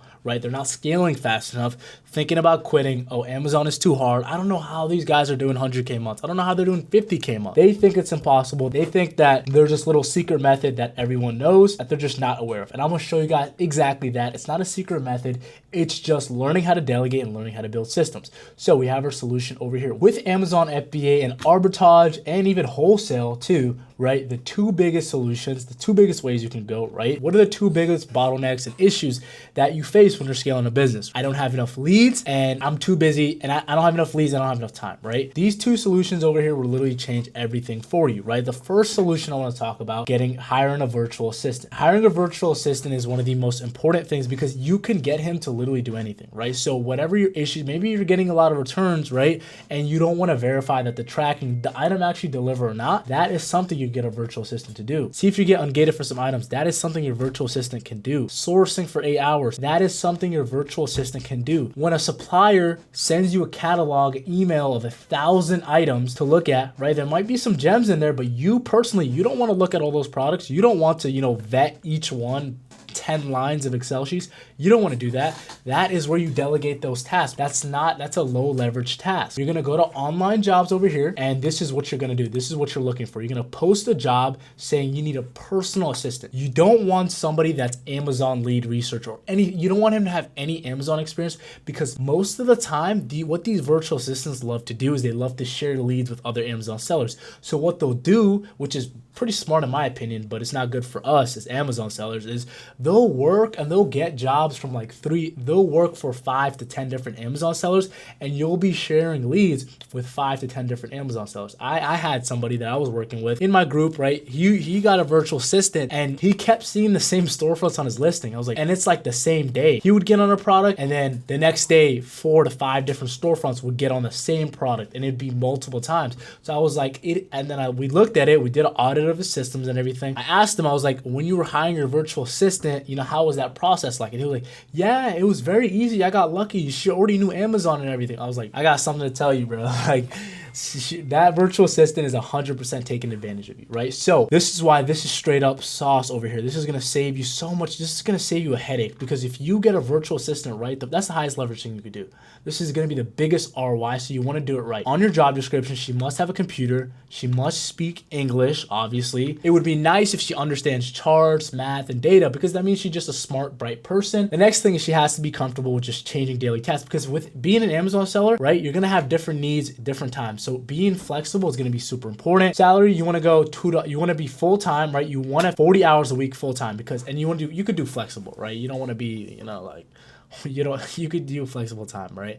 So pay them about $2.50 an hour to $3 an hour. That's a lot. That's a lot in the Philippines. That's like a full-time income, like a doctor's salary. So don't feel bad about that.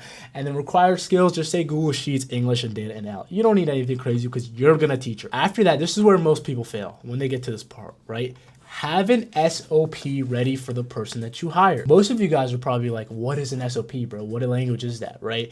SOP is a standard operating procedure that you're going to give the employee that you're hiring, right? When I hire somebody for my team, I have an SOP ready for them, get them to understand what they're going to be doing on a daily basis. What are some things that are no-go? What are some things that are yes, let's do it, right? And it just gives them a lot of structure, right? The last thing you want is be paying a virtual assistant and the virtual assistant doesn't know, what she's doing, or he. Okay, so this is an example of our SOP over here. General requirements, minimum profit, $3, minimum ROI. Like, we're just making everything easy for him just to look and digest, so we know what we're looking for every single day. Keep chart requirements, right? And we have a rating system over here. And when he puts his products over here, everything is organized, then we're rating them. So we're giving them feedback every step of the way, right? And we're communicating with him, right? We're communicating with him every single couple of days or every single day. So it's impossible to make a bad hire when you have this type of level of communication. So the number one tips I would advise for somebody just starting out is just when you're hiring an employee, you want him, first of all, you have to be good at sourcing to hire somebody else. Because if you're not good at something, you try to teach somebody else, it's going to be a disaster. After we give an SOP, what you're going to do, you're going to have 5 to 10 prospects, and then you're going to walk them through Seller, AMP, and Keepa. Then you're going to give them video tutorials that you have, or just next time you're sourcing, just record your screen through Loon or software like that. Record your stuff, and then tell them, I do paid trials. So I'll pick 4 to 5 of the best ones, and I'll give them trials, right? I'll pay them like $1, $1.50, and I'll see what they can do, right? I'll give them the resources, I'll give them SOP, and I'll see what they can do, right? And the one that has the most potential, right? The one that is eager to work, the one that is the most hungry, that's who I'll end up hiring. The next thing is some people, right? They get a virtual assistant too early. Some people get it too late, right? It's opportunity cost. So this is when to actually hire a virtual assistant, right? There's some signs that you're ready for a virtual assistant, right? You're consistently profitable and you're reinvesting in inventory, right? You do a couple $1,000s in sales, right? You have proof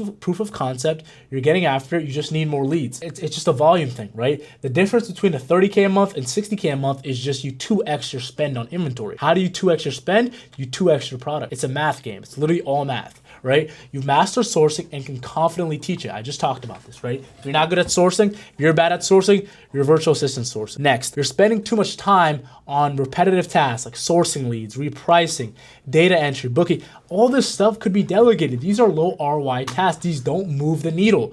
As an Amazon seller, as a business owner, we want to be moving the needle, and data entry, bookkeeping, tracking inventory orders, that's not going to move the needle. That's not going to take us to that next level. So that is something you could delegate pretty easily. So the next way to delegate is, okay, now it's like you have a lot of products, you're spending a lot of inventory, spending a lot of money on inventory, right? Now it's like, okay, I'm sending out like 50 to 100 orders out every single day, or I'm sending out like big shipments of all these aces. I'm spending so much time, I'm spending all this time putting FNSKU labels on, these products and sending out to Amazon. It's taking a lot of time, right? And I don't have time to either source or reach out to suppliers or do higher leverage tasks when I'm traveling, or I don't have enough space in my house to keep the products, or I don't like being in a warehouse or a storage unit, or it's like I can't get a warehouse because in my area it's super expensive, or I live in the city, or I'm in college.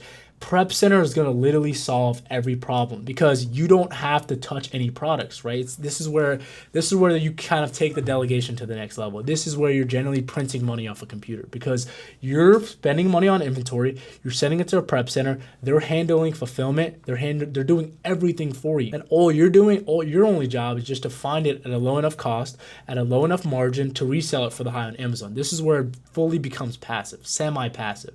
You still have to spend money on inventory, but you're not touching any products. This is where you get out of the trench phases, right? This is also after you get really good at building your margin, because if you only get $2-3 profit, a Prep Center isn't going to be worth it. Why use a Prep Center? Obviously save time and labor, right? Eliminate need for personal storage and shipping. Maybe you're not a warehouse guy. Maybe you don't want to be in a warehouse 8 hours a day. Maybe you don't want a storage unit, right? That's totally fine, right? Maybe you don't want to be stuck to a lease or anything. Maybe you're in California where it's 11% tax or something like that, something crazy. Who's going to make more money on Amazon? The guy that's 0% sales tax when he's buying inventory, or the guy that has 11% sales tax when he's buying inventory? It's just a no-brainer. Most Prep Centers are in those states that don't have any sales tax or anything like that, right? So New Hampshire, Delaware, right?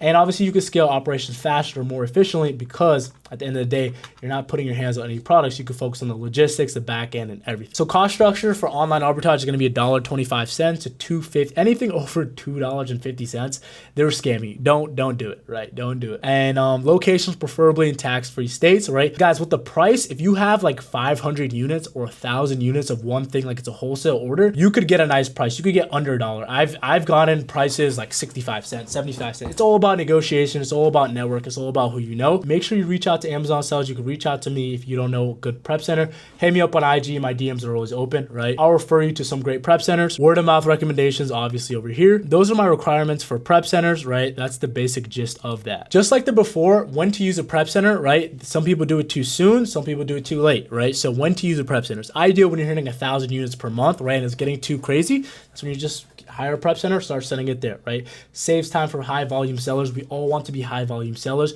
We all want to be moving a lot of products through Amazon, right? So we all want to be high volume sellers. Especially useful for those with a 9-to-5 jobs. Especially useful. If you have a 9-to-5 job, you're still trying to make this work, right? Prep Center is a great opportunity, right? If you're in college, you're out of state, right? Prep Center is a great opportunity. If you're traveling even to Africa or something like Europe, Prep Center is a great opportunity. Great for sellers and high sales tax too. If you're in like California or something like that, and you're spending, thousands on, inventory, it'd be a great move to kind of, or because some of those websites, some sites, they don't allow sales tax exemption. So you'll be at a big disadvantage. Think about hiring a prep center. Useful if you have capital, but limited time. This is obviously good. It is also useful, right? You don't need to have capital. You don't like insane capital. If you get good at building your margins, you can, you won't have to worry about that dollar or two out because you're so good at manufacturing your margin, cash back, discounted gift cards that it doesn't matter. You want your time back, right? That is the end, right? Hopefully you guys learned a lot from this video. I just gave you 2 ways to scale and delegate your business. In this chapter, I'm going to be doing an interview with my guy, Anthony. He's an owner of a prep center, and we're going to talk about the pros and cons of getting a prep center. All right, guys, in this segment, we're going to be talking about everything you need to know about prep centers. Over here, I'm going to introduce my guy, Anthony, He owns a prep center. Anthony, you want to go ahead and introduce yourself? Yeah, so my name's Anthony. I own Irva Prep Center. We've been in business for a few years now. We've got 2 warehouses, 25,000 square feet and 15,000 square feet, and 10,000 square feet. And we have between 50 to 60 employees. So we deal with a lot of clients. We ship out a lot of units, and we're very experienced. And Anthony, do you want to go over what's the benefit of a prep center for a newer viewer that doesn't know anything about Amazon? What is a prep center? What are the benefits of it? And why should somebody look into getting a prep center? Yeah, so an Amazon Prep Center is a 3PL warehouse, which is third-party logistics, and they're warehouses that specialize in doing preparation for Amazon sellers. So 3PL is when you outsource logistics to another warehouse. So instead of doing the shipping, prepping, receiving yourself, another company does that for you.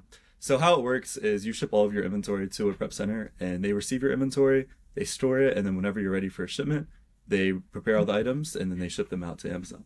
And you pay a per unit fee instead of like having a warehouse, having to deal with employees, being locked into a lease, all that stuff. You don't have to deal with any of those responsibilities, but you pay a little bit of a premium for it to another warehouse. Okay. And when should somebody look into getting a prep center? So it really depends on your situation. Like, a lot of clients, maybe they're in college or they really can't receive any of the inventory themselves. So it makes sense to start out with a prep center from the jump. A lot of clients are doing the online arbitrage business model, and then they live in a state that charges sales tax. So the percentage that they save in sales tax will actually, outweigh the fees that they have to pay to a prep center. Can we kind of go more in depth about that? Because I feel like that's a factor that a lot of people just don't take in account of the advantage that people that live in Delaware, 0% sales tax, somebody that's living in California or somewhere else. Yeah. So there in the United States, there's 5 states that you don't have to pay sales tax in on all items. It's Delaware, Montana, New Hampshire, Alaska, and then there's one other one. It's I think Oregon. Yeah, Minnesota, I think. No, Oregon's just.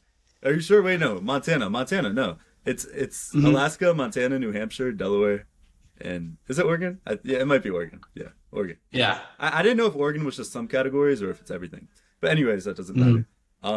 Let's say you're reselling sneakers, and each sneaker that you buy is $100. If you live in California, I think they have 9 or 10% sales tax.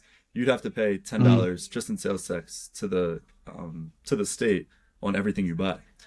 Instead, you could ship all of your inventory to a warehouse located in a state like Delaware, and you wouldn't pay anything in sales tax. So you'd save 10% on your item from the start, save $10, and you'd pay like a fee of between $1 to $2.50 to the prep center to prepare your items. So they're taking care of all the warehousing process for you. They're doing everything like that, and you're saving money. So you make an extra $8 just by not using your address, and you don't have to do any work. Yeah, and kind of the biggest thing, who do you think is like a prep center is kind of perfect for? Like obviously we talked about the college student that's kind of in his dorm room, maybe somebody that's kind of living in an apartment building, they don't have too much space, right? What are some other avatars like your clients? What are some unique scenarios that they have that prep centers help them start Amazon? So a lot of our clients are very serious about the sourcing side of their business, so they don't want to deal with the warehousing side of things at all, because at the end of the day, the more things you do, the more spread out your time is. So a lot of our clients, they're all in on, if they're OA on just on sourcing, or if they're wholesale, doing brand, doing account management, everything like that, dealing with their reps and stuff. And they don't want to have another headache of dealing with warehouse, because just to run a warehouse in itself is a very big responsibility, and it's a big task, right? You've got to deal with employees. If you don't have employees show up, you have to hire more employees right away. If they call out sick, you have to do the prepping yourself. There's a lot of things that you have to do. So if you're starting out trying to run a warehouse and then run a Amazon business at the same time can be very difficult. Usually That- prep centers are, That's a good point. sorry to cut you off. That's a good point because I see a lot of people, they do like 30, 40, 50K per month in revenue on Amazon, right? Let's just say they hit their first 10K profit month. And they're like, hey, my next steps is I need to get a prep center. But they don't understand kind of the hidden cost that comes with running the warehouse. They just think it's, I'm going to get a lease and I'm going to have a warehouse go space. from So there. kind of talk about the cost of actually running. Maybe obviously I know you're at scale, right? You're operating this at a higher level, but let's kind of bring it down to somebody that's looking into his first warehouse. Maybe he just hit his Yeah. first 7 to 10K profit. Yeah. Before I get into that, I want to tone on one thing from your previous question. So the only person that I think shouldn't look into getting a prep center is a beginner Amazon seller that lives in one of those 5 states that don't charge sales tax. Because if you're only ordering, when you're starting out, you're only going to be ordering 100 or 200 units yourself. It's better to be hands-on with the products, see how prepping works, everything like that, because it's only going to take you like 20 minutes. There's no point to go through the headache of dealing with a prep center when you're only ordering like 10 to 20 units per day or a little bit more, right? But once you start to get to that point where you're ordering over 1,000 units per month and you start to need to look into getting an employee and going that avenue, then it makes sense to get a prep center. But even from the jump, if you're in a state that has high sales tax and it just makes sense because it outweighs the cost, then you should go straight into using a prep center. So yeah, that's like a final answer for your previous question. In terms of the cost, obviously our costs are very high. Our payroll alone is around 6 figures per month. And then we pay a lot in warehouse rent and all the other expenses. So it's very expensive. And then you deal with liability things like once you start dealing with that many employees, 50 to 60, one of those employees, they slip and fall, they sue you for a bunch of money, right? There's a lot of things that you have to deal with. So that's why it could make a lot more sense just to outweigh that. Now, it also, like, somebody that's running a warehouse and is just focusing on running the warehouse is going to be able to get a lot more efficient labor because all they're focusing on is how to decrease their labor costs as much as possible, since that's our only expense. But with somebody that's trying to manage an Amazon business and also run a warehouse, you may have employees that are at your warehouse and they're only prepping like not many units per hour, versus the prep center, they're going to be more hands-on, and that's how they're able to. Some prep centers are able to offer so cheap rates because they're able to get very efficient labor that would be tricky for yourself to do. And I'd say the biggest thing is, like doing the highest lever stuff in your business. Do you want to be packaging, especially when you're trying to scale? Are you trying to package up orders every single day, put F and SKU labels, or do you want to do the things that are actually making money for your business, right? Do you want to actually learn, get better at sourcing so you can overall grow your business? That's the biggest thing. Okay, so we were talking about the hidden cost of running a warehouse, and I'll answer that question. Yep. So here's the full breakdown of the costs you're going to be looking at when running a warehouse at start. So first off, you're going to have to sign a lease. Depending on your state or your area, you may be able to find a lease as little as 1 year, or it may be 3 years. So you're going to have to lock yourself into a warehouse for 1 to 3 years. If you're just starting out, like if you're just getting to that point where you need a warehouse, you're probably going to need something around 1,000 square feet, unless you're majorly scaling your business and you may need more space. But in most areas, that's going to cost around $1,000 per month, $1 per square foot per month. So your rent payment is going to be $1,000, and then you're going to have like a security deposit, which is normally like 2 months rent, which is going to be $2,000. And then you're going to have to set up the warehouse. So if you're just getting to the point where you need a warehouse, you probably need 1 to 2 employees. So you're only going to need 1 or 2 packing stations. It's not going to be crazy expensive, but a packing station to set up with like a computer, 2 printers for 2x1s and 4x6s, everything like that, scales and stuff like that, is going to cost around $1,500, depending on the stuff you're getting. But total overhead to set up the warehouse, a beginning warehouse, you're probably looking at 10 grand. And then for recurring monthly expenses, you're looking at $1,000 for the warehouse, probably $500 a month for insurance, $1,500.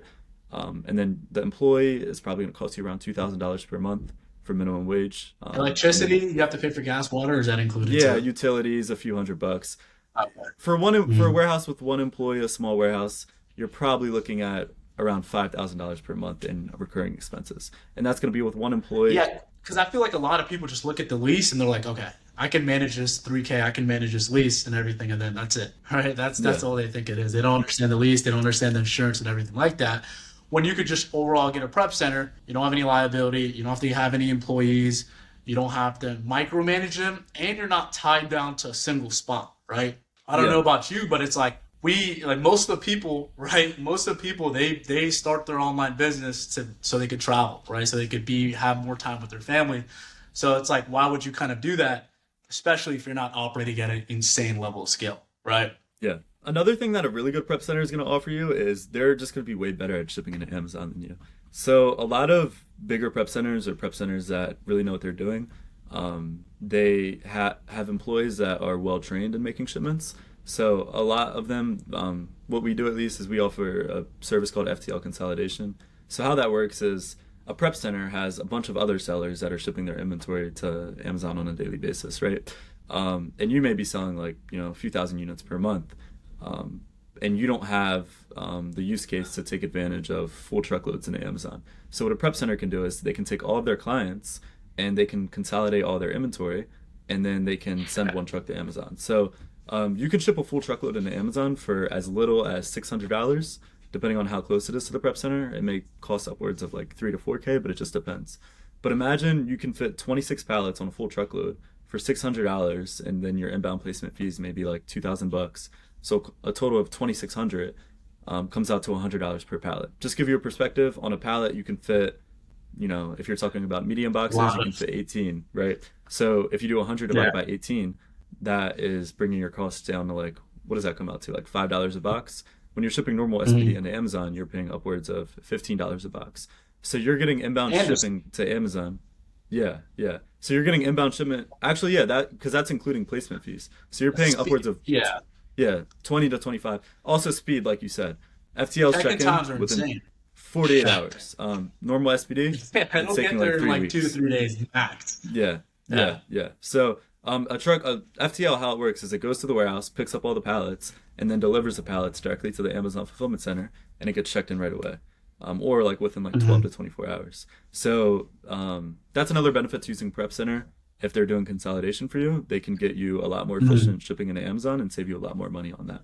And that's going to outweigh, all of the savings you'd have by running a warehouse in the first place, and the headaches as well of running a warehouse.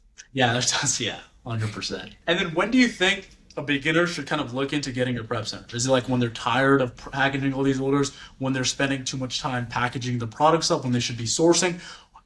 What is your opinion? Because I know different people have different opinions, right? Yeah. So like I said before, if you don't live in a sales tax free state, all you need to do is you need to just look at your average COGS, so your average cost of goods, and see how much you're paying in sales tax. And if you're paying like the same amount around the prep fee, then you should just start from the jump, and you should just focus on sourcing and send everything to a prep center. Now, it depends on the minimum number of units that the prep center you're looking to work with requires, because a lot of them will have MOQs of like 500 units a month or 1,000 units a month. So you'll need to wait anyway. But in a lot of use cases, I think if your average cost of goods is over like $25 or $28, then the amount that you would pay in sales tax just makes sense to use a prep center anyway.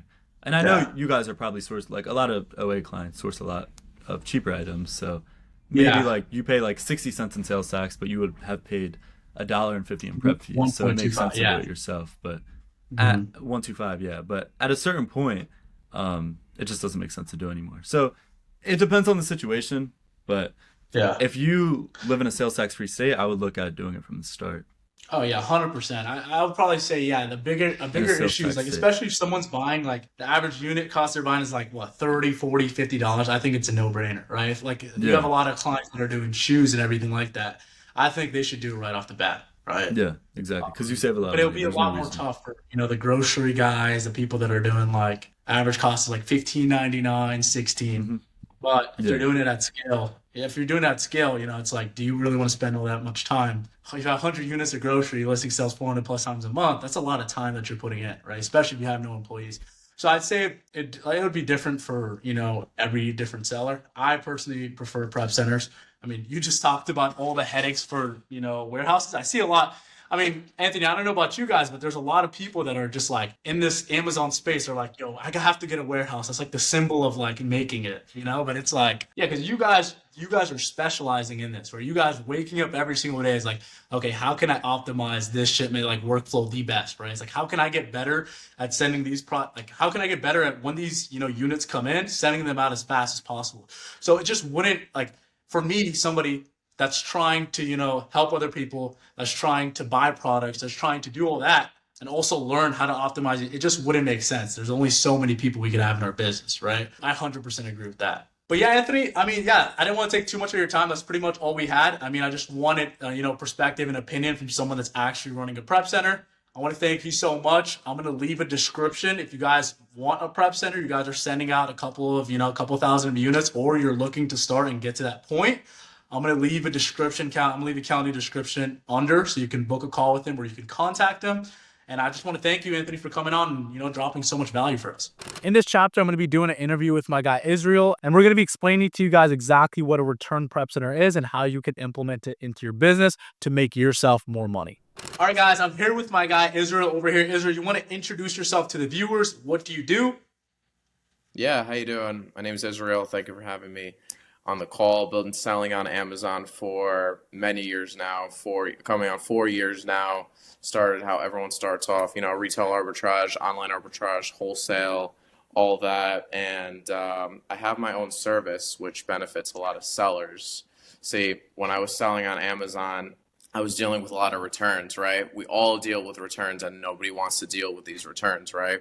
So, I would get these returns back, these unfulfillable inventory, stranded inventory. There's all these removal orders from Amazon, throw them in the back of my warehouse and just forget about them until that day came where I actually have to go through them. And it's literally the worst pain. Like literally nobody wants to do that. So when I actually got through them, I did, like everybody does. So, I had a thought, if I hate dealing with these removal orders, that means every Amazon seller's got to be, struggling with these removal orders. What I did with these removal orders and used inventory, I just resold it on eBay. It was okay. I've been selling on eBay for a while, but I thought there's a big gap in the space that needs to be filled, because we have a service for literally everything that we do. We have repricers, we have prep centers, we have, stuff when you get, Section 3, things like that, right?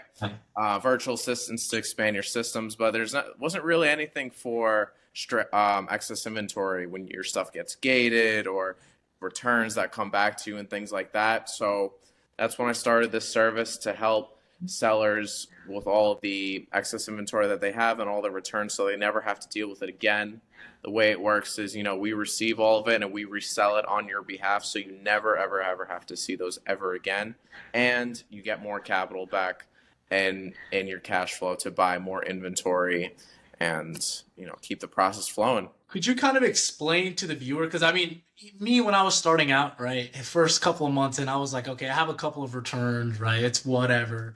I wasn't looking for any services. I wasn't looking to build any systems to kind of, get that money back because I was a novice. I was a beginner. I was like, it doesn't really matter. It's some returns. I was just happy that I had a business. Someone that's under 6 months in Amazon, could you kind of explain to them the importance of them tracking their numbers, understanding, okay, I had X amount of returns from this ASIN, I'm probably not profiting as much as I think because I'm not incorporating, the return fees when I send a shipment to Amazon and I have to pay for it to come back. Could you kind of go in depth to that for the beginner? Yeah, absolutely. Tracking your returns is everything. In this business, you have to be so specific with your numbers. And then even after that, a factor in a margin of error. Because if you're playing around with your numbers, you're literally just like, what are you doing? You're really not, it's not a business. It's just, you're just playing around at this point. You have to account for literally everything that you do, whether you're doing FBA, whether you're doing FBM, you have to account for whatever Amazon fees there are, whatever, if you're shipping out yourself, whatever packing fees there are, if you're shipping out to FBA, whatever prep fees your prep center is doing, or the supplies that you're getting to ship it out.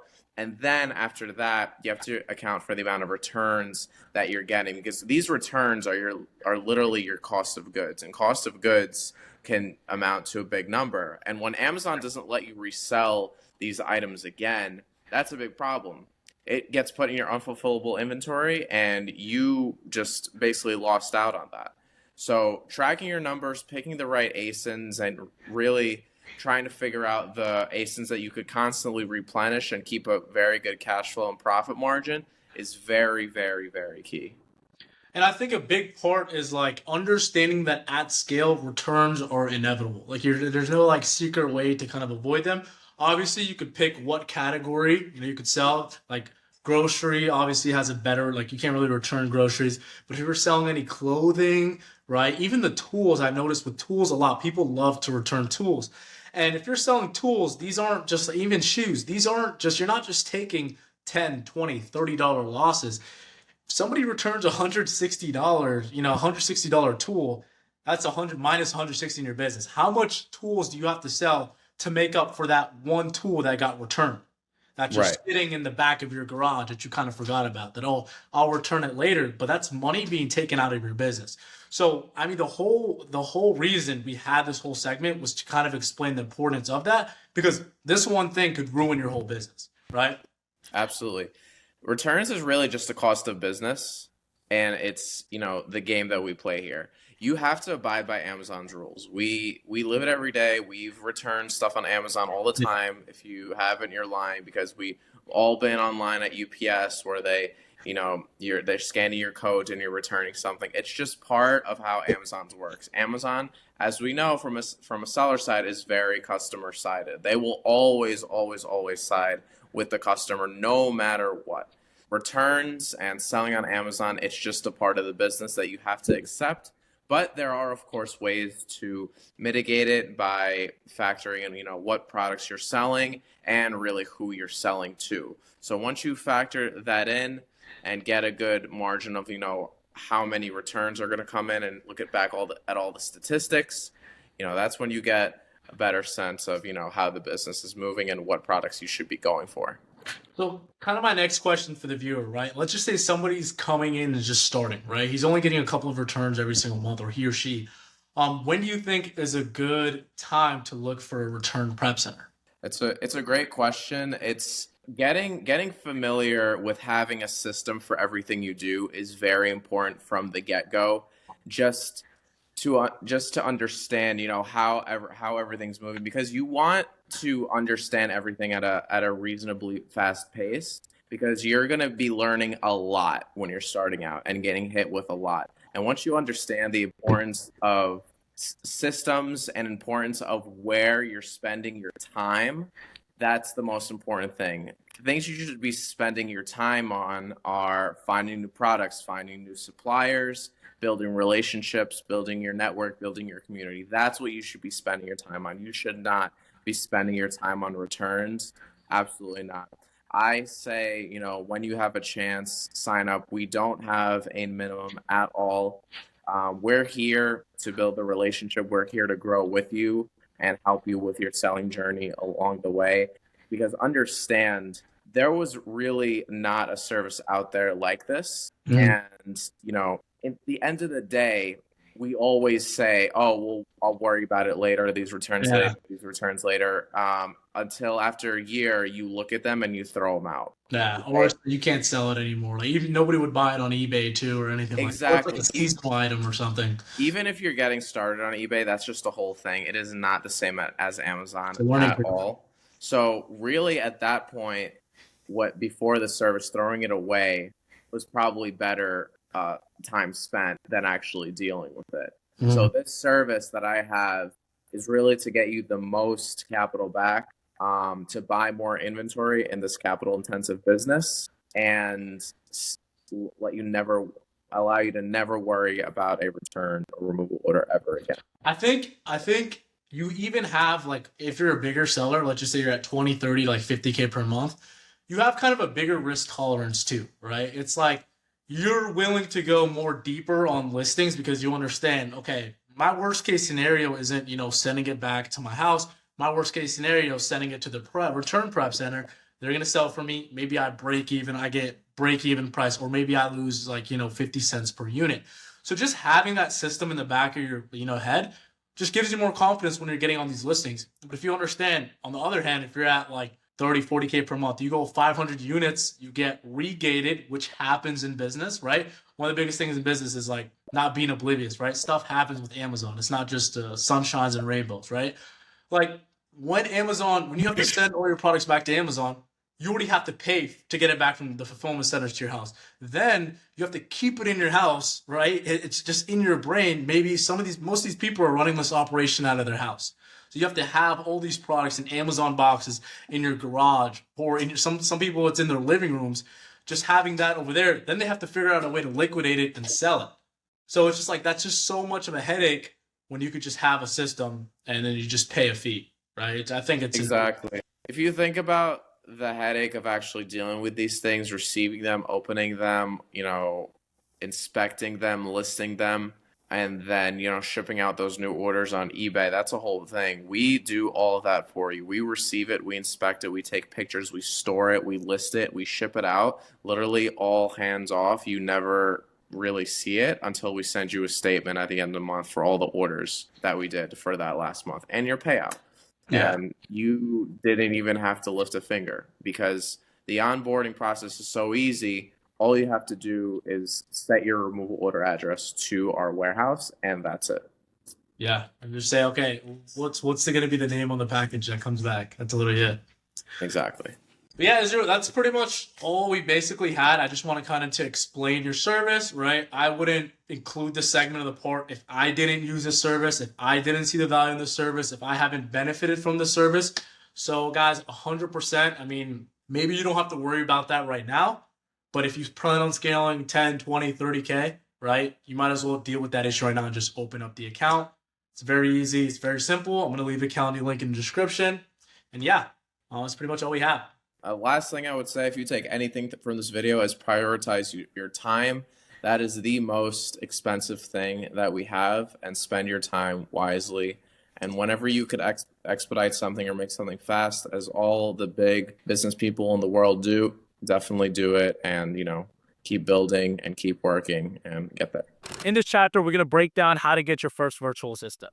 All right, so now we're going to be moving more towards the advanced sections, right? You've been grinding, you've been sourcing products, you've been handling customer service, you've been doing all the admin work, you've been doing everything for your business, right? But you literally can't scale anymore because there's only so many hours in the day. Maybe you have kids, maybe you work a full-time job, maybe you're a college student, you have responsibilities.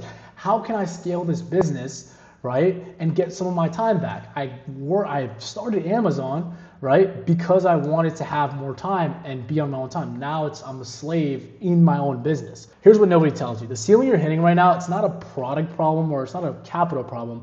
You are the problem because you haven't found ways to kind of delegate stuff in your business. Not because you're doing something wrong, but because you're trying to do everything.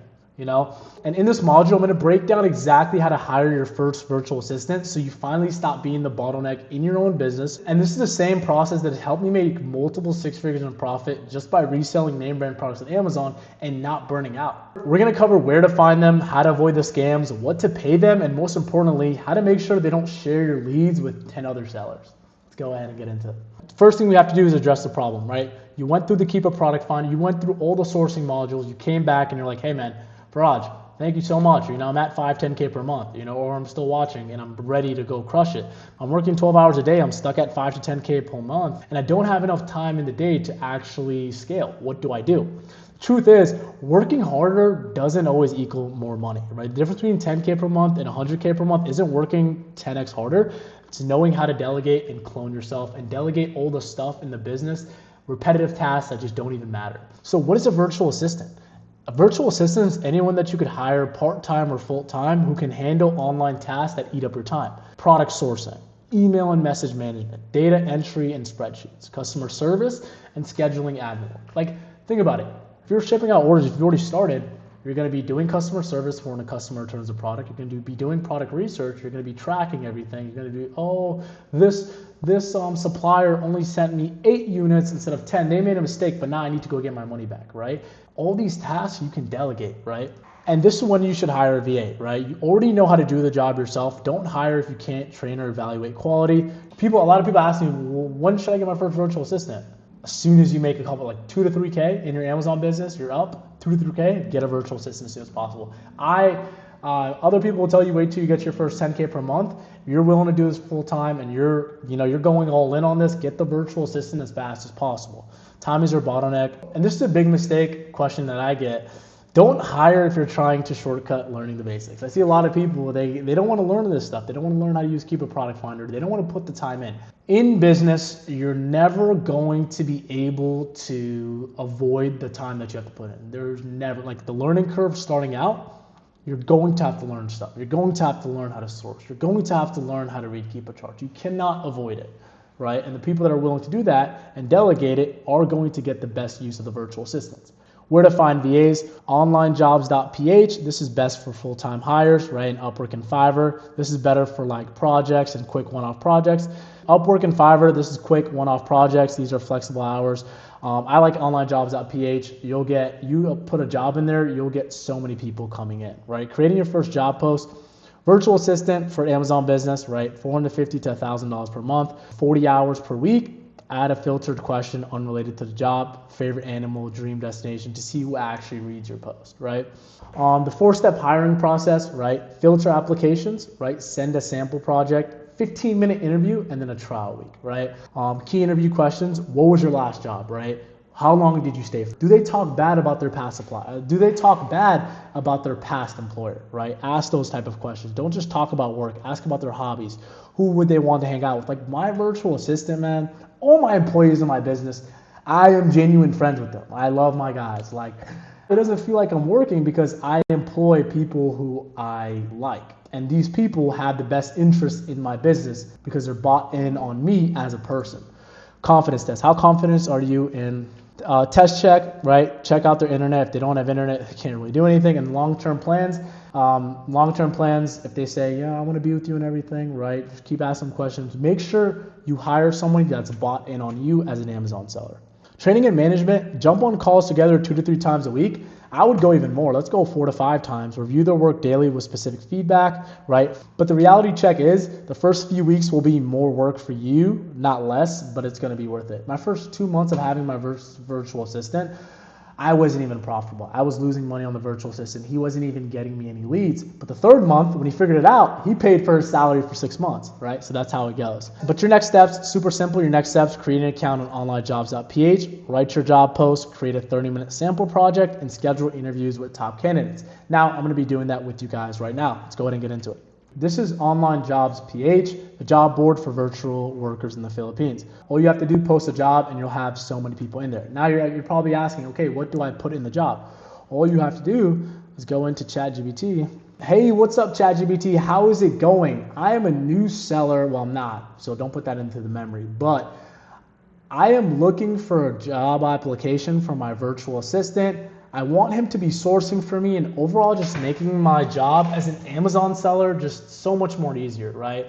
I'm getting kind of burnt out, right? And I want to hire somebody from the Philippines. I want to start them off at $3 per hour, right? And I want them working full time, right? I don't want them working for anybody else. And also put a little test in there. Make sure that the people that are applying are actually paying attention. So what you can do is put like a little test in there, and see, have them say like a random letter to make sure that they actually read the description. We're gonna resend this voice note into ChatGPT over here, and it's going to make us a job application. Guys, we have AI. We're in the best time, 2026. We are in the best time to make money online. This would take me so long to do it, right? Amazon sourcing plus operations support. I'm looking for long-term. Yeah, this is money, dude. Tighten this up. Add a second step, a mini sourcing task. Write a follow-up screening message. Yeah, so I would post this over here, post this to online jobs, and you would get, I'm telling you, there's so many people looking for work in online jobs. You would have 40 applicants in the first, 24 hours. So you don't have to worry about that. And what we do for our students over here, let me show you a resource that we give to our students. This is a VA sheet that we provide to our students to overall just make it so much of an easier process for our students. So let me go ahead and navigate you guys towards this. So this is a sheet that you're gonna wanna share with your virtual assistants. You have your criteria over here. This is something that you're going to be filling out. You have the banned websites, banned brands, temporary do not post, order limits and cancels. This is something that you would fill out over here to put in as you start selling on Amazon. This is where you would put your leads in. You have a rating system 1 through 5 over here, right? You put the date, VA name, product. You could have multiple virtual assistants on this sheet. Right now I have 3 virtual assistants. So if we really look closely over here, right? This is our lead rating system over here. Critical issue, right? Lead contains a major error and should have been avoided. So you have a standard for your virtual assistant, right? You have excellent leads, strong leads. And this is exactly how you train a virtual assistant, because Once he puts his leads over here every single day at the end of his shift, all you're basically going to do is you're going to rate it. So this guy's a 3. Hey, this leads a 4. This leads a, so if this guy has 4, if the guy has a lot of 4s and a lot of 5s and he's making you a lot of money, this is where he would have a bonus. Having a bonus system is super important. And then you have his end of day checklist, right? So you would have all this over here. You would have all this stuff over here to the point where you have a virtual assistant.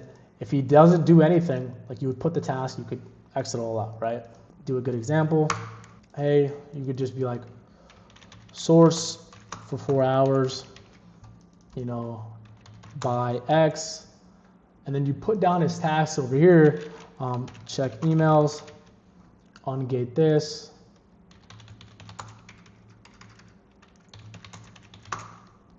and then, okay, so if he did this over here, he did 1 task, so his status needs to improve. If I gave him 4 tasks in 8 hours and he wasn't able to do that, right, we would be able to see on this sheet over here. Same thing with over here. Let's just say he finishes 4 of these things. Let's just say he finishes 4 of these tasks. His completion, he's good for the day. He deletes this and he goes back to the next one. We have a performance dashboard over here. So let's just say he tries to pick up another job. Let's just say he tries to, you know, work for another seller, and, you know, the inputs and the quality is down. Instead of completing, you know, 4 tasks, he's only completing 1. And we're looking at his performance just going down, down, down, right? And let's just say we want to see if our VA is working another job or something, or he's not performing, or he's not putting in enough that money, like he's not putting that many hours in. All you kind of have to do is, you know, he only did 1 of the tasks, right? There's 4 of these over here. All you have to do is go to dashboard. So he had 3 things that he didn't complete, and all you have to do is check it, check it, check it. Monthly summary over here, right? Monthly summary over here. This is where you can check. This is where you can check to see if your virtual assistant is actually making you money or not. What is his average ROI? And this is how you can trim the fat. Let's just say you have, like, that sounded crazy, my bad. Let's just say you have 4 people that you're paying for 4 virtual assistants, right? You want to see who are the top 2, who are the best people. You're going to look at their total profit, total ROI, red flag pop-ups over here. You're just documenting everything. You're giving them the login information over here.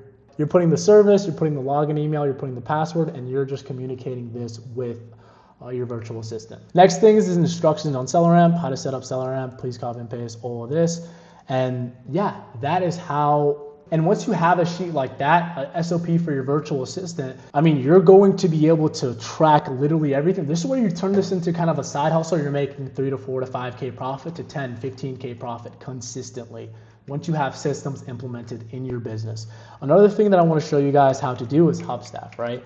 Hubstaff is where you can track employees. You could track their desktops to see, you know, their actual productivity, to see, you know, if they're actually making money, to see if they're, you know, the worst thing you could do is pay a virtual assistant and he's not doing any work for you, and he's like fake working, he's only working for 1 to 2 hours, and your money is just bleeding because none of the products that he's doing is actually profitable. That's pretty much all we had for this section. Let's go to another part. This is one of the most important things that you need with Amazon, having virtual assistants. The main goal is to have like 2 to 3. I have 1 admin VA, I have like 2 to 3 others. This 1 admin VA, I've been with him for 2 years. I've literally watched his kid get born. I remember sending him a gift. His kid was born, right? He was like, oh, I sorry, bro, I gotta go. I'm like, yeah, it's been a month, right? But yeah, guys, we're a couple of hours in now, but we're getting after it. But getting a virtual assistant is the highest leverage thing ever. Like you're literally just training somebody else how to become you. So you exit the business and you're just watching your business grow and make money out of it so you can actually enjoy your life. I'll see you guys in the next one. And guys, an example of a IP complaint over here, right, is monthly sales over here. Okay, offer count. Everything looks solid over here. But once we go to the year's worth of data, when you're seriously buying a product and you want to look at, obviously, I mean, buy box statistics, if you looked over here, 100%. The truffle, the brand is actually on the listing. We go for the past 365 days, 98%. So this brand has dominated its own listing. It has a big presence on Amazon, and that's totally okay. Now, let's look and see what an IP complaint actually looks like. So we're gonna go to year over here. Let's go all actually. So this was even 2 years ago, because this might happen again. If something happened in the past with Amazon, it's going to happen again, right? So as you can see over here, look at this big IP complaint. It went from 10 down to 4 and went back from 20 down to 6. And this is the brand kicking people off the listing. And we could have predicted this because as soon as the brand went out of stock, all all these third-party sellers came in here, right? But as soon as and the brand didn't like this because the brand can't manage, the quality of the items. They don't like third-party sellers stealing sales on their listings. And as soon as that happened, right, the sales started jumping up because they listed it at what, $29.99, and this was on discount for $19.49 or $20.59, right? And as you can see, when price gets lower, monthly sales just goes up. So this example of an IP complaint, this isn't natural. 15 people didn't sell out in 1 to 2 days, right? It didn't happen. So this was an IP complaint. Looks like if it's ever boom goes down, that's an IP complaint. Avoid the listing and make sure you're always looking at all of the data. Now let me explain to you guys exactly how they were able to do it and why Q4 is so different. So the demand absolutely exploded. Buyers flood Amazon searching for gifts, spending without hesitation on premium, priced items. Higher prices stick. Customers accept premium pricing during holiday shipping. I remember all we did was just wait on some inventory, sit on some inventory. We could have sold it for $39.99. We waited on it. We sold it for $55.99, just like that, because the demand is skyrocketing and there's not enough inventory to actually catch it. Next thing is competition obsolete drops. Sellers who can't handle FBA delays disappear, leaving massive opportunities for merchant fulfillment. Second, critical date. These are the critical dates to circle, right? October 7 is October Prime Day. Better for sourcing than sellers, right? Retailers compete with deep discounts. This is going to be more where you're buying more inventory, right? Early Black Friday prep, right? Major retailers launch deals earlier every year, start sourcing now. Now it's kind of like Black Friday is kind of like a Black Friday week now. That's what I realized. What they did this year is probably what they're gonna do next year. They might have a Black Friday month the next month in November. November 14th, FBA cutoff.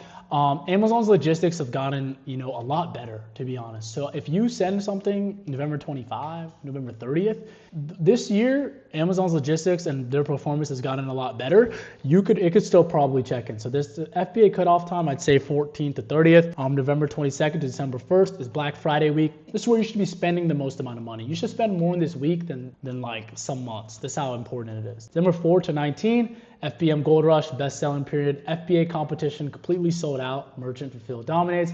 And December 26th to January 8th is people are spending their gift cards, right? So don't sleep on the FBM advantage in Q4. You could restock same day, faster cash flow, and you can leverage multiple units, right? But guys, that's exactly how to take advantage of Q4 and make the most amount of money. I'll see you guys in the next module.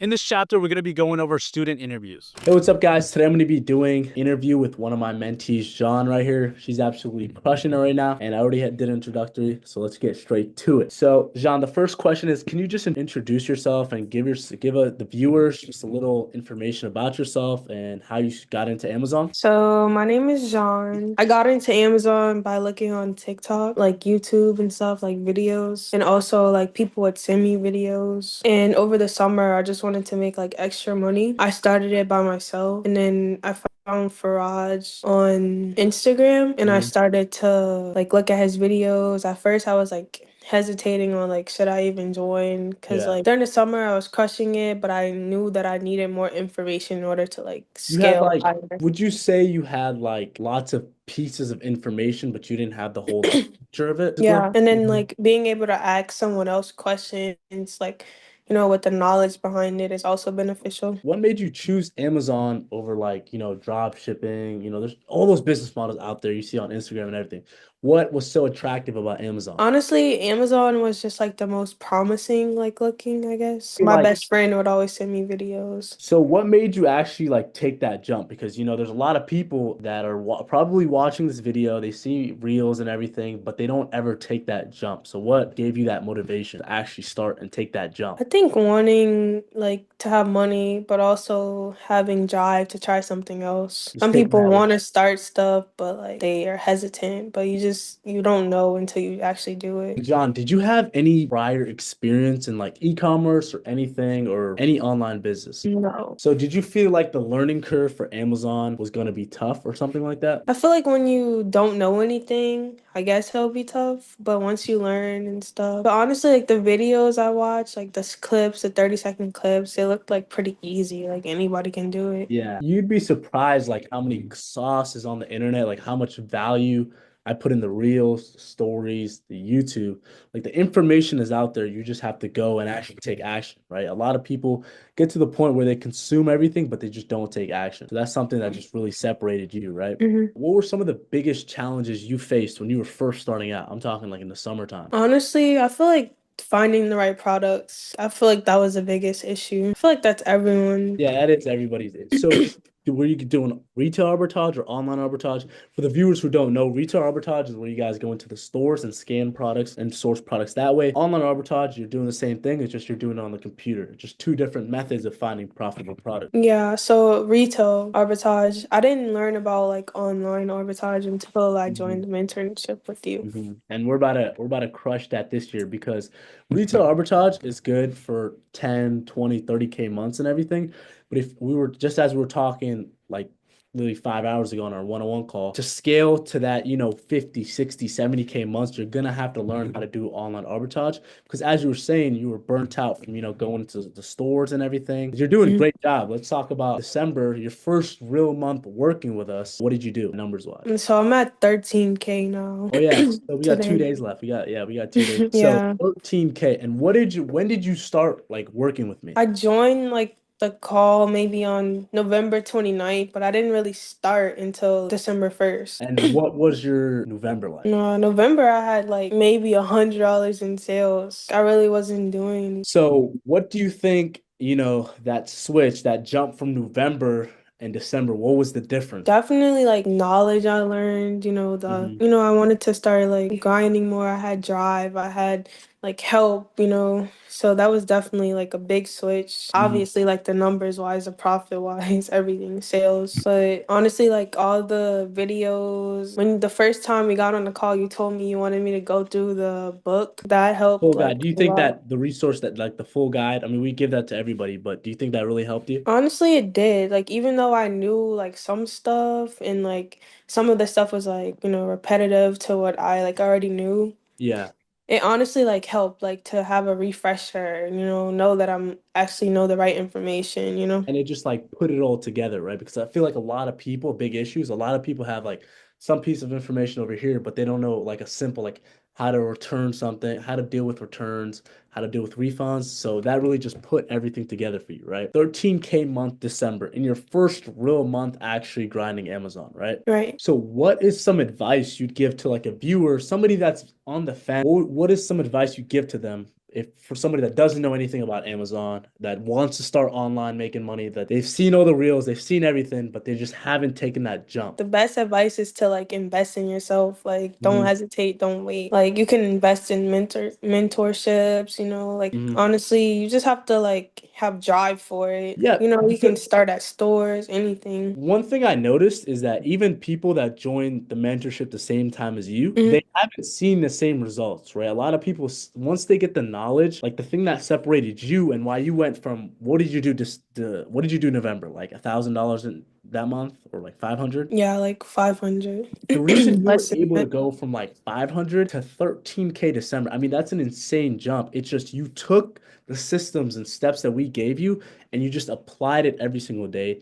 You asked a lot of questions and that's all and you showed up every single day. Right. That's the thing that separated you because there's people that joined in November that are still struggling, to get their first sale. Because at the end of the day, it doesn't matter. You could have the most knowledge in the world. If you don't take action, you're not going to see success. And that's something I 100% seen with you. And that's why I'm super excited for 2025. As the year is coming down, you had an amazing December. What are your plans for 2025 for Q1? What are some steps you're going to take to scale your business? So definitely like with my profit I made from Amazon, I'm not just gonna blow it. Obviously, I'm gonna like reinvest it, to get more money you have, the more products you can get, the more sales you can get. So obviously that's like something important. The more sales, the more money, the more profit. And then you can start like, not blowing your money, but having fun with it. Actually, you're gonna have to with Amazon, you're gonna have to have a couple of to scale like really fast. You're gonna have to have like a couple months where all you're doing is you're getting your money back and you're putting it right back in. That will give you the freedom to month 6, month 7, month 8. You're gonna have that cushion to actually spend that money on things. But a lot of people aren't willing to reinvest their profits. So that's why they're not growing as fast as, someone like you that could go from 500 to 13K. That's literally insane. I remember we had a conversation on January, February that we're going to start doing online arbitrage. And we had a couple of mentee calls where we're doing live sourcing. So how are you gonna attack that in 2025? Honestly, I'm gonna start looking online more instead of like, going into stores as much. I mean, I'm still gonna do that, of Still course, gonna do but that, right? That's online, I'm gonna just like start looking more because just sometimes, building. I don't even look online. I just go to stores. Building that skill is going to be like super important. Obviously, we have so many resources for that, and I'm so happy you're taking that jump. And I'm super excited, to be honest, because at the end of the day, you can only go so far with RA. You can only do like 20, 30K. That's not the standard anymore, right? 2025, we want to be doing 40, 50, 60. And with online arbitrage, leveraging credit, getting VAs, that's something we're gonna be talking about very soon. But that all I do comes. plan on getting one. You want to tell the viewers why you want to get a VA or something? If you see like big companies, you don't really see them like, Mhm. working. They hire other people to help them because, not one person can do everything on their own. A VA would be like really Delegating. helpful. We just had that conversation on a one-on-one call, like what, 5 hours ago? Yeah. I was telling you how I have two VAs doing product research for me.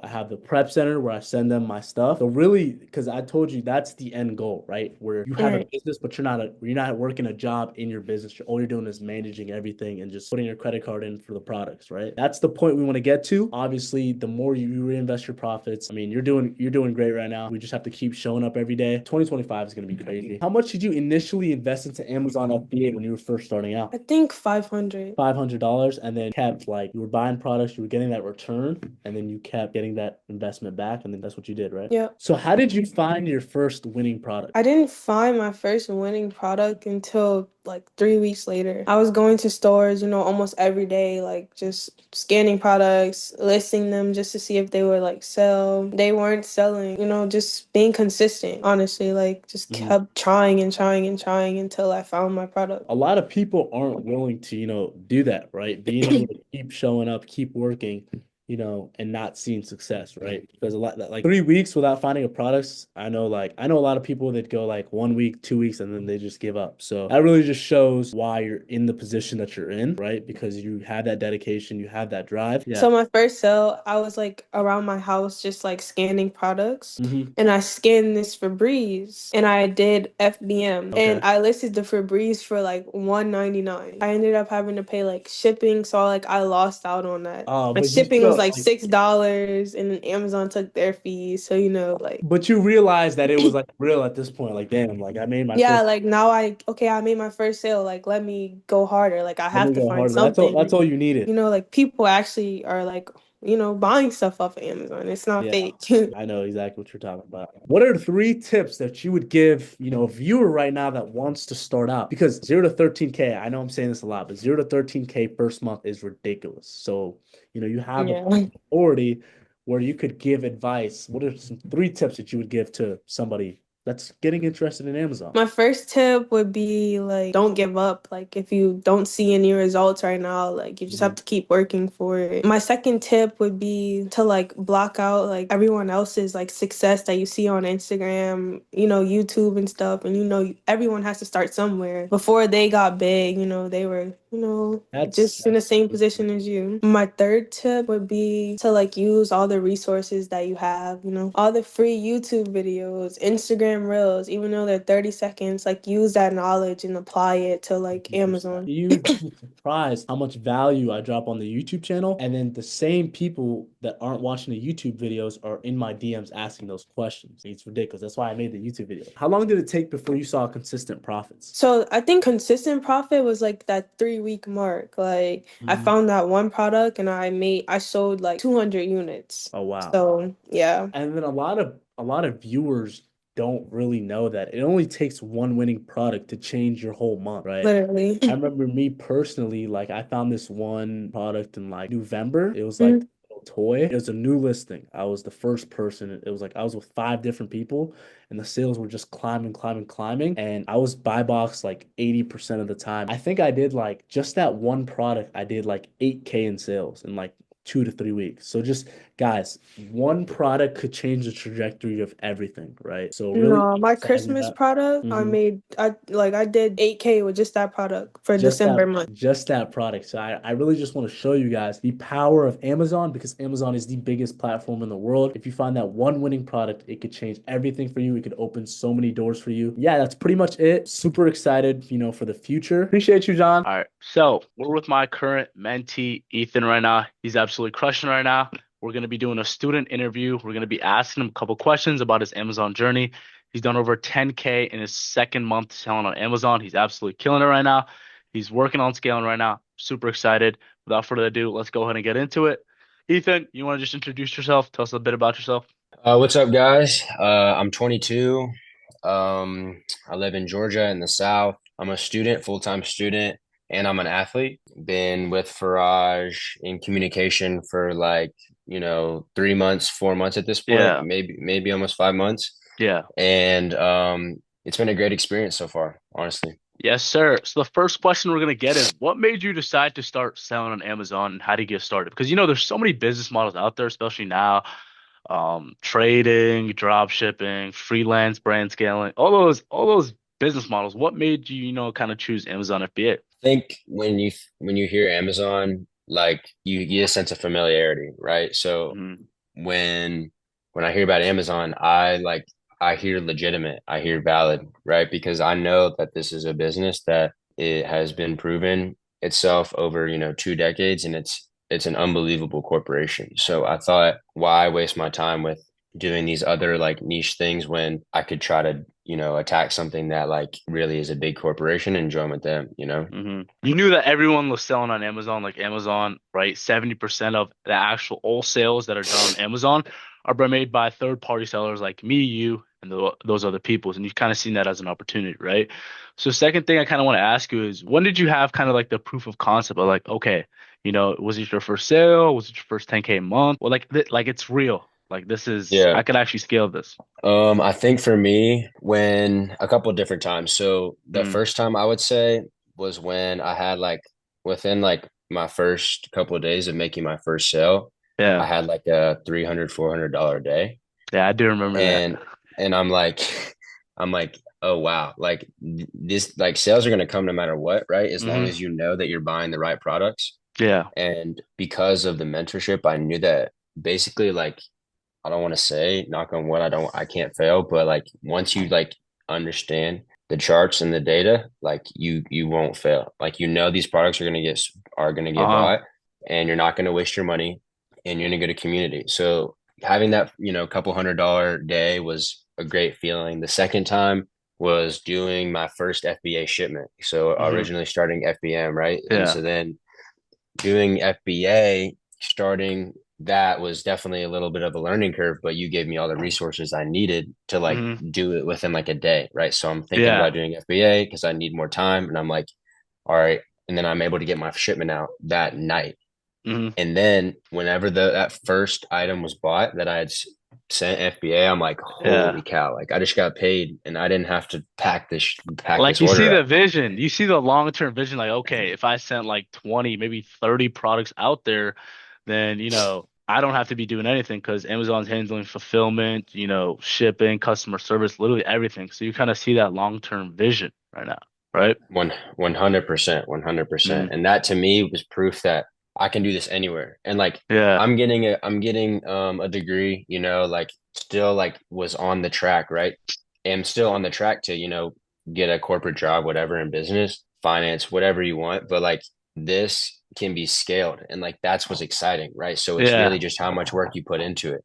I can tell if I put a lot of work in, the results will follow. So it's that simple. So kind of tell me, you said it was scalable. Tell me some of the steps that you're kind of actively taking right now that we've talked about to kind of get you to that next level. Because you already hit your first 10K a month. Now it's Right. what's next for you right now? For me, what I have in the works is I am, and I don't want to, reveal too much about what I do, right? But, but so just got my second credit card, which was a crazy experience, right? Hadn't applied for a credit card before on my own. Yeah. And then did it on my own. was insane to receive it in the mail, right? Like Yeah. download the app, be able to pay it off in seconds with the app. Like all these like learning curves that you Yeah. associate with like adulthood is Yes. is is Yes. crazy. And 100. You want to keep going? for Yeah. yeah, for me to be doing this right now at 22, like, and there's lots of kids that are even starting that are 17, 18, like that's such a good skill to have, regardless of if you continue this as your main source of income or not. It's such a good skill to have. So just being uncomfortable, Uh, putting myself walking up to going to the bank and saying I want to apply for a credit card is one of the hardest things to even do in the first place. Like yeah. taking that step, Mhm. literally just walking in and making yourself uncomfortable, not knowing anything about anything, and just be willing to get uncomfortable So changes everything, right? I kind of want to backpack on that statement you said right now. I completely agree with that. You learn so much real life skills from doing Amazon. I'm talking getting credit cards. I'm talking sales when you're reaching out to distributors and wholesalers to open up accounts, sourcing online. You realize that, because when you're starting up online arbitrage, it's a learning curve, right? And there's two choices that you could pick. You could either quit or you could either, push through it. Understand that, it's going to take a tough time. And if it was easy, literally everyone would be doing it, right? You're learning ways to kind of use softwares. You're learning how to use repricers. I mean, you're learning how to hire people. Let's talk about that next. But you're learning how to Yeah. hire people with virtual assistants and everything. And I'm just like, the person that I was a year and a half ago before I started Amazon, it's night and day. Like there's just so much skills. There's so many people I met. There's so much confidence I have. So even if, let's just say Amazon, which is not going to happen, let's just say we both quit Amazon, right? In like 6 months or a year, whatever. The skills that we've learned and the experiences that we've had, it's 100% worth it, right? I don't see a lot of people really talking about that, to be honest, too. I don't see a lot of people talking about that. Dude, I agree. I think, Mhm. and I had this realization actually within like my first couple of weeks. Mhm. So I was doing a lot of RA, Mhm. and this means I'm checking out at, tens and tens of different cash registers across Yeah. Georgia, right? Mhm. And this is forcing interaction between me and strangers. Yeah. I'm looking at myself in the mirror a month in, I'm like, holy cow, like my confidence, willingness to speak to strangers has increased. Not that it was lacking before, but just willingness to put myself out there because Mhm. I have a goal and this is what Yeah. has to happen for me to want to reach that goal. So it has to get Mhm. done at the end of the day.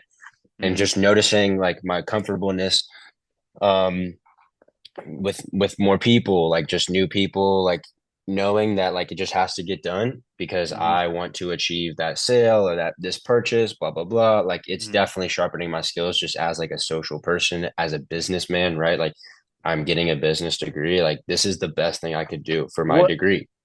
What did you learn more about business? The business degree or actually running an Amazon business? Please Yeah, tell me. no, Please tell dude. me. I mean, listen, I've only been doing this for what, 2 months, right? Yeah. And the skills that I'm learning right now, like I could not. I mean, this is not, I'm not getting taught how to hire an assistant in class. Are you Yeah. joking? I mean, now I might be learning some spreadsheet skills like Yeah. Excel and learning marketing and Mhm. business management and whatnot, but I'm not actually applying it, right? And I'm Mhm. not applying it for my own gain. So yes, maybe we have an assignment for Yeah. me to get what, like an A on an assignment, but nah, I can actually get money in my pocket. Like that's so much more incentivizing than an A on an assignment. So like it can't be taught better, bro. And for me, just starting this business, we're not even talking like anything else, just starting this business, it's giving me something to look forward to every single day. Like I look at my peers and everybody, like I wouldn't be excited to wake up every single day if I'm going out to make somebody else rich, going to build somebody else's dreams, make them passive income, right? And this is the end goal, right? Even if like even if I was like working at like a Safeway or anything like that, like I'm making, let's just say $15 an hour, right? And it's not growing. If I decide to go into work and I'm like, I'm gonna give it my all today, I'm still making $15 an hour. If I decide to go into work and I'm like, dude, I'm not gonna do anything, I'm gonna hide in the bathroom and use my phone, right? I'm still getting paid $15 an hour, right? So this holds you accountable. This holds you accountable that you need to literally put inputs in every single day, or else your business is not gonna grow, right? And you probably realize that, days when you're goofing off, you're with the family, you're chilling though, you're chilling, sales probably go down, right? So really understanding that showing up every single day, the highest leverage thing you could be doing. But the next question I want to get into is what are kind of some of the issues that you face when you're first starting out? Um, I would say honestly, bro, as a college student at my age right now, some of the Mm, biggest issues are like taking yourself away from your social environment and actually yeah. putting the work in. Like honestly, bro, like I'm a big believer in like anybody can do anything. Yeah. So if 100%. like it's just difficult to remove yourself from your friends and grind. And so like Yeah. now now, it'd be different if I had a group of friends that were kind of like-minded, right? That were Hmm. like, let's all do this together. And I don't, which is fine.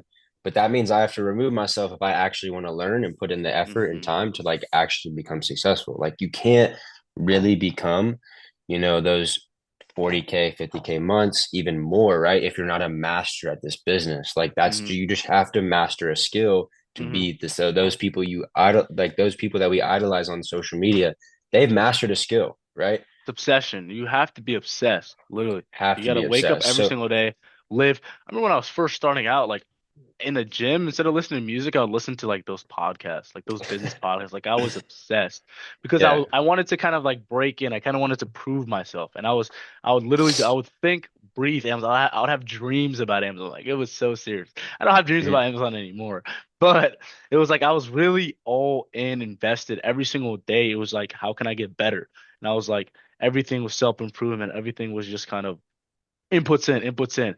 Okay, if I go to the gym every single day, if I do my homework, that's increasing my discipline. That discipline is gonna carry over to business. Like that's all I was thinking, right?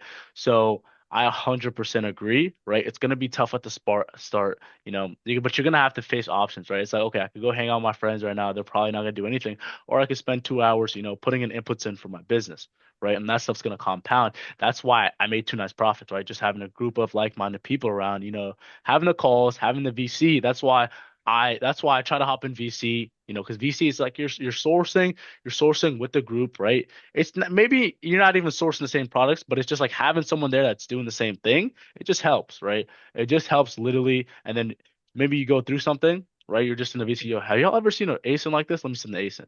I felt that to be beneficial.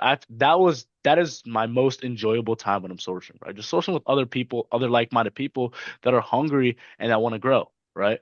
So pretty much. Definitely. hmm So another question I have for you is, how is selling on Amazon just expected your kind of financial goals and life in general?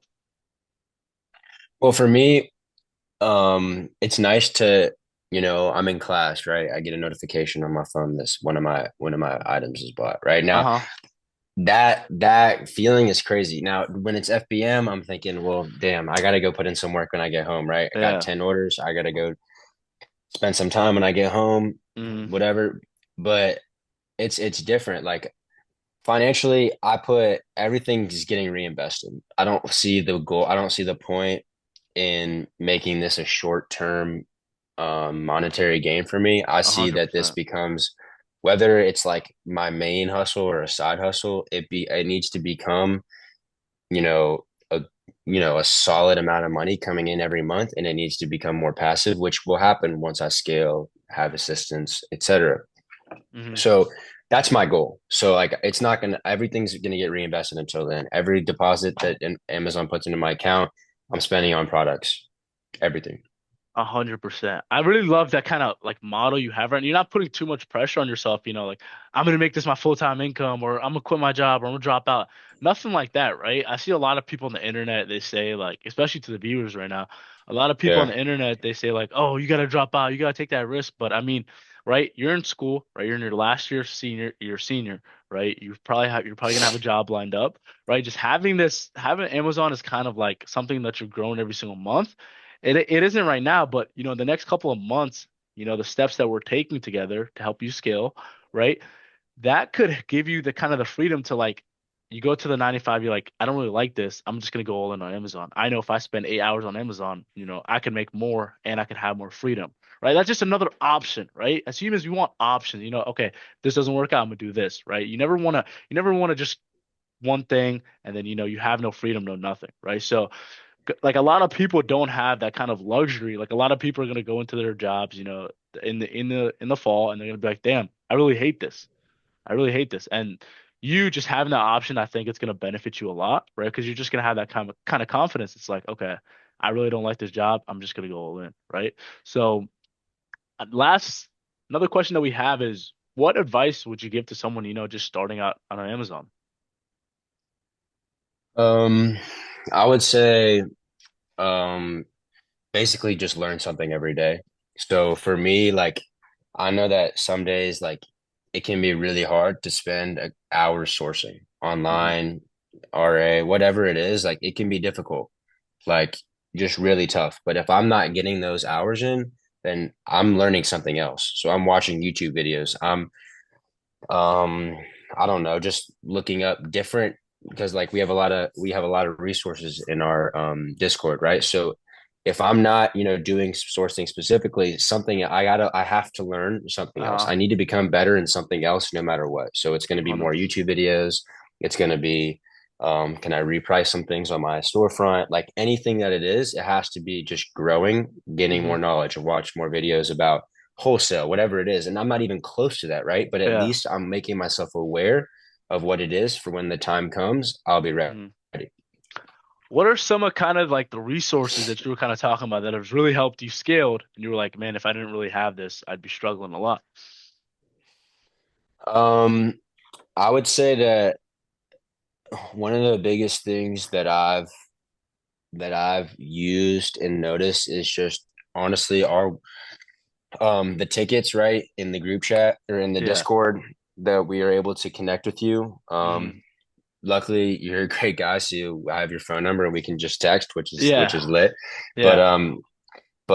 like being able to speak with you one on one, where you can give us quick advice, I think Yeah. that's the best thing out of all of it, right? Hmm. It's just a quick yes or no answer that it Yeah. saves you from learning yourself, which is a really it's a 100%. good thing to do, but like it saves time, right? And that's the point of this Time is investment in the money. mentorship. Time is money, right? And 100%. really just sending keep a charts, literally ASINs, literally everything, right? And I'm just saying, it's like, I always tell the mentees, I'm like, if you have a question, I can't read your mind, right? You have to reach out. And I always tell people, and these onboarding calls and the new people that come on, I'm like, I show your ticket, I show Kara's ticket, I show the people that are crushing it right now. They're asking the most questions in the ticket. They're communicating with me the most. They're getting the most value out of me. But the people that don't end up doing that well, it's just, I speak to them every like what week and a half, they reach out and I'm like, sure, I'll help you, but I need this every single day. We need to be taking steps every single day. And that's one thing I emphasize. You probably see my stories. You probably see I emphasize this every single day. 1% better. You got to get 1% better towards your goal every single day. And that stuff is just going to compound, right? Definitely, definitely. I would say that's another piece of advice, bro. Just don't be afraid to ask questions. I think Mm. that at first I'm like, oh, is this question dumb? Is he even gonna No, reach out back to me? Whatever. no, Bro, no. like it's not that. Like I'm pretty skeptical of people online in general, right? There's a lot of scams, there's a lot of like you don't know like if Yeah, anybody's just real, like right? Because this is an online presence. You have no idea if that yeah. person is genuine or not. But this is definitely a genuine experience. And so Mm. reaching out, like not being afraid, like to ask is huge because that's a big barrier for some people and definitely has Yeah, been for me, like in my past. Like, yeah, oh, like do I sound dumb? Do I look stupid? Blah blah blah. Bro, you have yeah. to ask to learn.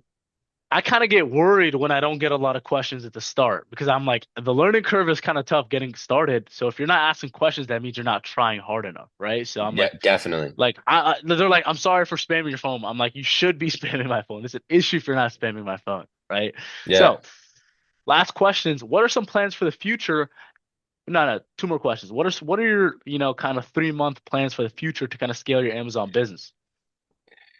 So for me, summer's coming up, right? After I graduate at the end of April, beginning of May. This is when I'm usually an internship guy. In the summers, I get internships for my resume, always been preparing for my career. However, this summer, this is my internship. Like Yes, this is sir. it. So this is my like it's not a 9 to 5, bro. It's 24/7. Like I 100% believe that. And I wake up and it's gonna be Amazon, like whatever it is. Like if I'm not traveling like several hours a day for RA sourcing, then I'm gonna be meeting with my VA that I'll have at that point, seeing what we can do there, like Hmm. figuring like and I mean, I can't imagine what I can do with unlimited time, right? Right now I have class, I have athletic obligations that That's I about have to to get meet. scary. 100%, bro. I have athletic obligations I have to meet because I'm an athlete, like for a school, collegiate athlete. So like when those go away, like I can't imagine what I can be capable of, right? And so those are my plans. Like I don't want to get too much into it, but like just the freedom of time will unleash, me to focus on this 24/7, and I'm very excited for it. Yes, sir. Last question. If you were to, the viewer watching right now, he's really interested in Amazon. He wants to kind of invest into extra help. What would you kind of tell him to someone that's, he's half in, half out? He wants to make the decision, but he has a little bit of fear. What would you tell him to kind of take that jump? I would say one of the best pieces of advice that one of the best pieces of advice that I've gotten is that you want to have as many revenue streams as possible, right? So it doesn't matter what it is. It can be anything. It really doesn't matter. But I think that you need to take steps if you have the capital, if you want to take the risk. Even if you don't have the capital, there are ways around that, like no matter what. 100%. But like if you have the free time to scroll and you have the free time to watch TV shows, bro, then you have the free time to make your life better in the future. Like this is what this is about. For me, it's about making my life better when I'm 28, when I'm 32. Like I'm going to put the work in now because when my dad sends me struggle now, you'll be rewarded in the future. Like I believe that 100%. And I've been lucky enough to have that be taught to me. Not everybody is, but if you struggle now, you will 100% benefit from it in the future, and you will be more relaxed at 30 than you were at 24. But you're going to be so thankful that you are relaxed at 30 instead of working a shit job, feeling stressed, worrying about taking care of kids, a wife potentially. But you can still grind now, and you're not going to miss out on fun, bro. You can have fun at 28, bro. Like I can't imagine if I'm grinding for the next 5 years. Like You're gonna be able to do whatever. Know. It's scary. Like you're gonna be able to do whatever you want, whenever you want. Like, literally, you can having manifest that this shit. It's 100%. so real. It's so real. Like knowing something's going to happen in the future because I know that my work ethic is going to put me there. Like it's an unbelievable feeling. That is a mindset that I preach to literally everyone, and I already know you're absolutely about to. It's just having that belief system. Literally, just believe in yourself. If you believe in yourself, literally, and you're willing to show up every single day and put in the inputs, it's impossible not to get a big chunk of your goal. Literally, imagine like 100%. that's exactly. I feel the exact same way. It's literally scary what we're gonna be doing in 5 years if we stay consistent every single day. It's gonna be Bro, scary. this is it. Like it's gonna be e-commerce scary. is it. This is like, it, dude. Like I don't see how not working hard and showing up it can be difficult, right? Like some people can be a lot of talk and not a lot of effort, right? So like some people might know exactly what I'm saying, they can preach it, whatever, and then at the end of the day, they're not actually putting in the work. And at least they know, right? But it's really about taking steps. Like it just has to be imperfect action, right? That's something that you preach, right? In some of your original YouTube videos, it's take imperfect action, because at least you're taking action instead of not doing anything at all. At least you're going to learn from failing, and that's the best thing you can do from failure is just learn. Guys, nobody had it all figured out. Nobody had it all figured out at the start. All we did we took imperfect action. We didn't wait for there's no such thing as a perfect opportunity, right? There's no such thing. The perfect opportunity is when you wake up and understand that no one's coming to save you and that you just have to show up right now, take steps, and take that jump, right? That's something I preach every single day to my brothers, my friends, True Nice Prophets, mentees, literally everyone. I hope if you were to take one piece of this whole interview on this video, take what Ethan said. I promise you it's going to take you a long way. But Ethan, thank you so much for hopping on. Big things coming in the future. It's summer. It is about to get scary. It is about to get scary. About to get scary, bro. Virtual assistant's going to be hired. 100%. 30K months on the way. Appreciate you so much, Ethan. And I'll see you. Of course, brother. I appreciate it. Y'all have a good one. See you, brother. So Sadiq, we're gonna go ahead and go into your story and everything. You have a crazy story that I'm excited to share with the viewers. So Sadiq, what are your kind of sales right now? What are you gonna do for this month of June right now? What are we projected to do? Currently, we're sitting at 45 and hoping to hit at least 50 this June. Planning on bigger things July coming. Prime Day and everything, it should be at least a 7K month. So now let's go ahead and just get into Sadiq's story. Sadiq has a very unique story as an Amazon seller. I mean, you want to just talk about how you got started. What did you know? Like, how did you get into Amazon? How did you figure out about Amazon? It's the first thing I want to ask. It was late 2024, November, I'm guessing. I see my boy going crazy. Yes, I was like, yo, I know this guy, and he be going crazy, but why can I do it too? I've always just seen Amazon, FBA, FBM For like since 2022, 2021? Yeah, since COVID, for real. Didn't really understand how to get into it, how to start. What really made me want to do this was seeing somebody that also I know. That kind of eliminated your limiting beliefs, right? Because we were just talking about this before we started recording and everything. Seeing somebody else do it, you kind of have like an ego. You're like, bro, this guy can do it. The guy that I used to play basketball with 2 to 3 years ago, like, he's not that much smarter than me. He just took another risk than me. Like, Sadiq, I understand where you're coming from. Like, Sadiq, I understand where you're coming from. Like, you see all these people making money online, everything. You don't think it's possible. But when you see someone that you actually know, it's like another level of motivation. Yeah. So do you feel like that was kind of a big motivator on why you got started? Oh, for sure. Right. There's business models out there. There's retail, there's retail arbitrage, online arbitrage, and wholesale, right? What are you kind of cooking right now? What are you kind of doing right now? I've been doing a lot of RA. Definitely want to look into OA a little more. Wholesaling is the big plan going to the fourth quarter for sure, because that's where the real money is made for sure. I know a lot of people, kind of hate on RA and OA. I know you've been doing a little OA, sending out FBA shipments. We'd be kind of working on that, but you're doing about 45K per month just with retail arbitrage. So what do you have to say to the people that say retail arbitrage doesn't work in 2025? Use me as proof, man. Like, if you put the effort and work into it, you can make anything work in this business. So I know you haven't told the viewers this and they don't have kind of background information on this. I know you started Amazon, but then you kind of fell off. Like, you had months where you didn't make any sales. So how did you go from that to, scaling your business so fast? Like, what was kind of the switch? Remember the switch we were talking about? What was kind of the switch? And do you kind of want to elaborate on that for the viewer? We fully started in November.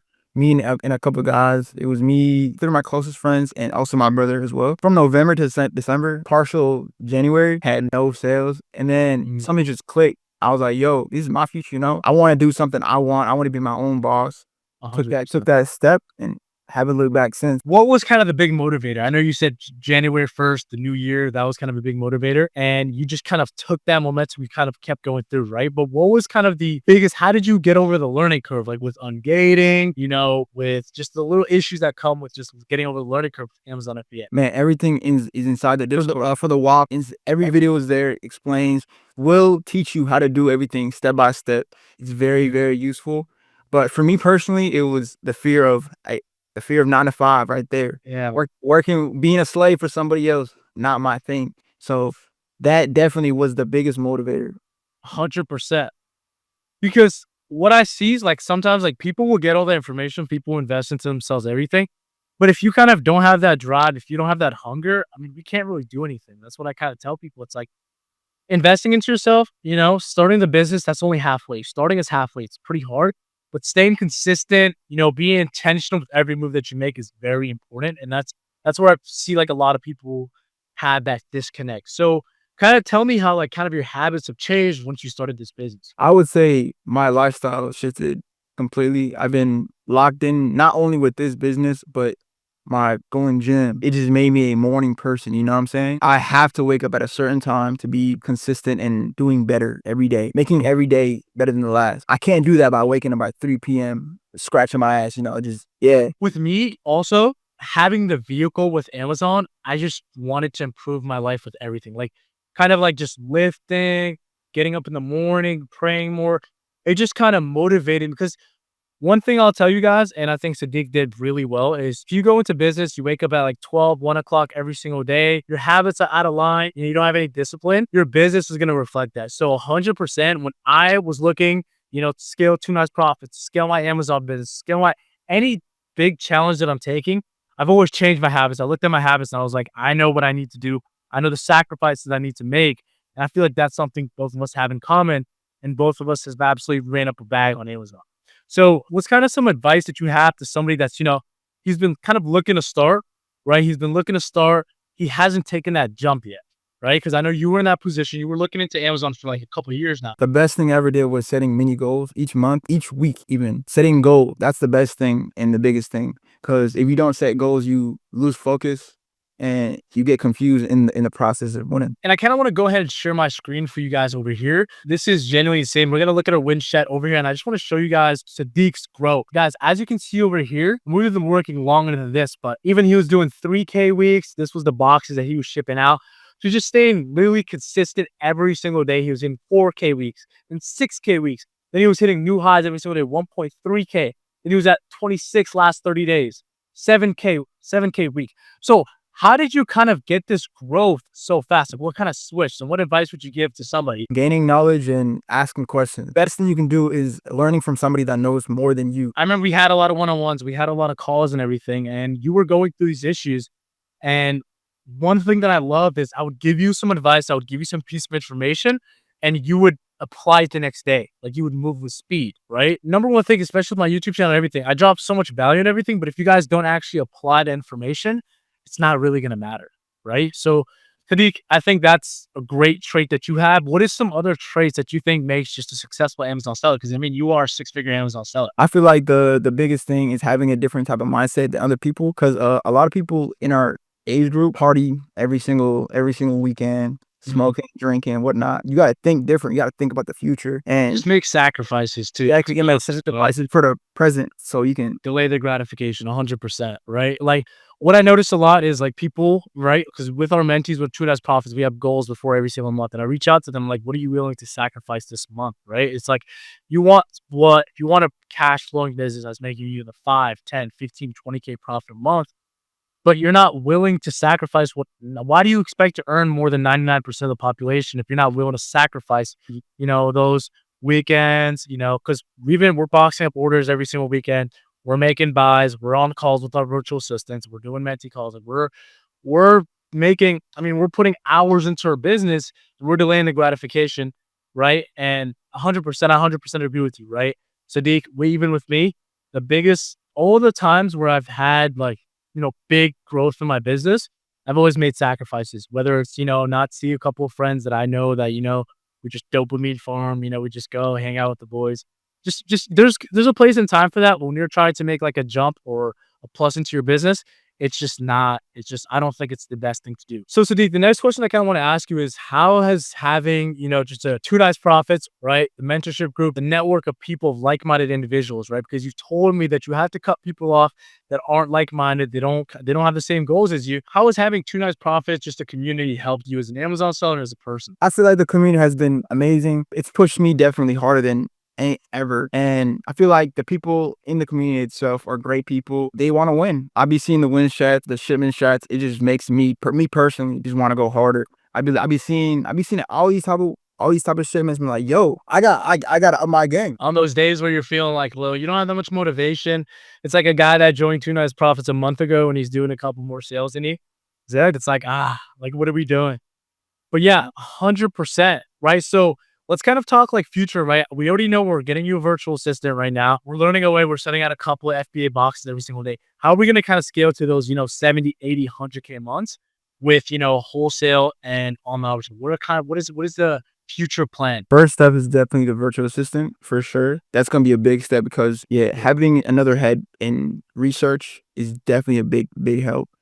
So I can do more important tasks. Other than that, a big thing that, people talk about in the fourth quarter is wholesaling. Obviously, that's going to be one of the biggest things for us because I feel like we've definitely reached the capital. What are some things that you're going to do to kind of get to those, 100K months? I mean, you're already cracking 50, right? 60K next month, 70K next month, especially with Prime Day. Obviously, we have our virtual assistant SOPs and everything, but what are some things that you're going to do to kind of get to those 100K months? For me to get to them 100K months, I personally have to go harder. There is definitely some days I lack motivation. Those days have to be minimized. That's 100%. 2 is definitely utilizing the virtual assistant that I will be getting by the end of this month to help me find products easier so I can do like the more important average tasks. 100%. Yeah, I mean, Sadiq, you're absolutely about to crush it right now, right? What's some advice that you would have to just a viewer that's watching? You're looking at Amazon content for like 2 to 3, 4 months. struggling right now, what's some advice that you would have for them? My advice to them would be stick to one plan. Don't just stray throw out these ideas. Stick to one plan and Not just shiny objects. the worst that can happen. 2 reasons why most people just don't end up getting their goals, right? People that aren't Sadiq, that aren't doing 40, 50K months or profiting 10, 15K months. They don't have to work a 9 to 5. They have their own freedom. The reason people don't get to that point is because people aren't willing to fail, right? People aren't willing to get uncomfortable and take action. As you know, Sadiq, right? There's some people that don't have a friend that already, started Amazon that helped you break the limiting beliefs to start. Some people don't know anybody that's making money online. They're looking at these interviews. They're looking at these short form reels and they don't think making money online is actually real. So what I would kind of do to the viewer right now is watching is kind of help you kind of reshape the way you think right now is I would say, right, if you invested in yourself, if you invested into a business, what is kind of the worst case scenario? Like what's the worst case scenario? Now, let's talk about the other side of this where you just never took a risk, 40 or 30, 40, 50 years.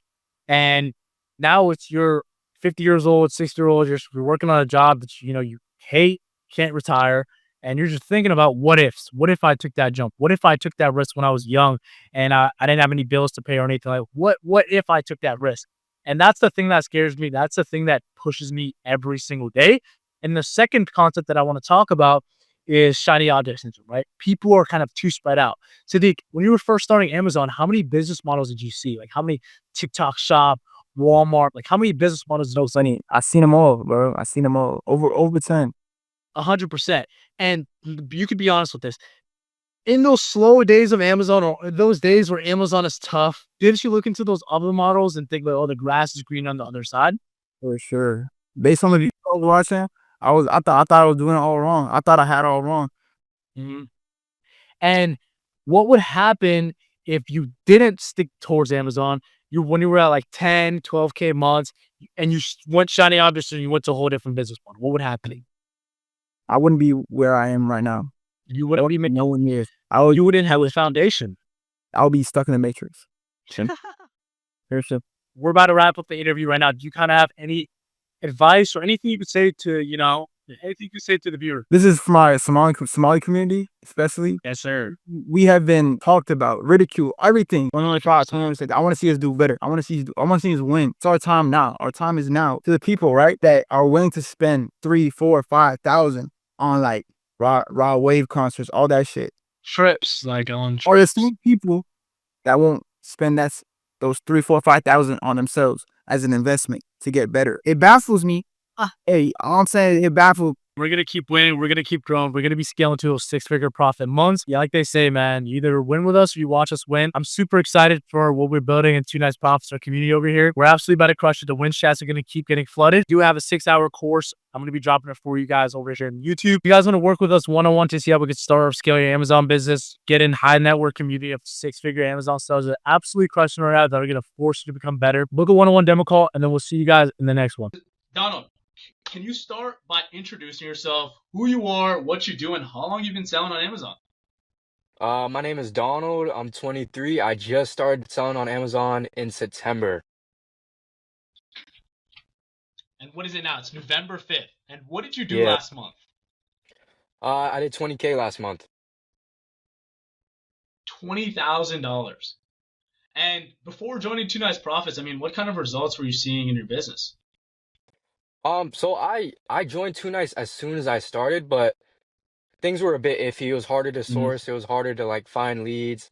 I didn't have a group of people around me that could help me. So it was a bit of a struggle.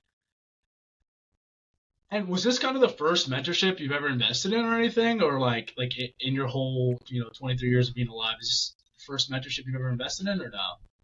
No, I've invested in other mentorships in the past for other things such as drop shipping and whatnot, but that didn't quite work out for me. So like I like mentorships. I tend to buy a lot. 100%. And what made you even, start selling on Amazon in the first place? I saw other people's results. I used to sell on eBay and Etsy in the past and stuff like that. So I was already shipping out orders, and then I saw people doing it on Amazon. I thought I do it already right now, so I might as well start. And why did you, like shipping out orders, right? There's like Walmart seller, there's like Facebook seller, there's all these other platforms that you can sell. Why did you kind of choose Amazon? It's the fastest growing business. Every year it grows. It grows by a couple billion, couple Yeah. trillion dollars. So it And only made there's and sense. you know, 60% of wholesales on Amazon are made by people like me, people like you, people like all the other people in Two Nice Profits are absolutely killing it. And you know, most people think they need like a big chunk of the business. We only need, you know, 0.0000001% of the Amazon ecosystem, right? That's all we need. Yep. And what we're kind of someone like to someone that's new that doesn't know what Amazon FBA is, could you just give a brief breakdown of what you do on a day-to-day basis to make, you know, your full-time income reselling name brand products on Amazon?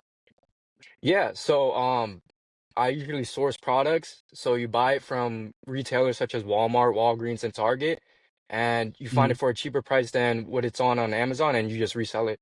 So I could pack orders, I can source, pack FBA shipments, things like that. And what were kind of some of the early struggles, like things, you know, that made you almost quit or doubt the process, or did you even have any? I didn't have any doubts at all, brother. I know everything is hard. Even starting the business is hard, but if you keep on doing it, you'll succeed. Easy, yeah, 100%. I mean, one thing that kind of like what that I've noticed is kind of your belief system, right? Like I see a lot of people, they kind of invest in themselves, they're kind of starting, but they don't, they need to kind of see some sales to kind of see, oh, is this even real or not? I feel like with you, Yeah. you just had so much conviction. You were like, I'm gonna make it happen. I just need the step-by-step guide. I just need a step-by-step blueprint. So before working with us, what kind of results were you pulling in on average? Like just what were your sales at before you started with us, man? I had zero sales before I started with you guys. I started with you guys actually on my first month, and I think that's what really helped me Mhm. progress as fast as I did. And you know, what kind of changed between then and now? What kind of clicked, or was it just an easy, smooth process? It was pretty easy. It was pretty smooth. With the people helping me, I was joining the sourcing calls with back and stuff like that, and then just having Mhm. people in your ear that have already been through it has can help you a lot.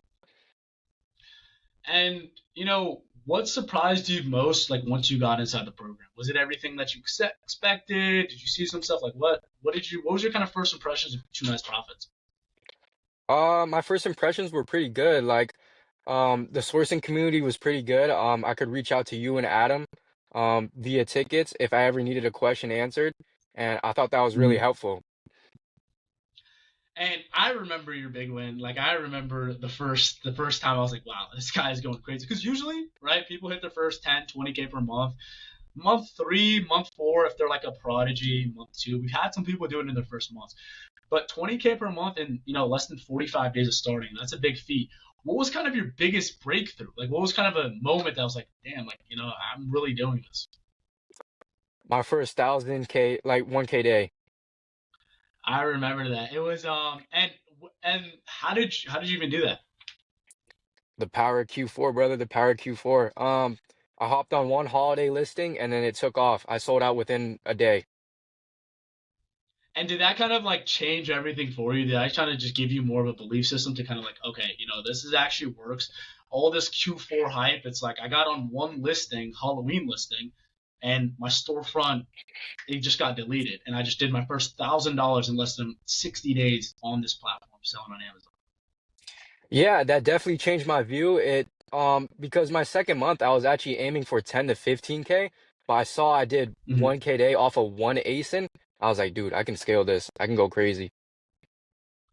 And was that the moment where you kind of just like, you know, I have the resources, I have everything. Let me just double down and go all in. Because I feel like after that, you had like another switch. I just seen the activity. You're booking more one-on-one calls. You were asking more questions to ticket, and you were just going all in after that. Yeah, 100%, 100%. Like I already knew before I started I wanted to do this full time, and then after seeing the Mhm. results, I just wanted to go crazy. And how has your confidence or mindset shifted, you know, since those wins started, since those 1K days, 1 point, didn't you hit a 1.8K day? Yeah, almost $2,000.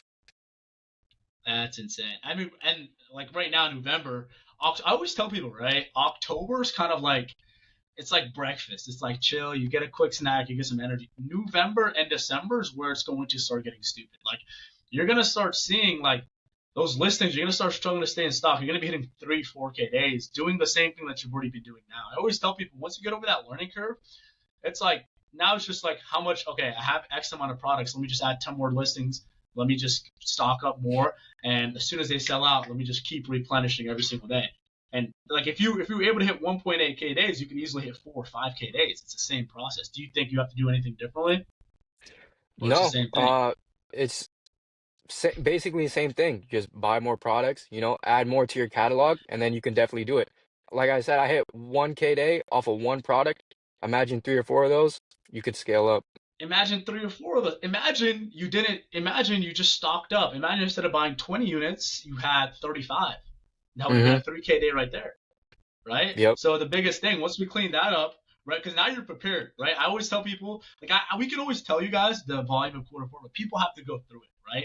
People Yep. aren't confident dropping, 1 to 2K on a single listing, right? But we always tell you guys, trust your data, right? Amazon is a data game. Once you see that Keepa chart, see the buyer sell rate, you see the sales batches flying up, right? It's like you could go 2 to 3K deep on one ASIN and sell out in just a couple of days. And this is the only time that this could happen. But what was kind of the hardest mental block that you had to overcome early on? Just not seeing the results right away. Especially with new Mhm. sellers, they might not be able to sell everything, but don't let that discourage you. Just keep on going. Oh, yeah, man, we got to go into that. We got to go more deep into that. Cool. Yep. As a new seller, right? Most people, I don't know if you've been looking at like Amazon videos or anything. Most people say, selling on Amazon is impossible. I can't get ungated. I'm gated in everything. Kind of Yep. tell us about your approach with the sales first approach and how were you able to get over ungated? Because to do $20,000, you had to have some product to sell, right? Yeah. So the key with ungating is you got to sell whatever you can and hit your first 100, 200 sales a month. So then Mhm. Amazon trusts you as a new seller and lets you sell everything else.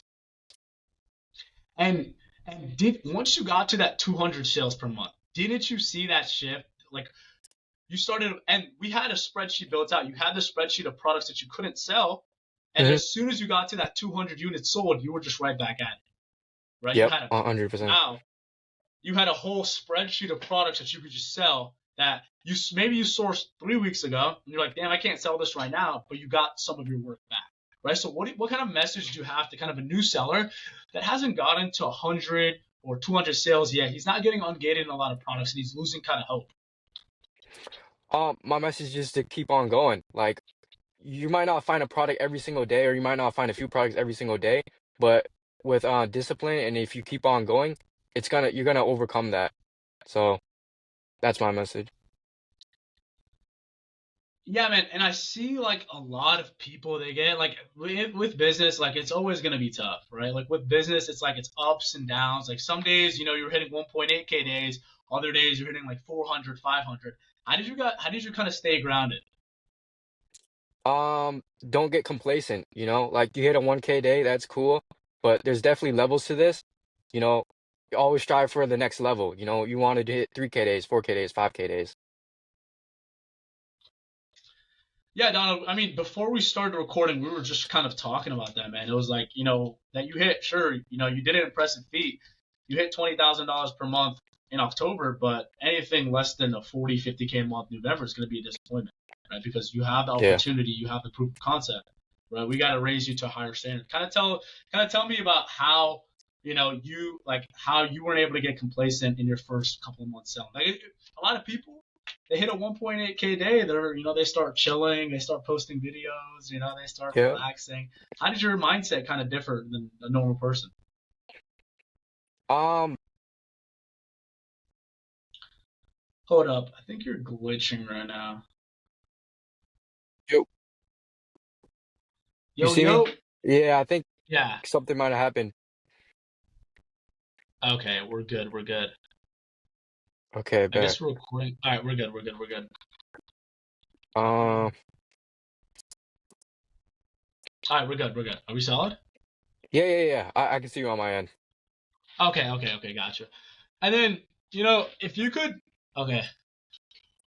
And what does your daily routine look like now, just starting and scaling right now? Like, what is your daily routine? I mean, I don't know if you've ever like worked a job before or anything like that, but what does your kind of daily routine look like right now? Making a $20,000 per month business.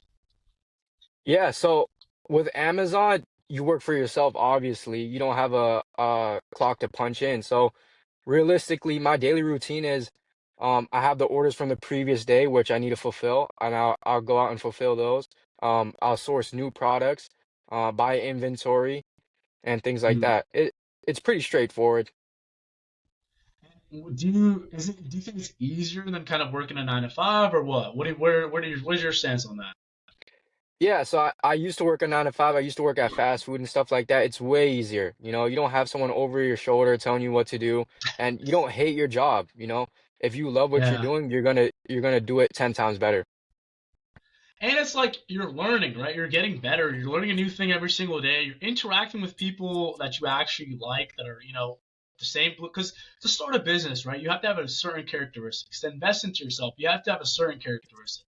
To so just being in a community of like-minded people that they're all in the same spot. They all chasing growth, discipline, just showing up, getting 1% better every single day. It kind of just motivates you on those days where you don't really feel like it. And that was literally a whole goal of making two nice profits, right? On those days, I know some days you probably didn't feel it, and then you see the wins chat, you're like, yo, Mark is already at 30K. I need to go harder. And that's the environment that I was kind of trying to make when I was building two nice profits. So, I mean, how important do you think consistency and discipline is versus like just like knowledge and just like you can have all the knowledge in the world, right? But how important is just consistency and discipline? It's very important because if you know how to do something but you never get up and do it, it'll never be done, you know? And discipline is very important because there's always someone who's gonna do something that you're not gonna do. And if you want to get to that next level, you're gonna have to do it every day. Yeah, like you have to. I always tell people this. Like you always have to take risks that other people aren't willing to take. If you're doing what everybody else is doing, like Donald, it's very easy to scroll on TikTok and just like get some Amazon information and not take action on it. It's very easy to watch YouTube videos like these, right? Get some motivation, get some Hmm. action. It's very hard to invest into yourself. It's very hard to actually take action, right? It's very Yep. hard.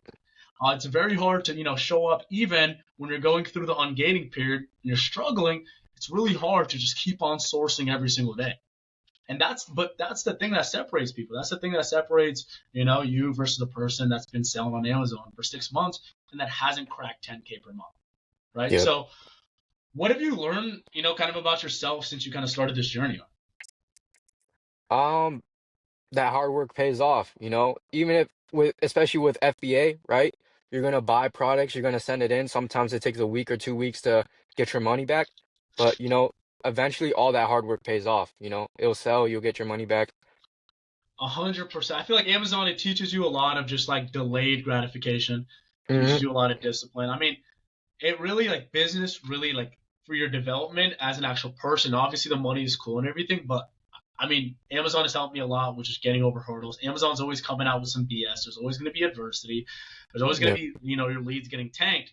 But this has made me into such a better business owner. Like, let's just say I would go into another business, I would have these skills. Like a lot of people, like I would have so many skills. Inventory, product research, right? Even mentality wise, I would have so many skills that would transition to other parts of life, right? It's like going into the gym, going and doing everything else, and Yep. that's kind of the like benefits that I don't see a lot of people talk about when it comes to business. Like it's only pluses, right? But it's all about perspective. But if you could talk to a version of you, right, that was before joining the program, what would you kind of tell them, man? I'll tell them keep on grinding, keep your head low. Don't get too complacent. There's always someone better than you. There's always someone who's doing way better than you are, and you want to get to that next level. Mm. Don't get your head blown up about it. You did a good month. Time to do a better month. Last month doesn't matter. I mean, it doesn't matter, Yep. right? Nobody cares about what you did. You gotta like it's what you're doing this month, right? So where do you see yourself in the next 6 to 12 months? 100% within the next 12 months, I'm gonna do 100K a month, guaranteed. Guaranteed. So we have calls, right? With these calls, we do 10K per month, 30K per month. So we do 100K per month. Just to show the viewers the growth. We're all about growth. We're all about being transparent. Mhm. When can we see for the 30K per month interview? Next month.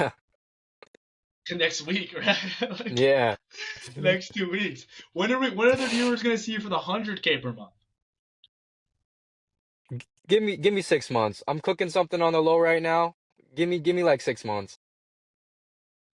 I'd say give you 60 days, bro. I think you could do it December. I mean, we just had the conversation prior, but we just make a couple of steps. Yep. We might be seeing you January 1st, January 5th. It's possible. It's possible. Mm. And like, what would you tell someone who's on the fence about joining, you know, Two Nice Profits, but they haven't kind of taken action yet. They don't have kind of the community. What would you kind of tell them? Pull the trigger. If you're thinking about it, pull the trigger. You know, take action. As everybody says in these interviews, like if you don't take action, nothing happens. Yo, Donald, you're probably like the 11th person. I don't think anybody has gotten on this interview that has succeeded, and they've all said the same thing, which is genuinely insane. But it just goes to show the kind of mentality that the people have in Two Nice Profits that are actually winning. They all have the same mentality. They all took action when it wasn't certain. When you joined Two Nice Profits and you made that investment, you were like, man, you know, am I gonna make this back? I'm still not getting ungated. But you understood that if you didn't get uncomfortable, you knew where you're gonna be at, right? You knew that the sales wasn't gonna go up. You knew, but you understood that I'd rather get uncomfortable, take action when I'm uncertain, than stay in the same position, you know, right now, 6 months later, right? So, what do you kind of think this program makes? Like, what do you think makes this program kind of different from the other Amazon programs out there? The unlimited one-on-one calls we get with you guys, and just with the sourcing calls were so helpful, like in the beginning, because you know you're starting off from nothing, you don't know much, and then with people around you who've already done it and who've been through it, they can just help you progress so much faster. And it's kind of crazy seeing it full circle because I'm looking at the Monday calls right now. I just took a look at the VCs, and now you're sharing your screen. You're helping out the new mentees. Yeah, And like, yeah. how does that kind of feel, man? Like, I looked at that, and I was like, dude, this guy didn't know how to source 45 days ago. Now he's in the calls helping out other mentees. I mean, that's the whole point of community, right? Yep. 100%. That just puts a smile on my face. But any final message you kind of want to leave to people just watching this who want to start their Amazon business, but they haven't taken action yet, man? Final words, you know, if you're thinking about starting, just start. If you don't start, you won't get anywhere at all. Simple. I mean, it's pretty simple, guys. But we're gonna be dropping as much value. He's gonna be Donald. We're gonna do an interview at 50K. Let's 30K is too easy for you. We're gonna do it at 50. So that's gonna be in the next 30 days, right? Based on what we're cooking up right now, he's gonna schedule a one-on-one call literally right after this. Gonna get him his first virtual assistant, so I'm super hyped.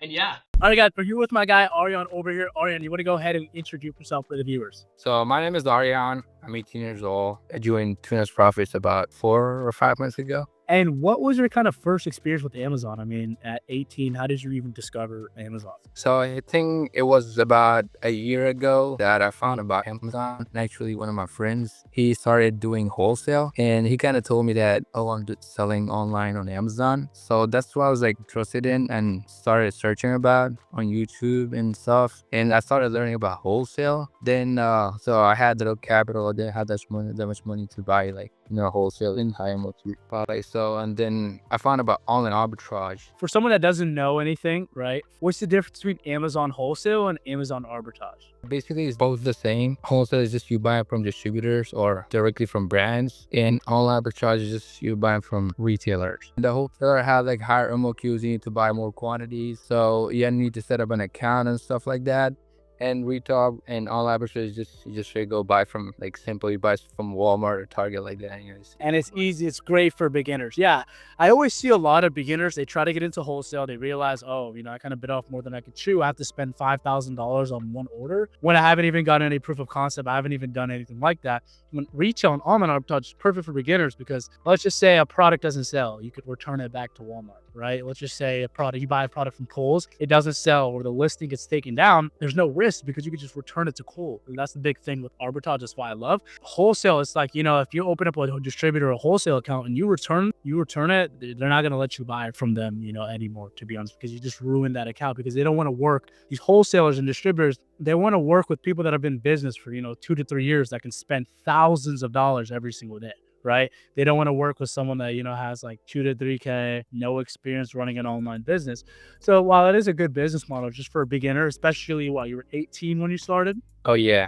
I was 18. Yeah, I was 70. I find about Amazon, then I didn't take action for a long time. Then and it just hard. Ariane, can you tell me a little about yourself before you started selling online? Before I was started Amazon, I was working a 9 to 5 job. Not really a 9 to 5, but I was working a part-time job at a detailing shop. And then I started doing DoorDash and Uber Eats stuff. So Same, DoorDash. Every hustler, every entrepreneur, that was the same thing. I started 2.5 years ago. I started doing DoorDash. I mean, I was like, it was money, get that money, funnel into Amazon. I feel like that was the best way, especially with limited capital.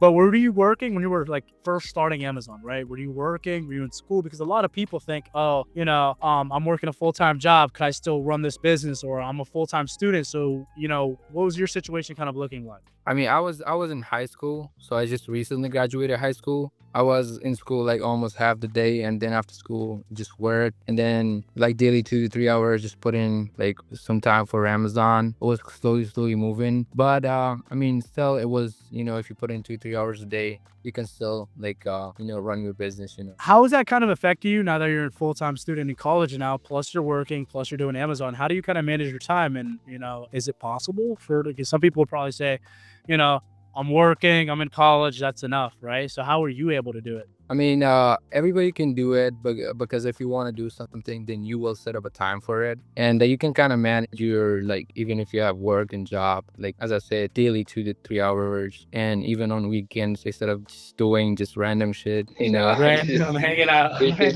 just doom scrolling or watching Instagram and just wasting time. Instead of that, you can just put on like your time to make your business just my business. It only takes like 2 to 3 hours, a day. That's what even like what, 10, 15 hours a week, you can still make progress. I feel like a lot of people have analysis paralysis. A lot of people, they kind of have the information to sort. Because right now, I mean, YouTube, everything, like I have a 6-hour course, right? Like I have a 6-hour guide that I put on this YouTube channel, which is just for people that don't have capital to invest into, extra help, mentoring, just for them to be able to do it. And, people still have analysis paralysis. But what was kind of the first moment or situation that made you start looking, for another way to make money? Why did you even start Amazon or online business? You see a lot of people are making a lot of money online without enjoying 9 to 5. You just kind of watch the people that there are people like doing way more than what you're doing a 9 to 5, and they're not working for someone, and they're just making money online. Some people won't believe in that. It's just all fake, a scam and stuff like that. But I was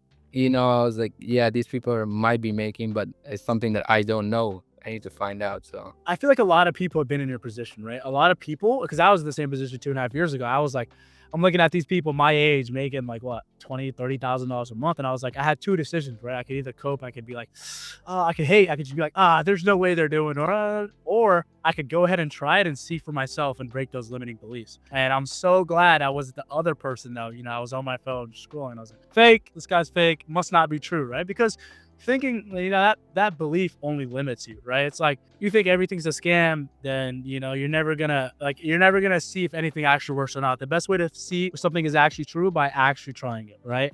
And when I actually took action and I was like, okay, I'm gonna try this business, I'm gonna try it, I'm gonna just go around the stores, I'm gonna start scanning. And when I got my first sale, that's all I needed, So how did you even hear about Amazon FBA? There's drop shipping, high ticket closing, there's all those shiny objects in the business models. What made you land on Amazon FBA? So yeah, it's actually a good question because there are a lot of different like online business models. And then what I found like cool about Amazon is just it makes more sense. You buy products, send it to Amazon, which is a big, retailer on the market, like on the planet, So you send it to them and then like send it online, you buy from distributors, wholesalers, and it sounds more legitimate. So instead of doing drop shipping and stuff like that, it's something that like even if you take a risk that you still can trust. I saw a lot of people doing it, so I was like, this seems more legitimate. 100%, right? Because you're not getting any product from China or anything like that. You're not doing any like high ticket closing or anything like that. You're not chasing any shine. You're not being sold a dream, right? Like the reason I seen Amazon was okay, Amazon makes billions of dollars every single month, right? I understood that Amazon makes billions every year. So I seen that and I was like, okay, I walked around my neighborhood and I was like, there's so many Amazon packages. I was like, there has to be a way where I can get a piece of this pie. Right? There's such a big operation. There has to be a way. And I was like, then I came across third-party selling on Amazon, right? Doing Amazon FBA. And I was like, seen Amazon FBA, I seen private label. And I was like, okay, private label, you need what, 5 to 10K? You have to source a product from China, make your own brand, And I'm like, I'm 18, 19, 20. Can I really do that? Do I have $5,000 to $10,000 to risk? Learn how to run ads, try to source this from China. What if the guy from China blocks me after I send him 5K, Then I came across arbitrage and it just made sense. It clicked, right? It was like, okay, I can only invest. I can invest a couple thousand. I can get my return. I'm selling name brand products that already have demand. I don't have to learn how to run any ads or anything like that. And that's why I clicked, it just made sense to me. I wasn't being sold a dream, where it was something that I could build up, build systems, get virtual assistants, just keep on scaling. And it was very scalable ultimately. So, I mean, that's, not to cut you off and everything, but that's 100% agreed. It just seemed legitimate, right? It seemed like a right business model. It didn't seem like I was being sold a dream, So kind of talk to me about your early struggles before you kind of joined Two Nice Profits. Like, what was the hardest part about getting started? Yeah, so as I started with wholesale, completely learning about I took some courses online on YouTube, was completely about wholesale. I didn't even know about online arbitrage existed. So I didn't have that much money at that time. I had like 500 to 1K, 1.5K, and I was contacting distributors and they had higher MOQs, 5,000, 10,000. I was like, and I can't invest that much money right now or anything. So I was trying to, and then I saw some people, I was searching and I see some people doing online arbitrage, saying that if you have little capital, you can start doing online arbitrage. I then started searching about that. I was watching YouTube and shit, how to do online arbitrage. It was much easier, you just find product. I was struggling with OA, try to find products, and because I was newer to OA, and I learned about wholesale, so that's why online arbitrage was a little bit harder for me, because I never really understand how to source, reverse sourcing and stuff. So I was trying to find more profitable products in OA. I was looking for someone who can teach me or show me how to do this stuff. There are a lot of information on YouTube as well, online. If you find someone that's you can trust, is a legitimate person you can trust and can teach you, it's way better than doing by yourself. That's what I was kind of ask. I mean, there's tons of YouTube videos, there's tons of guys, there's ChatGPT, right? Why kind of choose to invest into a mentorship and one-on-one support? It really helps when a human to human teaches you than you just doing by yourself. It's way better, you're gonna take more action, you're gonna take it more serious when you actually invest in yourself. And if you're really serious about it, then if you really want to do it, so then it's a way better, and actually saves a lot of time, because you might face a lot of problems, a lot of mistakes that you don't know. And someone who's already done it, you can ask them and avoid mistake, and can save a lot of time. So can you walk me through kind of your first real win, or maybe your first big payout? When did you because I mean, obviously, right, you've been doing it for when did you joined Two Nice Profits 4 or 5 months ago, right? When was kind of your biggest proof of concept moment? Yeah, so when I had my first 5K a month, even when I joined Two Nice Profits, I was still not sure about okay, I'm gonna hit 5, 10, 15K just doing OA. Wholesale is okay. You buy more products, more units. Okay, you're gonna make, but in OA, how much products you have to find from these retailers to get 5, 10K. But when I put in the work and I see different strategies, it works. I was like, yeah. Yeah, you got tons of limiting beliefs. I mean, there's tons of people, you can do 100K, 150K with high margins doing online arbitrage. There's just a bunch of people, with their own narratives. But I think the best business model is literally OA, just for beginners, right? And looking back, what would you say is the biggest difference between, how you worked at the start versus how you operate kind of now? A lot big difference. Saves more time, speed, everything. You don't know the mistakes that you made. You don't know how to read keep a chart. The biggest thing, you can't recognize a product that might has an IP. If you remember, I didn't know how to read keep a chart. So the more you do it, the more you learn, even if you make mistakes. But once you learn it, so you're not making those mistakes, and makes you a lot faster, you can save a lot of time. So kind of tell me a bit, what are your plans for kind of Q4, right? We're entering the most profitable time of the year. Well, you're at 10K right now. We hit 10K in September. What are kind of our goals for, October, November, December? Yeah, so with the limited capital that I have, and looking for a credit card to just get some more capital, and aiming for 20, 30, 40, 50K a month. Now that you have kind of proof of concept, right? This works, everything. Now it's just limited. You should already be, with your skill set and everything that you've learned in Two Nice Profits, you should already be at 20, 30K.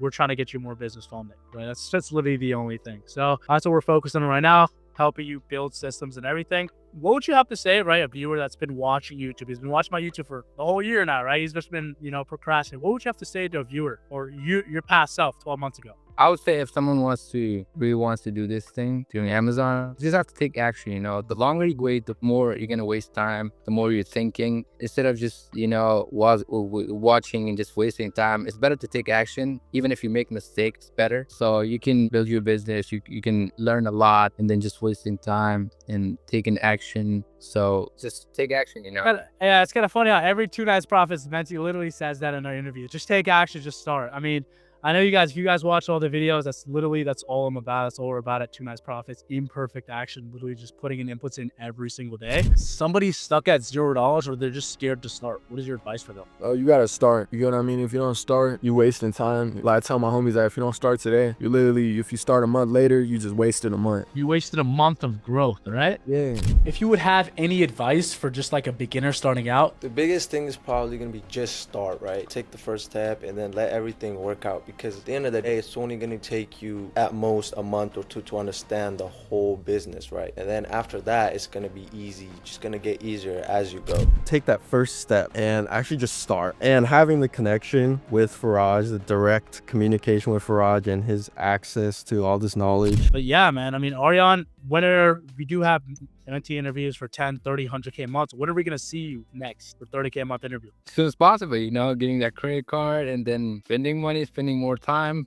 And I'll say in 3-4 months. Oh, not 2-3. Oh, yeah, we can do it. I mean, we can do the 30, 20K in 2-3 months. Let's do it, brother. No liberties the least. But to close it off, right, do you have anything you would like to say to the viewers? Literally anything, any advice you'd like to give? Maybe someone has been in your position, he's in school, or he's procrastinating, or he wants to start an online business, and he has a lot of limiting beliefs. Do you have any advice that you'd like to give to them?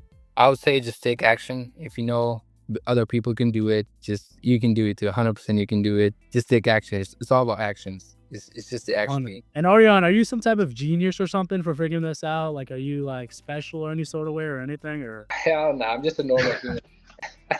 Nothing special about me. Nothing special. We're all the same. It's just about taking action. Some people they start, but they quit. There are a lot of people that they quit. It's hard. But it's just about, just see. 100%. You have to just stick to learn. You probably don't know. That's why you suck. You have to learn and understand. So 100%, man. Let's do it. So, yep, guys, that's pretty much all we have for you guys. See you guys in the next one. All right, guys, we're here with my guy, Jarik, over here. Jarik, you want to go ahead and introduce yourself and what were you able to do with your Amazon business? Hey guys, I'm Jarik. I'm from Trinidad and Tobago. I currently work at Mercedes-Benz of Lafayette. I'm a salesman. I work like 12 to 18 hours a day, and in like 1 month, I was able to run up 10.5K. 10.5K, and how long have you been selling on Amazon again? Today make it 1 month, 6 days. Yeah. 1 month and 6 days. Yeah. And before you went through any online business or anything like that, have you ever looked at any single other business models or like drop shipping, trading, any of that? Nah, it's always been just Amazon, because before I actually got the course, I used to follow you, like I follow you. I used to see like all the ads and stuff. I mean, like anybody else, I was skeptical, I mean, man, what if this is a scam? What is online business? What is this? Yeah, and I mean, to be honest, when people don't have knowledge of what's going on, they're going to assume anything, and really just take one day that my manager pissed me off and I just come and I was like, hey man, I called Mikhail and I was like, man, just take the money right now. I don't care, just take it, let's do it. Yo, Jerry, because that story is like the funniest story. Wait, so Jarik, what motivated you to start Amazon? I mean, it's really just one day we had a new manager came in to work. And well, I'm the top sales guy at the dealership, so I usually get a little leeway, and he come in and he was trying to put a strong arm and he pissed me off. So I just called Mikhail. I was like, hey man, let's take the money right now. And he was surprised because it was a call out of the blue. It was just like a random call, random night. I just called, man, take the money right now, And since then, I mean, it's been working out, And kind of tell me a bit about your journey, right? You got started. When did you get started, right? How was the learning curve? How was learning starting out? I mean, I got started and I didn't kick off one time because I was trying to do my own thing. And I was trying to balance like working 13 hours at a dealership and doing it. And I think the main problem I run into at the beginning was that it wasn't really a learning curve. It's just that I was trying to do it without following the guideline you guys have, So I was thinking like, I could have finessed it and stuff. But when I actually decided to follow the guidelines, It just went up. And when you mean went up, how did those results kind of look for you? Nah, I mean, it's saying like right now, 6 days in December, I'm already up 5K. That's an So in example. the first 6 days of December, first 6 days, you're up, well, how much? I'm up 5K for 6 Can you days. share your screen? Can you show us the Amazon? Can you show us the Amazon? Oh my God. So for somebody that doesn't know what the Amazon business is, what are you basically doing on the day-to-day end? Well, I mean, on a day-to-day, for me, it's a bit different, you know. Well, for me, I spend like 4 hours, 5 hours max, and I operate more in the night because when I get off of work, I go to the gym, and I would legit like source couple of products, and I did make some friends in the Discord, you know. Shout out None, that's my guy for sure. Yeah, tell us about the network. How has the network kind of been? No, man, I honestly think you guys did a fantastic job in setting it up, to be honest, you know, because at the beginning, so I was like, man, ain't no way these guys have all that time to set up one-on-one calls and whatnot. But when I got in, it's like everyone like on the same page, everyone pushing, trying to maximize profits and stuff, man. It's fantastic. I'm excited. I like it. I'm enjoying every bit of it, man. And I think you guys have a long way to go with your business, man. I wish you all the best. Sir. And kind of tell us a bit about, like, you know, a lot of people, you know, once you pay for some information, once you pay for mentorship from somebody, a lot of people were just like, I got the payment, I'm good. You know, I don't have to teach this guy. Kind of tell us about your experience with that. Kind of tell us about I don't know if I want to say, I feel like Adam gonna kill me, but at the beginning, man, I thought Adam was annoying because he always asked me, man, how it's going? What you doing? You're not on the call. What's going on? You know? So I was like, man, I already pay you guys. Like, why you worry about me? Got like so many guys in that Discord, you know? And that's because like I was just trying to focus on the dealership, you know? But it's like you always holding me accountable to get the work done, you know? I reach a certain point in time where I run out of excuses. So I was like, all right, let me just get over it. So that's the biggest thing, right? It's having people that actually care about your actual development as a business owner. See a lot of people, right? They get paid and they're like, oh, okay, the client, that's on him, right? But I feel like one thing we kind of do to try to differentiate ourselves is if someone put their hard-earned money into us, we're going to hold them accountable. We're going to help them with the community. We're going to give them the systems. We're going to make sure they join the calls. They have to give us a good excuse on why they shouldn't join the calls, because at the end of the day, you made a commitment to us, right? And I'm going to make a commitment to you. No, definitely. I think you guys did a really good job. Even right now with me getting my ASINs and guys still checking back. Back is very good too. Back clears up and back responses is like, yeah, you know, like he's like, I could ask back someone like a minute, 2 minutes, I already get back a response, you know. So I mean, I really appreciate what you guys doing, you know, and I'm just excited in scaling and see where this thing going, you know what I mean? And for like people, I would tell them like, don't be scared of pay to learn, you know, like paying to learn ain't nothing because you're gonna make back that money once you actually follow the guidelines that you guys have, you know. And do you want to kind of give, like, I see a lot of people have this kind of limiting belief. They get a little scared. They're like, you know, I'm working a full-time job. I'm working 9 to 5. I'm working 8 hours out of my day. I don't think I have time to build a business. Kind of give them some more perspective on, you know, how many hours you're actually working and how you manage, you know, your business plus your family plus everything that you're doing. Yeah, I mean, man, that's like even right now, I still can't believe I'm doing it. Like I'm looking at all these packages here, and I'm like, damn. You know, like when I started, I was like, damn, this is a lot, you know. But when you follow the guidelines, it's a bit easier. And like, if you know about a dealership, bro, man, a dealership and being a sales guy at a dealership, that ain't no walk in the park, bro. That's like you putting out fires every day. You're dealing with pressure every day. You have pressure on you. So I feel like if I can do it, I would advise people just start. And the thing is, like, why I tell people just start is because I wanted to be like, let me get some more information on it, then start. But yeah, and when my process, I realized when you start, it's better just figure it out along the way, you know. And it's actually a lot easier, I would say, for me, because you'll actually have the step by step on what to do, you know. So for me, relating back to the walk, like even right now with me still doing it, if I'm confused, I'll go back to the walk, you know. So it's like if you follow the guidelines, the blueprint that you guys lay out, I'm gonna think, because at the beginning, I ain't gonna lie to say, man, I was skeptical because I used to be like, man, these kids, man, these guys younger than me. Yeah, it's like, what does this 20-year-old know about teaching me how to make money? What? No, for real. And it actually helped me change my mindset too on how I view stuff. Not because someone younger than you mean like, you know, you can learn something from them, you know. Because like, even in the Discord, I'm friends with Andres. He's all the way in India. I never met this guy, Rafiq. done. How old is Rafiq? Rafiq is 16. Rafiq is 16. Yeah, like what am I doing on a late night source with a 16-year-old? But so so it's like Yeah, you it's gotta so shout out funny. these guys same way, because I mean I think that's the power of the Discord. And even for you guys, like I still don't think you all understand what you all got there, because it's like you could send your achievements and everyone is just Oh supporting, yeah, tell us a maximizing. bit about how like the wins chats, the shipment chats, how did that kind of inspires you? You know the video I'm talking about, the video where it's like you put in the music Mercedes? Yeah, Yo, definitely. Jahreek, that was the funniest video ever. Like I was genuinely. I was feeling myself there, man. I was feeling myself, I mean, it was a good feeling, but I had to put it in there, because definitely, I mean, what made me did that, I saw you had a guy that actually bought his dream car in the wind shot. So I was like, Yeah. man, I might as well just drop the Benz Bro, in there, I need Jahreek, I need that twice a week. I need it twice. Guys, I need you guys to work harder. I'm so serious. Nah, definitely, yeah, man. I be enjoying it, man, and I think what really make it like me. I just feed a lot off of people energy too, especially when they're pumping and like when you see guys like done around 30 racks in his 30 month in his third month. You understand? 3 months in, you made 30,000. So repeat that for the viewers.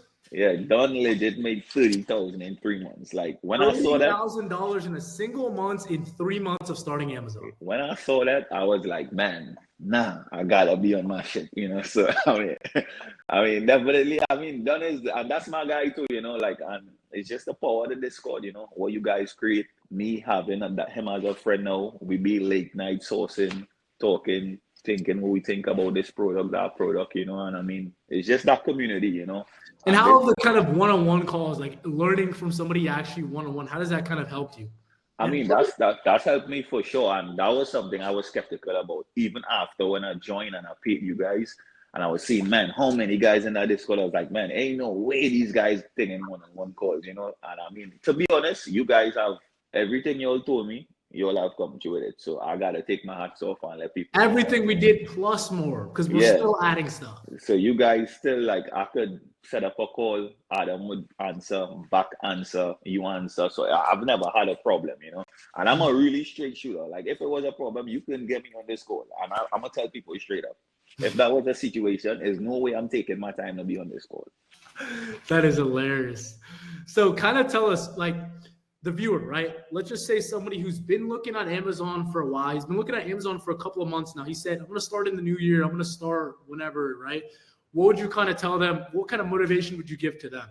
I would tell them they're making a mistake by starting for the new year. Because right now, you could start right now and run it up. So that's a mistake one time. I would tell you, man, just start.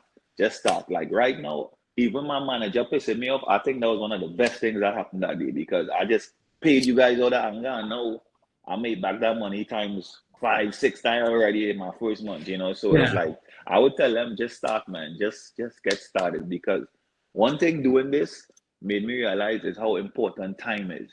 Time, don't play with time, man. I'm telling you, time is like even when I run out of inventory, I'll be like running here, running there, trying to clear off the shelves in the stores and all over the city, trying to clear it out until my inventory, my shipment reach, So with time, that's money. On Amazon, time is money for sure, for sure.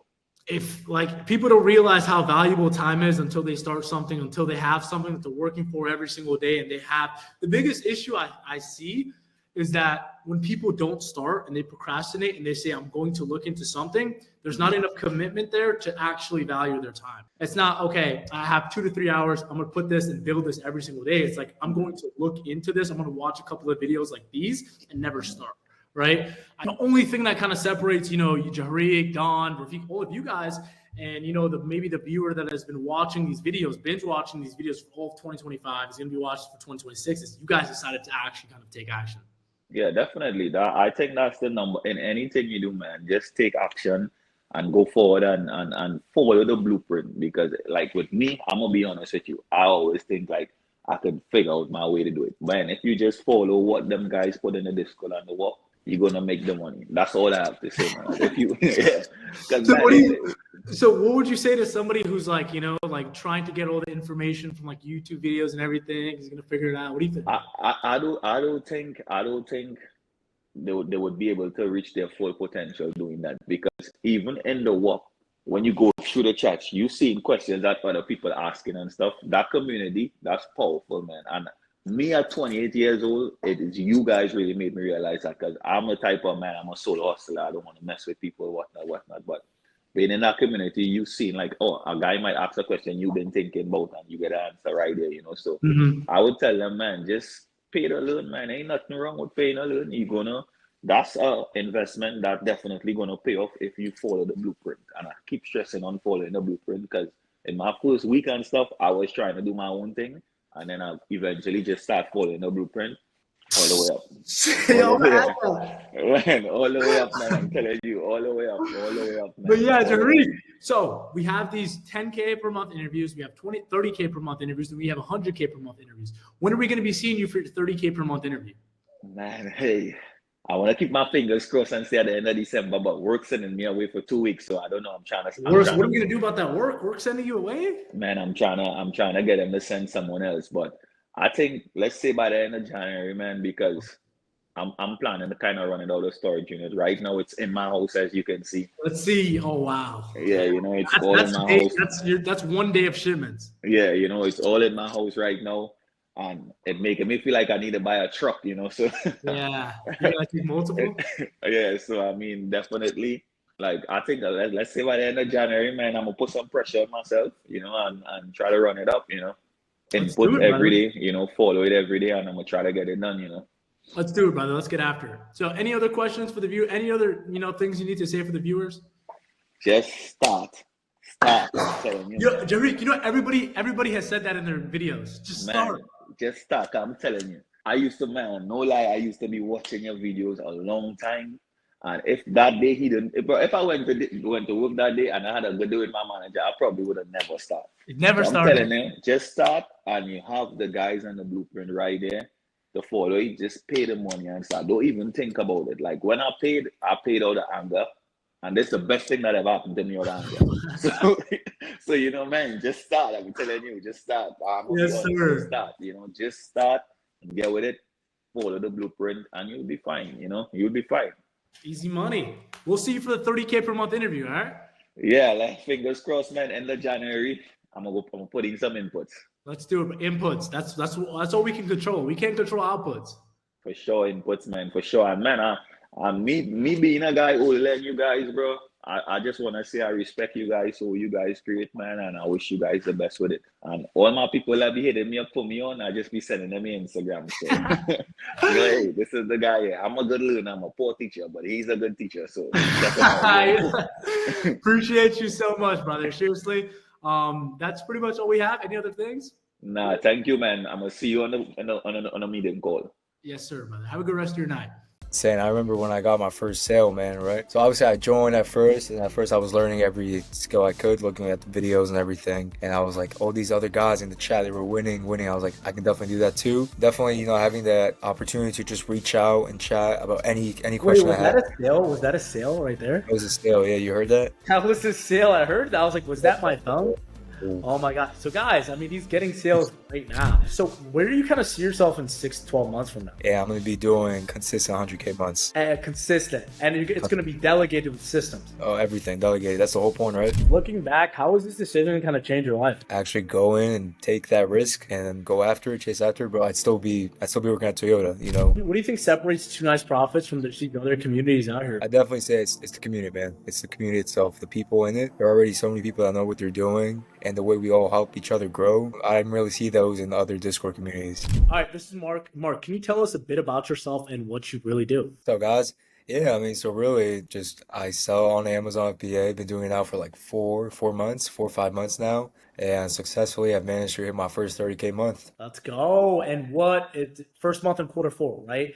When did you start exactly? I started exactly last week of May, beginning of June. So I like to say June was my first month. And what were you kind of doing before that? Before that, man, I was working at 9 to 5, full time at Toyota as a tech. And was Amazon the first business that you've ever started or anything like that? Yeah, I mean, I've tried drop shipping in the past, man. You know, I've tried doing the whole Shopify thing and then it didn't really work out. So I was like, yeah, I'll just stick to my school, college, and 9 to 5 job. So are you still currently in college right now? I am, man. Yeah, I currently am still in college. And do you plan on finishing? I mean, you hit your first, you're on pace for your first 10K profit month next month. Are you gonna keep doing school? What are you planning on doing? Yeah, man. So I'm like 2 years into school now, so I got only 2 years left. So I'm just gonna Might as finish it well off. finish. To finish it off, might as well do it while still growing and scaling an Amazon business. Bro. Why not, right?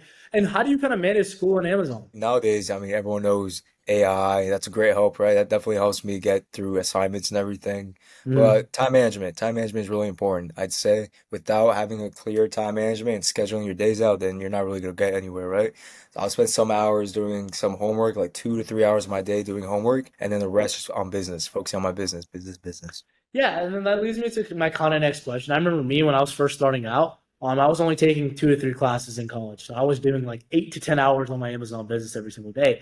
Obviously, you got to 30K per month way faster than I did. So how long do you usually put into your business every single day? Every single day, man, at least like 6 to 7 hours a day, man. 6 to 7 hours.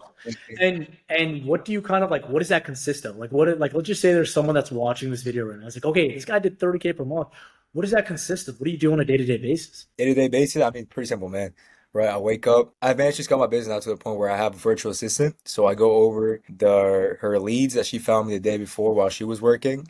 I check every single product out, and then I'll start off with doing some inventory buys, and then I'll get straight to packing orders. Packing orders definitely takes up a lot of time, but it's definitely worth it, man. So that's where a lot of my time And goes. guys, for context, a virtual assistant is somebody from the Philippines that we're able to, employ for about like $200, $300 an hour. And they're sourcing profitable products for you every single day, right? I got my first virtual assistant 8 months later, right? So how did you get your virtual assistant so fast? And how were you able to get over the learning curve? Because a lot of people, they try product research. They try, sending out the first FBA shipment, and they kind of fail. How did you get over the learning curve so fast? I'm not gonna lie, man. If it wasn't for Two Nice Profits, man, the one-on-ones we have, the Discord, all the videos, all that stuff, that definitely really helped me get a clear understanding of how to sell on Amazon, what to do, what not to do. That managed to put me in the position to scale my business up to a 10K, 20K month, which then I was like, you know what, like I can afford it now. So now, through the help of you guys, I managed to get my first VA. And what did your first 30 days, look like? Because I remember you were in there, right, when we were making the initial investment. You were like, oh, am I going to make this back, right? Like, am I going to, is Amazon going to even work? Like, how did you feel? Like, what did your first 1 day, 7 days into Two Nice Profits feel like? Saying, I remember when I got my first sale, man, right? So obviously I joined at first, and at first I was learning every skill I could, looking at the videos and everything. And I was like, all these other guys in the chat, they were winning. I was like, I can definitely do that too.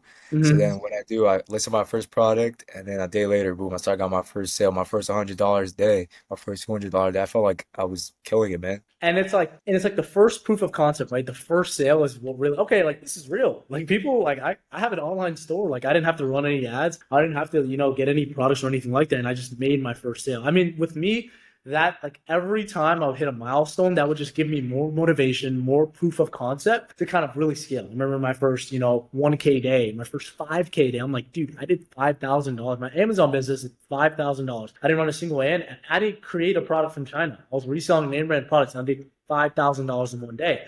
What were some of the biggest challenges that you had, early on starting out that, most beginners face? What are some issues that you had? Definitely getting ungated for a lot of products, right? Every product I check, I was like, oh, I'm restricted. There were times where I felt like, is this really possible? Like, so many of these products are hard to get, sales are hard to get on it. But then one thing I learned was that it's all a game with sales, right? So instead of focusing so much on getting ungated on a specific niche or product, I just focused on getting sales, right? If I'm already ungated for this category, okay, let me put my focus there and get as many sales as I can with that. And then I learned throughout sale history. Yeah, and that's the big thing we were hammering around to all of our students. We're like, hey, Amazon has changed the game. Amazon has changed it for new sellers. As business owners, we're going to have to adapt. We're going to have to adjust. And I was saying, guys, the goal KPI is 200 sales. Once we get to 200 sales, that's when Amazon starts opening up their premium brands, and other, smaller sellers that are just starting off, they can't get on your product. So how are you currently dealing with ungating now that you're at, $20,000, $30,000 per month? How are you kind of dealing with that now? It's a lot easier, man. There are a lot of auto ungates out there now. I just found a product, boom, easy. And did you ever kind of like doubt yourself during the process? It could start like, is it ever gonna work or anything like that, or no? Yeah, man. There was definitely a lot of times where I doubted myself. I was like, is this really, not every single day is gonna be, rainbow and sunshines. Not every single day is gonna be $1,000 days. That's one thing I learned. Yeah. But I mean, you put in the inputs, you put in the work, then you bounce right back up. Yeah, and how did you kind of push through that? A lot of people, they'll get really excited. They have 7, 10 days of sales. Maybe like a listing gets tanked or something happens to their business and they kind of get motivated. They kind of quit. How did you kind of like stay consistent through the rough time? Simple, man. It's just people I'm around, right? These people in the chat, they're making 50K months. RJ, so Yeah. bro, I see that guy making that much amount of money online. I'm like, if this guy can do it, I can do it too. And we're both in the same community, so And the easy as biggest that. thing, yeah, it's like when you're looking at somebody, right, that joined the community after you, making more money than you kind of have a chip on your shoulder. You're like, man, this guy did it, I can do it, right? What part of Two Nice Profits gave you the most value? Was it calls, ticket support, Discord, community, or was it the system? What was the most valuable thing for you? It was definitely the ticket system, the calls, and the videos, right? Can you go a little bit more depth for the people that don't know what like the ticket system or the calls, what we went through? Definitely, having that opportunity to just reach out and chat about any Wait, question I was that had. a sale? Was that a sale right there? It was a sale, yeah, you heard that? That was a sale. I heard that. I was like, was that my phone? Oh my God. So guys, I mean, he's getting sales right now. So how was your experience working with me, Adam and Bach and everything like that? If it wasn't for you guys, I don't think I'd be making 30K a month. Simple as that. Really? The Where would you coaches, think you would be at kind of before? Like I always tell people, I'm like, if you want results and sales, just learn from people that have already done it. Maybe it's a high ticket price, maybe you're paying a penny, but it's like opportunity cost. Like where do you think you would be right now if you just we're still watching YouTube videos, you didn't have no guidance or anything? Where do you think you would be at? bro, I think I'd be making so many mistakes. I'd definitely be less than 10K a month. There's no Yeah. way. And what was your old 9 to 5? And let's go more in depth with that. What was your old 9 to 5 income compared to what you kind of make now? Yeah, I mean, back as a tech at Toyota, I was making like 2.5, maybe sometimes 3K a month. A month? Working, yes, working, rotating tires, doing oil changes, brake jobs, you name it, man. And then what's like the kind of like how do you work harder for your Amazon business or do you work hard for the Toyota business or Toyota job? To be honest, this isn't no easy money, right? Like, I don't want anyone to think like, oh, okay, like I'm gonna go ahead and 100%. do Amazon, I'm gonna make money like this, like this. This definitely I'm working just as much as I'd be working at Toyota, those 8, 7, 9 hours a day working. But the thing is, I'm working on my business. I'm scaling You're my working own. on yourself, right? You get a little more motivation when you're working on yourself. But it's like if I'm working for somebody else, I'm building somebody else's empire. You've seen all these jobs, like just firing all these people. They just look at you as a number and you're spending all this time. You're getting older. It's rough work. You're rotating tires. It's like, why not build something yourself? Right? What do you think separates Two Nice Profits from the other communities out here? I mean, there's tons of Amazon communities, there's tons of mentorships out there. What do you kind of think separates us from all the people? What you've been seeing? Because I know you've been in a lot of like free Discord communities and everything. So what kind of separated? I definitely say it's the community, man. It's the community itself, the people in it. There are already so many people that know what they're doing, and the way we all help each other grow. I didn't really see those in the other Discord communities. Yeah, man. So where do you kind of see yourself in 6 to 12 months from now? I mean, 6 to 12 your growth, I mean, I'm gonna be honest, like this is not normal for like first 4 months in. I mean, we're on pace for what? 100K month December to 50K month next month. So like, where do you kind of see yourself 6 to 12 months from now? 12 months from now, man, a year from now, I already know I already know what I'm gonna have, man. I'm gonna have a warehouse, right? I'm gonna have my people packing my orders, and I'm gonna be doing consistent 100K months. Consistent, and it's gonna be delegated with systems. Oh, everything delegated. That's the whole point, right? So what advice would you kind of give someone on the fence about joining? Yeah, man. So I was once like in your spot, right?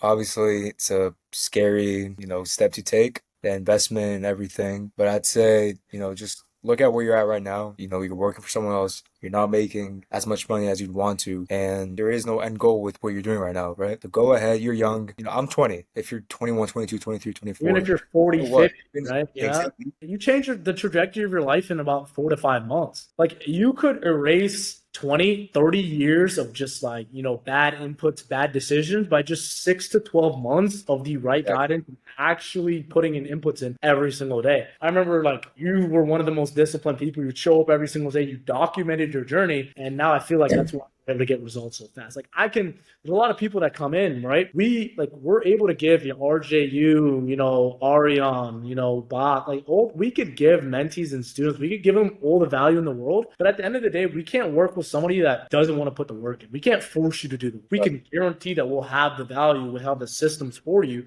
like every single step of the way, right? When you were a beginner, right, we were helping you get ungated sourcing strategies. Now you're at 30, implementing some systems in. We're talking prep centers, maybe warehouse. And then once you're at 80 to 100, it's going to be a different story. Then we get into wholesale, brand direct. But every single step of the way, there's a resource for you. But we can only give you those resources if you're willing to put the work in, right? Exactly.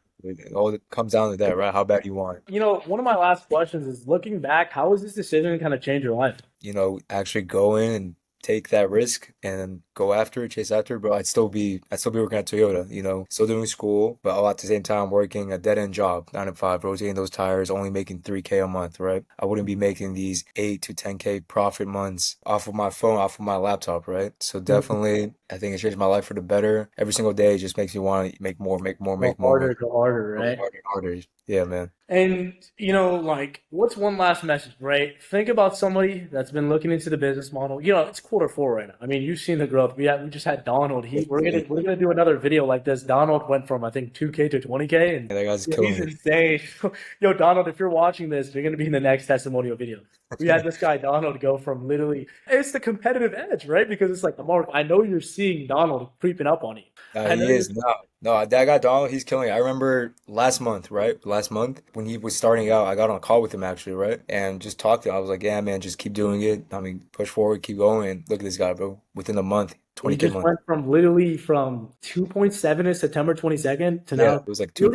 The month's not even over yet. He already hit 20K, which is genuinely insane. But the thing is, you guys are still collaborating. Like, how many times did you social Donald this month? He was 2-3 times, man. Yeah, it's like you guys. It's not competition. It's collaboration, right? When you learn something, you're gonna teach them that, and that was the whole reason I built Two Nice Profits. Just a group of like-minded people that all want to put inputs in every single day. Like, and as you can see, Mark's not gonna tell you guys that you guys are gonna make 20, 30K your first month. It's hard work. You're gonna have to put the work in, but it's scalable, right? It's scalable. You don't have a boss or anything like that. And we're not in Two Nice Profits. We're not in the business of selling people dreams. We'll literally tell you how it is. There's issues that they're gonna go over, but we've already solved them for you because we've already done it. Right? What's one message that you have for just one of the mentees or somebody that just hasn't started yet? They're just they're watching, but they just haven't taken that jump, taken that risk. Definitely go ahead, take the risk to do it. It's e-commerce. You get to control your own business. You want to make more money? Then go ahead and source more. Put those inputs in. And like I said, it's e-commerce, man. There's enough food on the table for everyone. Enough food for everyone to eat. It's the future. It's like if you fail, you're going to be in the same position as you were. Exactly. You didn't try, right? At least, if you fail, at least you can say you tried, right? Let's just say you failed, right? Nothing happened. Amazon didn't work, right? You would be back at Toyota just doing the same thing, but at least you had experience. Then in your next venture, you'd have experience with that. But if you never start, you'll never know if you're going to fail or not. 9 to 5's not going anywhere. But yeah, guys, that's all we have on pretty quick video. I mean, my guy Mark, with our mentees, keep them collaborate, keep them everything we do. 10K interviews, 30K interviews, 100K interviews.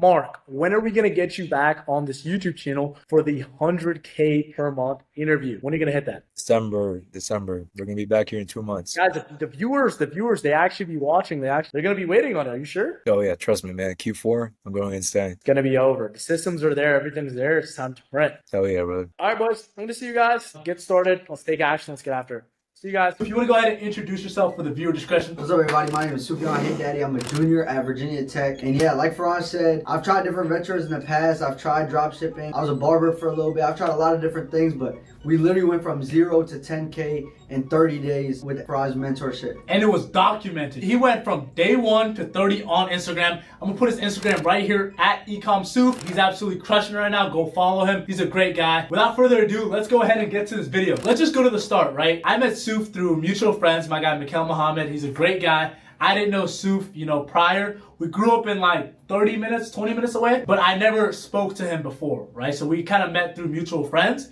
right? So this was last month was my first time actually talking to him. So what kind of got you into Amazon FBA, and how did you figure out about, Two Nice Profits and me? Gotcha, yeah. So like you said, we grew up really close. So we had a lot of mutual friends, and really just seeing your journey and kind of you documenting everything, it was kind of just, I felt like it was a little bit more different than like somebody else who just posted like Lambos and BMWs and things like that. So, you know, it was a lot easier to trust, and knowing people that know you and hearing about your reputation is a lot easier to trust and really take that step. Yes, sir. So how did you hear about kind of like Two Nice Profits though? I go to Tech, so there's different guys that are at Tech. Virginia Tech High School in Blacksburg. It's like 3 hours away, just for viewer. Yeah, so like we go to Tech about 4 hours away, and I know there's different people at Tech that are in Two Nice Profits already, and they've succeeded. So I've just heard a lot of things about that, and of course e-commerce on the rise. And with Michaela, I just really saw your Instagram a lot, so I was just like, you know, let's maybe take this jump, and then we hopped on the call, and the rest is history. Yes, sir. Talk about your first day selling on Amazon. We started, I think like it was like December 17th, but I told you I had finals. We didn't buy any products. We didn't do much till like the 19th. I literally got out of school on the 18th, drove up, and we found my first product at Ross. It was crazy because you listed it. We also, you guys can check out my YouTube video I posted like 3 weeks ago. It's like in-person sourcing. We actually documented his first sale.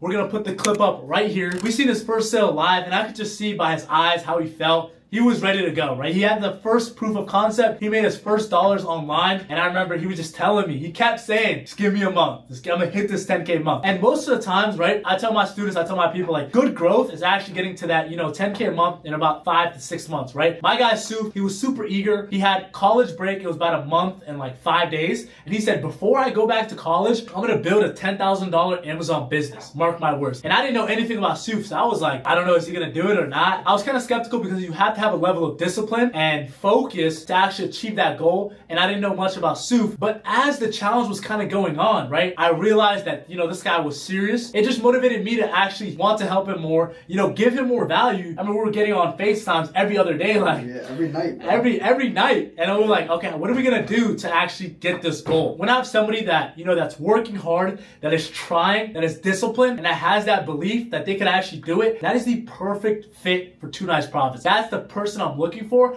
And once I found that person that took that step and believed in me, I feel like it's my obligation to actually help them. So talk about, you know, from day 1 to kind of day 5. What were you feeling? What were some struggles you went through? Obviously, you guys can see everything on Instagram. Literally, all the ups, the downs, everything. I didn't sugarcoat nothing. I just let y'all know exactly how it was. And yeah, like that first sale in Ross that day, it was mind blowing. You know, I went home. I was like, guys, like I hit first sale. Like I'm gonna hit 10K. And like, even though I said it and like I believed in myself 100%, there was always people to tell me like 10K month in your first month, you don't know anything. You're not gonna do it. And I was like, it's cool. Like you don't have to believe in me. I do. And through the times, like, bro, once I reached like day 15, even day 20-ish, like we were going kind of like slow. You know, I was only hitting like about $300 to $400 sales every day, and like I wasn't progressing as much. And then we really got tapped in when you put me on my man's No now. No, real as hell. Shout out No. But shout out No, man. Another Two Nice mentee. Yeah. Hey, testimonial video. He's crushing it. He's crushing it too while doing full-time barbering. Shout out No, man. We love you. Yeah, for sure. But yeah, No was my guy. Me and No started waking up every single day at 7 a.m. and really like hitting RA together. And like the days between day like 9 and day like 17, I had like near $100 sales days, and I was only doing OA at the house, so I wasn't even finding many products because I was still a beginner. You know, I'd send ASINs to Faraj, and they weren't always the greatest. But when me and No started hitting 7 a.m. sales, like 7 a.m., we hit in Ollie's, we hit in grocery outlet, we hit in Ross, Marshall, Sephora, we hit in everything. That's when stuff really started to pan out, you know, really like started to grow. We started to get a lot more sales. We started finding products that were hit bangers that we would sell out on our way home and have to take a U-turn and go get more. Really, that's where it started to grow, and it didn't look like I was gonna hit it for a little bit. I like fooled everybody, but then I hit back-to-back 1K sales day, and the first one was like 1.2, the second one was like 1.7, and then that's really when it shot up. When I saw that, it just gave me that little push that I needed to like, yo, like, it's not even doable. Like, I'm gonna do it. Like, there's a difference. We went crazy, me and No, the last 2 weeks of the journey, and we were going at 31 days, but we only needed 30 days. And yeah, man, I hit 10K. Where did you meet No? Did you know No before? Nah, so crazy enough, No, same situation with you. We grew up right next to each other. We actually went to rival high schools. He's a couple years younger than me, so I didn't really know him. But like my barber and all the guys at the shop know him because he's also a barber. So it was crazy that we had so many friends together, but we really never knew each other. And then my first ever day sourcing, I know you were going to pick me up, and then you said No. And then No came and picked me up, and bro, the rest is history. We started talking on the way there about life. We got there, we cooked, And then literally, bro, we sourced, I'd say maybe like 20 hours together for this month. And no, really the big reason that I made it this far, really. 100%. Just having that network of people, having that community, 100%. right? No knew some things that you didn't know. You had the drive, effort to kind of push No. And both of those things kind of went in. And I'm watching that. And I'm emphasizing that every mentee call. I'm like, hey, guys, after this mentee call, I dropped insane sauce. Get on the VC, and start sourcing, right? So that was a pivotal part. Obviously, Subhan too. People that sourcing, doing OA with people, who you don't live close to, right? With John, Subhan, right? In the VCs, right? Adam too. You guys are giving sauce to each other. So that's what this was all about. That's what I was envisioning when I made Two Nice Profits. Just a good group, tight-knit Amazon community of people just growing with each other. So kind of tell me, what are some of your plans for kind of the future? 10K was cool, like it was cool. It made me feel good, but like it's nowhere near like the end. That's 100%. So I know we get back to school. Literally, I'm about to hit the road the minute we end this. Isn't it crazy? Like you came back from college break 31 days ago without no business, no nothing. You had no knowledge. Like you knew people were making money online, but you didn't have the vehicle, right? And now you're going to college in 31 days? Just a changed man. You have a whole business. You built a network. You have like 400 followers on Instagram? Yeah, you started 31 days ago? Yeah. You have a whole community of Two Nice Profits. You have 5 figures on Amazon. You have a skill set. You have that confidence, that proof of concept that you did a 10K month. 100%. The sky's the limit. Yeah, no, that's literally how it feels. Like when you hit that 10K month, like I ain't gonna lie, like everything looks small to you. Like 10K month, it don't really mean nothing. Because let's go for 20, let's go for 30, 100%. let's go 50. Just have those people around you pushing. Like we were just talking about this. You did 10K in a month, but Jean did that in 2 weeks. Yeah, it's cool. It's cool. We gonna get there. That's why it's competition. It's friendly competition. Guys, having a tight-knit community of people that push you to be better, just like with No, Subhan, that is the end goal, right? Because sometimes probably you didn't want to wake up one of those days when you guys are doing RA. No was like, probably get up. He's like, I'm outside. Tell me some of the kind of struggles, right? Guys, I just want to show you guys how possible this is. How somebody with no experience, right? He didn't spend any money on ads. He didn't make his own brand.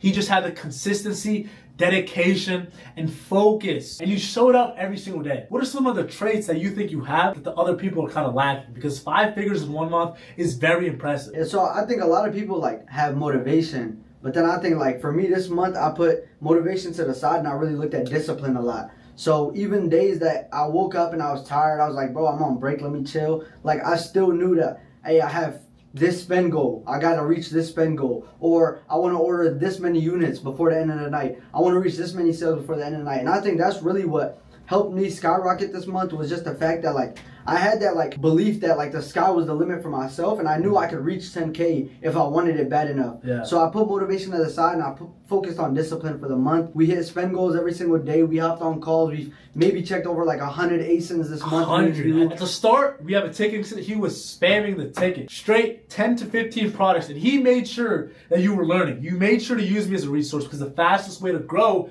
is by learning from someone who already did it. Exactly. And right? Not just asking you like, yo, is this ASIN good? But it's like, you say it's not good, why not? Like, why not? Why isn't it good? Because I might see the same type of Keepa chart later and understand that, hey. And then you don't have to ask exactly, that, you don't need to ask. You're more self-sufficient. Exactly. So yeah, I think that was the biggest thing. It was really just discipline. And when you write goals down, like, and you look at them every day, it's like, no way I don't reach them. You look at your family, you're like, I'm doing this for them. There's no way I don't reach my goals tonight. There's no way I don't hit 10K. Like, and especially like I put the pressure on myself with making the Instagram. Like you saw. I genuinely respect that because you documented, even like day 12, day 13, right? You weren't on pace. I remember we were calling each other. We're like, you're at 3 to 4K, and then not even, bro. I think it was like 2.8. Yeah, I don't even think I hit like 3K to like day 15 or something. And then we were just on the calls like, yo, we know what we need to do. We just need to increase the inputs, right? You're over that learning curve. Then it's just you need to put more hours in, right? Implement the strategies that we give you and actually implement them. Look at the storefronts that I give you. Reverse source these sellers. Kind of do more RA because that's kind of faster. You can sell it same day. Definitely. While still learning the OA skills for the future. He kind of implemented everything we told him, everything we taught him, and he made sure to ask enough questions until he got it. Kind of tell me some of like your characters, like the mindset. Because guys, 80% of this stuff is mindset. Online, it's mindset. So kind of tell me, what are some of the characteristics that you had that you think helped you become successful? For me, I've kind of always been like a hustle type of guy. Like I'd rather always make $1 doing my own thing than make 10 working for somebody else. So it was kind of seeing that. And like when you work for yourself, I think personally, like it don't feel like work. You get testosterone. Yeah, You're working for yourself. It don't even feel like work. Like I'm working and I got my dad packing stuff with me, and it's like. But you put the headphones on and you feel good, bro. Yeah, and it's not even like, yo, I'm making somebody else rich. Like everything you do is for you. 100%. So I think that was the biggest like mindset booster for me, and it was just also like writing the goals down. Like I've always had different things with drop shipping, barber. I've always done things and told myself like, yo, we gonna reach this. I've never wrote something down. I've never put pressure on myself to, yo, failing in front of 400 people. That's crazy. As a man, you're not letting that happen. Oh God, like that's as a crazy. man, you're not letting that happen. Yeah. But the only reason you had those thoughts is because you took that jump. What do you have to say to the people that are still scared? They're in step one. They're still scared to take that jump. Because with you too, right? You failed these other businesses, right? What motivated you to try again? For sure, I think it's just seeing like actual testimonials, you know, seeing students that are just like me, going to schools just like me or at my school doing what I'm doing. And you know, like at the end of the day, like as a man, like nobody's smarter than you. They just worked a little bit harder than you. 100%. So that's all it is. If you match somebody's work ethic, you gonna reach just as much as they did or maybe even higher. So, I mean, if you're overthinking it, I would just say like, take that leap, you know? Like, what's the worst that could come from it? You learn a skill, a high-ticket skill, you make money. There was times I was watching movies with my parents, like, finding products, you know? I had, hey, Dad, I just spent $500 on this new unit. It's coming tomorrow. 200 profit. Yeah, like... out of the door. Like, that's crazy. You watching movies and, like, you'll start to see things the more you work. Like, one of the best feelings I got all month was when you go to a store. You buy the stuff, you list it in the store. You on your way home, before you even take the stuff out of the car, it's all sold out. My best feeling, like the best feeling with online is waking up to money, bro. Yeah, bro, literally, bro. Waking up to money is the I'll wake craziest up, I'll thing. refresh my joint. Yeah, Damn. refresh straight Damn. dopamine. No, that and while being at the gym, like hitting 1K days, 2K days, 3K, bro, it's the best feeling ever because like I'm getting a pump, I'm getting aki, I'm getting strong, and then it's like I see the sales, like I feel Or you could be doing literally anything. I feel like I'm bro. on top of the world. You Yeah, could be doing anything, and you like, bro. You could be working a job. You could be working a job and money coming in. Like you manipulating time. Like literally, that's crazy. You're working. Let's say you're working a desk job or something, and then you're just sourcing. Yeah, nah, definitely. I would just say, like, guys, you gotta take that leap of faith. And if you're a person who likes to hustle, you're a person that wants to work hard for yourself, I would think this is 100% for you. And 2 nice profits the way to go. No risk, no reward. Now that we talked about your journey and everything, like, what are your plans for the future? Yeah, definitely. So, I mean, me and you have talked about it a lot. I'll be going to school, so I can't do FBM as much. So we're gonna transition a little bit over to FBA. So we'll be going through that with the prep center. And then I also gave you Anthony's phone number. Yeah, right? no, we talked, me and him got on a call last week.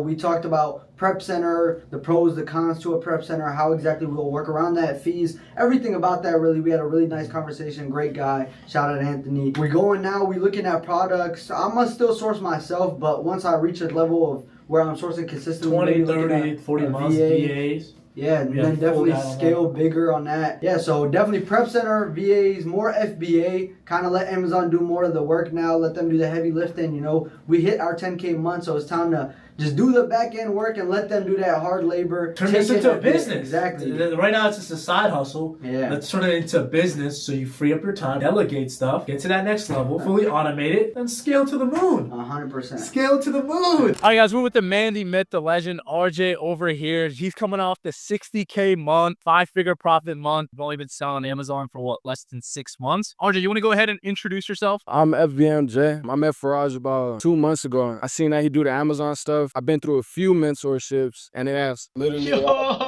How many mentorships have you been in? 3. What kind of got you into Amazon? Like, how did you even hear about Amazon FBA? Was this the first business you've ever started? No, I heard about it 4 years ago. I was looking for a business to do, you feel? Niggas used to sell weed and shit. Niggas used to sell weed, and niggas wanted to get out of that, so I was looking for a business to do. I came across the Amazon stuff, came across it, did some research on it, but the research that I, knew is nothing compared to what I learned from you. Like, nothing at all. Or just, some baseline data, seller app to keep up? Not even, bro. What the ASIN? What was the information that you had? Just that you can sell on Amazon, and that's really it. You feel? Did you ever have kind of a moment where it was like, okay, I want to go all in on Amazon FBA? Because I mean, Arjun, you got to think about it. We're in the time of like online business. There's so many online biz out there, drop shipping, trading. What made you choose Amazon? 4 years ago, I didn't know that it actually worked. I feel like this whole life thing is like puzzle pieces. You got to put it together. And I knew that could be a puzzle piece. I just didn't know if it was the right time to do it or whatever. I kept going. I knew that could be an option. And then I came across an opportunity to open smoke shops in my city. And that was literally, I could just cash out, get in the next day, and we would be in there. So I ended up doing that. We started doing the smoke shops, and literally we started doing smoke shops. We was doing it for 3 years straight. Every single day and night, we would be in there, restocking inventory, selling stuff. And I always told my homies, like, when the smoke shops would go slow and shit, I always told them that Amazon is there. And then like stuff kept coming across me, like your page, I kept seeing on my page, like the Instagram reels? Yeah, it would keep popping up, and I take those as signs from God. You feel the higher. I take them as signs, and it kept popping up. And I'll always tell my homies, like, I promise them that we'll find something that we can do that we could go crazy on. I always tell them when it goes slow that we got something on the side that I'm cooking up. You feel? And how has Amazon kind of like, solved that issue for you? You kind of said when, the smoke shops, it would get slow, right? How has Amazon kind of solved that problem? They really didn't, because I didn't decide to do Amazon until we sold the smoke shops. So the smoke shops, that was your first business ever, right? Yeah, we had 3 of them. And you sold all those smoke shops to go all in on Amazon. Yeah. And how is that decision kind of, panning out right now? It was the best thing to do. Really? Yeah. Can you kind of elaborate on that? I mean, I know you've been taking Amazon seriously, like I told the viewers, like 3-4 months now, right? Like seriously going hard after you sold the smoke shops. You're shipping, you have access to all 50 states. You're going to be shipping products to California, Nevada, Arizona. Like I would get orders. I would get so happy every time. I remember when I was first starting out, I was shipping out FBM orders. I would get so happy when I'd ship out, like I would unlock a new state, right? Like I remember I got an order from Alaska. I shipped it out. Not Alaska, it was like Hawaii or something, right? It wasn't profitable because it was like a $20 shipping label, but I was just so happy to ship it out. So I get exactly what you're saying. So kind of tell me on Amazon, right? What have you been kind of $60,000 per month? There have been a lot of people that have just never gotten to that point. So what would you kind of, give the most credit to that helped you get to that, 60K per month mark? You for sure. But we just kept going. Like when stuff will go wrong, we just kept going and kept going and kept going. I know exactly what you're talking about, but for kind of like the viewer just question wise, just keep going, showing up every single day, discipline wise. Can you kind of go more in depth of what like the day to day would look like? What do you mean by that? So it's like keep going, right? It's like, some people they start Amazon, they go through like a little roadblock and then they stop or they don't get that much motivation and they stop showing up for themselves every single day. I feel like what you did a good job at was, I mean, every single day you were showing up, I think 6, 8, 10 hours every single day, right? So could you just talk more about kind of like the grit and like just the discipline that you have to run up, 60K a month? Well, yeah, if you do something, you got to do it fully. You got to put your all into it. You can't just do something and expect results and you just barely did it and you didn't do it to your full potential. You got to stay on it and keep doing it over and over and over and over until you get the results that you want. So how did you kind of do that to the full potential? I mean, because last month, right, you hit 16K per month in June, right? Yeah. So 16K a month in June, now you hit, I think, 58 or 60K in July. So what did you kind of change? I mean, you doubled your business. What did you kind of change? Trial and error, just like when something goes wrong, find out why it went wrong and do the right thing. And then just keep doing that over and over and over and stay consistent. I 100% agree with that, right? Sometimes, a lot of people, they get too much analysis paralysis. They try to get too much like kind of information. They watch so many reels. They watch like, they'll have someone like I had some people reach out to me. They watched my full 6-hour course, right? And I'm like, that's all the information that you need to start, right? Like you could do your first 6 figures with that. Most of the people that are watching this video, that have watched my channel for the longest, they have the information to start. They have the information to scale, but kind of like, I'd rather you take, 1% action than thinking about it 100 times, right? Because at the end of the day, the only thing that counts is the action that you actually put into it. So I 100% agree with what you're saying. Even in Two Nice Profits, right? We have mentees that are probably better than you at Amazon, but RJ, a good skill that you have is you're really good at taking action, right? You're really good. You get an idea, you see an opportunity, and you go all in on it. That's something I'm trying to relay to the other mentees. It's an amazing skill to have. Some people naturally have it. Some people have to kind of learn it. That's going to take you very far, right? You hit a 60K per month. But what are we going to try to do to scale more for, this up and coming August, back to school season, September? What are we going to try to do to scale, hard? Look for more products. And another thing, like the ROI. When I first started, I didn't really care about this. We was just trying to get into Amazon and get stuff started. Get sales, proof of concept. Yeah, we was going for 30%.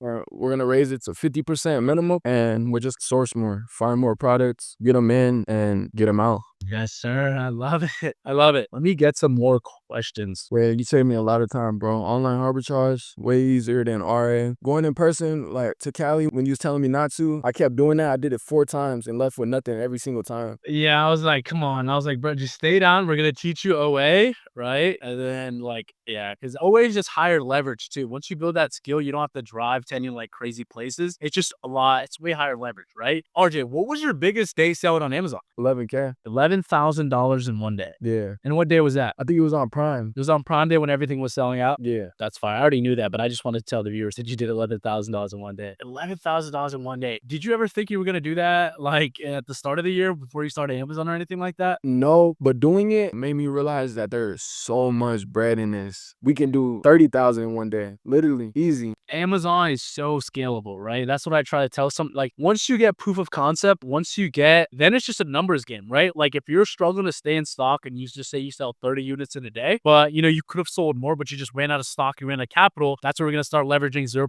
APR credit cards. That's where we could start getting crafty and sell 50, 100 units a day, and then we could start hitting 3, 5K days every single day. And the 100K months are easy, right? Amazon is the most scalable business model. It's the easiest because we don't have to learn how to run ads. We don't have to build a website or anything like that. All you have to do is just follow a proven system, right? What's your advice to kind of like somebody stuck at $0 or they're just scared to start? What is your advice for them? Oh, you gotta start. You know what I mean? If you don't start, you wasting time. Like I tell my homies that if you don't start today, you literally, if you start a month later, you just wasted a month. You wasted a month of growth, right? Yeah, time is valuable. Like looking at people do it is cool, but don't you want to be the one to do it? You gotta start yourself. And everybody watching this, you got Faraj right here who literally taught me how to do it. You gotta start. So if you had to start over from scratch, what would you kind of do differently? Like, do you kind of have any regrets in your Amazon? I mean, it's been an early Amazon career, but No regrets because we're only on the 3rd month. Now it's the 4th month. I feel like we're doing amazing. But I just wish I understood it literally from the beginning. Because if we understood it from the beginning, you'd have been even crazy. that way just been over. So where do you see yourself in kind of 6 to 12 months? Crazy. Like, give me a number wise for the viewers. We do have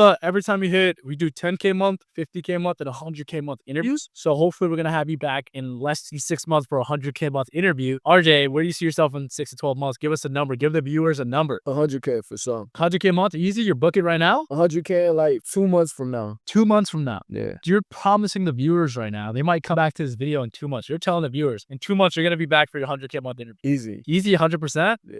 All right, guys, there you have it, folks. I mean, that's my guy, RJ. He's a very simple guy. I mean, once he gets proof of concept, he doesn't overcomplicate it, how to get him gated. He doesn't do all that BS, guys. He just comes in, follow the blueprint, and he's printing money, guys. Anything you want to say to the viewers, any motivation, anything you want to give to someone who's just, he hasn't gotten started yet. He has all the information. He's seeing you, Sadiq, Bach, all these guys that are just crushing it. Any tips? Everybody who's watching, don't stress yourself. This is literally so simple. Like, you get so much information on the internet and it literally confuses, I feel like, time. It is super simple. Simplify it. Get the membership with Faraj and start. That is true. I want to kind of go about what you're saying. I think there's too much information for people's like, because if you just listen to what everybody's saying, somebody's going to say something pulling you this way. Somebody's going to say something pulling, already is dead, wholesale. And it's just like, you're trying to process all this information from 10 different sources. That's going to do you more bad than good, right? So pick some source of information, double down, and just get really good at taking action, right? RJ, when he started, he didn't have all the information. He learned faster than other people because he was willing to learn through mistakes. He was willing to take action. As soon as he got some value, he took action on that information. And that's why he's doing better than people that are probably know more about Amazon than him. He's doing better than them. He's making more money than them. At the end of the day, that's the only thing that matters. It doesn't matter how much you know about Amazon. It doesn't matter how much information you have. All that matters is what's going into your bank account every single day, right? If you guys were to take one trait from this video, get really good at taking action. Get really good instead of overthinking it. Worst case scenario, right? You lose a couple $100 and you have a learning lesson. You have more confidence next time. You invested what? 3 to 4 different mentorships before you found the right one, right? So before he got to this 50K month, he made multiple mistakes. He lost thousands, he lost hundreds. But at the end of the day, RJ, would you rather,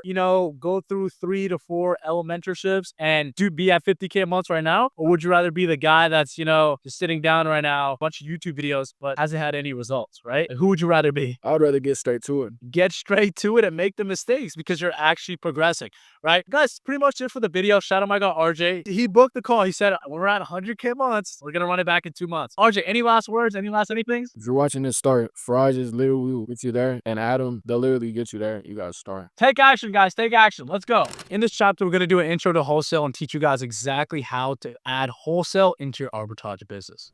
Okay, guys, let's just get straight into it. How to find wholesale suppliers by Faraj Too Nice. What is wholesale? Wholesale refers to purchasing products in bulk directly from manufacturers or distributors at a low enough price and then reselling them at a low enough cost to resell them for the high on Amazon. The key idea is that you're buying these products in bulk instead of, sometimes when you're just doing retail arbitrage, you're getting 2 to 3 to 5. You're getting 5 units of a product. With wholesale, if you have a winner, you could go buy 500 units. You could buy 1,000 units, right? So wholesale is a lot more scalable, right? It's a lot more lucrative option. With wholesale, it's just way more steady, right? It's more consistent, right? Especially if you build these relationships with these distributors and these wholesalers, right? You could be getting products, sent to you in your emails through their catalog list at the start, right? Finding suppliers, opening up these accounts with the suppliers are hard. Once you actually open up these accounts, right, what's going to happen is that, every weekend or every week, every Monday or every Friday, they're going to start sending you catalogs of just thousands of products, right, that they have in their warehouse that they're willing to give to you at a low enough cost to resell on Amazon. And all you have to do is look on that catalog, right? Some people use software tools. They're most likely going to send you kind of like an Excel sheet file, right? Their catalog. All you have to do, plug in the numbers. What I personally do when these wholesale suppliers send me, their catalogs or their pricing sheets, a catalog is just a list of all the suppliers, their inventory levels, how much units they have of one product, what type of brands they carry. So what I'll do to actually save time is I'll get one of those catalogs that they send to me. I have like 5 to 10. I have 5 to 10 suppliers or distributors that send them to me weekly, right? Some of them I kind of have to reach out. But what I'll do is I'll send them to my virtual assistant, a worker that I pay in the Philippines for, $2 to $3. And what the virtual assistant will do is it'll source the whole catalog just like they're sourcing an OA website. The difference between a catalog and an OA website, like a VitaCost or, a Chomps or one of those websites is that, you're just going to have better pricing because you're getting them in bulk. So you're going to have more leverage. You're going to get below market resale prices and you're going to be more likely to find stuff at a good enough cost to resell on Amazon. Because as you guys know, everything sells on Amazon. Some of the products that you can get aren't at a good enough price to resell on Amazon, right? So wholesale solves 2 things, right? It gives you great pricing, right? It gives you sustainability and it also gives you, quantity. It helps you scale. Who's going to win at the end? The guy who's getting 500 units of a product on a listing or the guy that got 20 or 30 from an online arbitrage website? The wholesaler is going to have a better price and he's going to have a better quantity. It's going to be able to let him control the buy box more, which is ultimately going to lead to more sales. Winning buy box on an Amazon listing basically means that you're going to sell out and all your products are going to sell. What do you need, right? What do you need to, open up these accounts with the suppliers? Obviously, you need a limited liability company, an LLC, a business, right?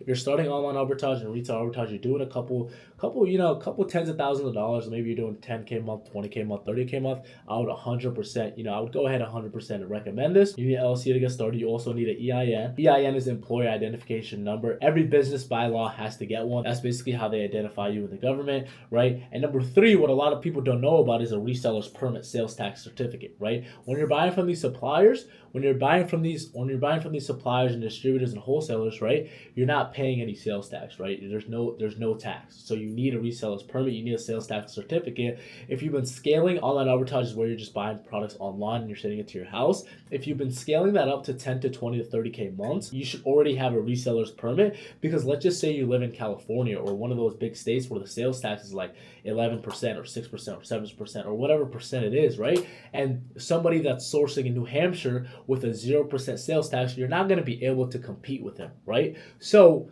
you're not going to be able to compete with them. So getting a reseller's permit, sales tax certificate is going to be one of the most important things you can get. The next thing, and probably one of the most important things, switching over from the retail arbitrage, online arbitrage side, even when you're younger too, is professionalism is the most important thing ever, right? There's 2 different types of people. You're going to realize that only one of them are going to be successful when you're reaching out to suppliers and contacting suppliers and distributors, right? There's one type of person. I resell products on Amazon. Can I get a catalog, right? If you're a business owner, right, you have to understand that these suppliers, these see distributors, they want to work with people who are serious, right? They don't want to waste their time, right? And with the, you know, everybody wants to do wholesale and everything, there's a lot of people that are unprofessional, that aren't ready, that don't really focus on presenting themselves really well. That's why all these wholesalers and distributors and suppliers, they hate, you know, working with Amazon sellers, because Amazon sellers are unprofessional, right? Amazon sellers get kind of a bad stigma because they're unprofessional. It's kind of a side hustle. They're not taking anything seriously. These are people, right? These are business owners, and they don't want to work with people like that. They don't want to do bad business with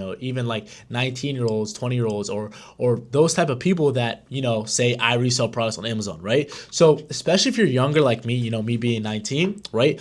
I already had something to prove because I was younger, right? So I couldn't make any mistakes, right? Think about it, right? There's two types of people. I resell products on Amazon. Can I get a catalog? Or, oh, I hope this message finds you well. My name is XXX, and I'm the owner of Yassine whatever Enterprise LLC. We specialize in working with small businesses and selling across various online platforms. And I noticed, right? You see how like you're very specific, right? You're not beating around the bush. You know what you want. I noticed that you carry Colgate and we're really interested in exploring potential opportunities with your products. You have a catalog that I can look at, right? You see how we're kind of building rapport. You see how we're kind of introducing ourselves. You see how you're explaining your role. I'm the owner. So they're speaking with someone that can make the decision on the spot. And then you're saying, okay, we specialize in working with small businesses and selling across various online platforms. So you're not just saying Amazon, right? And you're not even lying, because, you know, you could do a little bit of Walmart reselling. You could say eBay. You could say Craigslist. That's an online platform. So you're not even lying. You're not even beating around the bush, right? We're just backpacking off this email script and professionalism, right?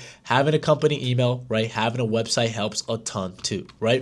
Especially if you're doing online, the number one thing they're going to do is check to see if you have a website. If you don't have a website, right, they're just not going to take you seriously. If you're sending an email from a Gmail, they're probably not going to take you seriously, right? You want to be doing, it's very simple, right? It's very simple to be doing all this stuff, but a lot of people will just neglect this, and that's why you're not landing these wholesale accounts. That's why you're not getting these products at a low enough cost, you know, to make thousands on Amazon. This is an example of emails that I use to land multiple accounts, right? Inquiry for volume, orders, and sales catalog. Good morning, good afternoon, supplier name. I hope this message finds you well. My name is Abdullahi Yassine, and I represent boom, boom, boom, Yassine Enterprise.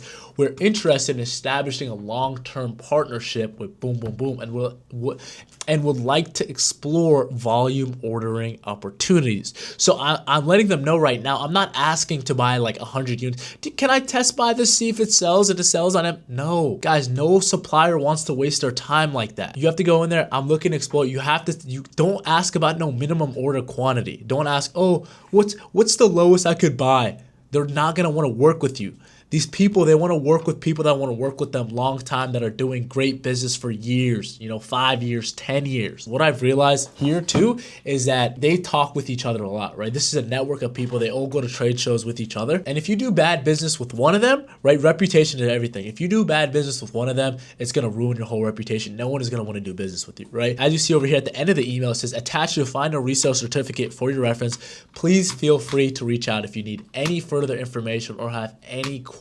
Guys, I already understand that I'm probably gonna he's gonna ask me for my resale certificate, so let me just give the initiative. Let me kind of let him know that I'm actually serious, so I just already gave him the resale certificate, right? So now we've talked about what we need, the email script, the professionalism. Let's really talk about where do we find these suppliers, right? Because that's what you guys probably clicked on this video for, but this was important. We had to talk about this before you guys just go reach out to supplier and wondering why none of them are answering back. The next one I want to talk about, my first method, right? It's probably the method that you guys will probably like the most because it's like reverse sourcing with online arbitrage, is storefront stocking. So over here we have this Snow product over here. You see there's other sellers on here, but Snow is 95% of the buy box over here, right? Just for a quick example, this would probably have to be a brand direct over here, but we have this product over here, right? Let's go to Google. Let's see Snow over here. Let's go to the actual Snow website. What we want to do is we want to contact them. So at the bottom of the websites, most of the websites, especially these private label brands that are, you know,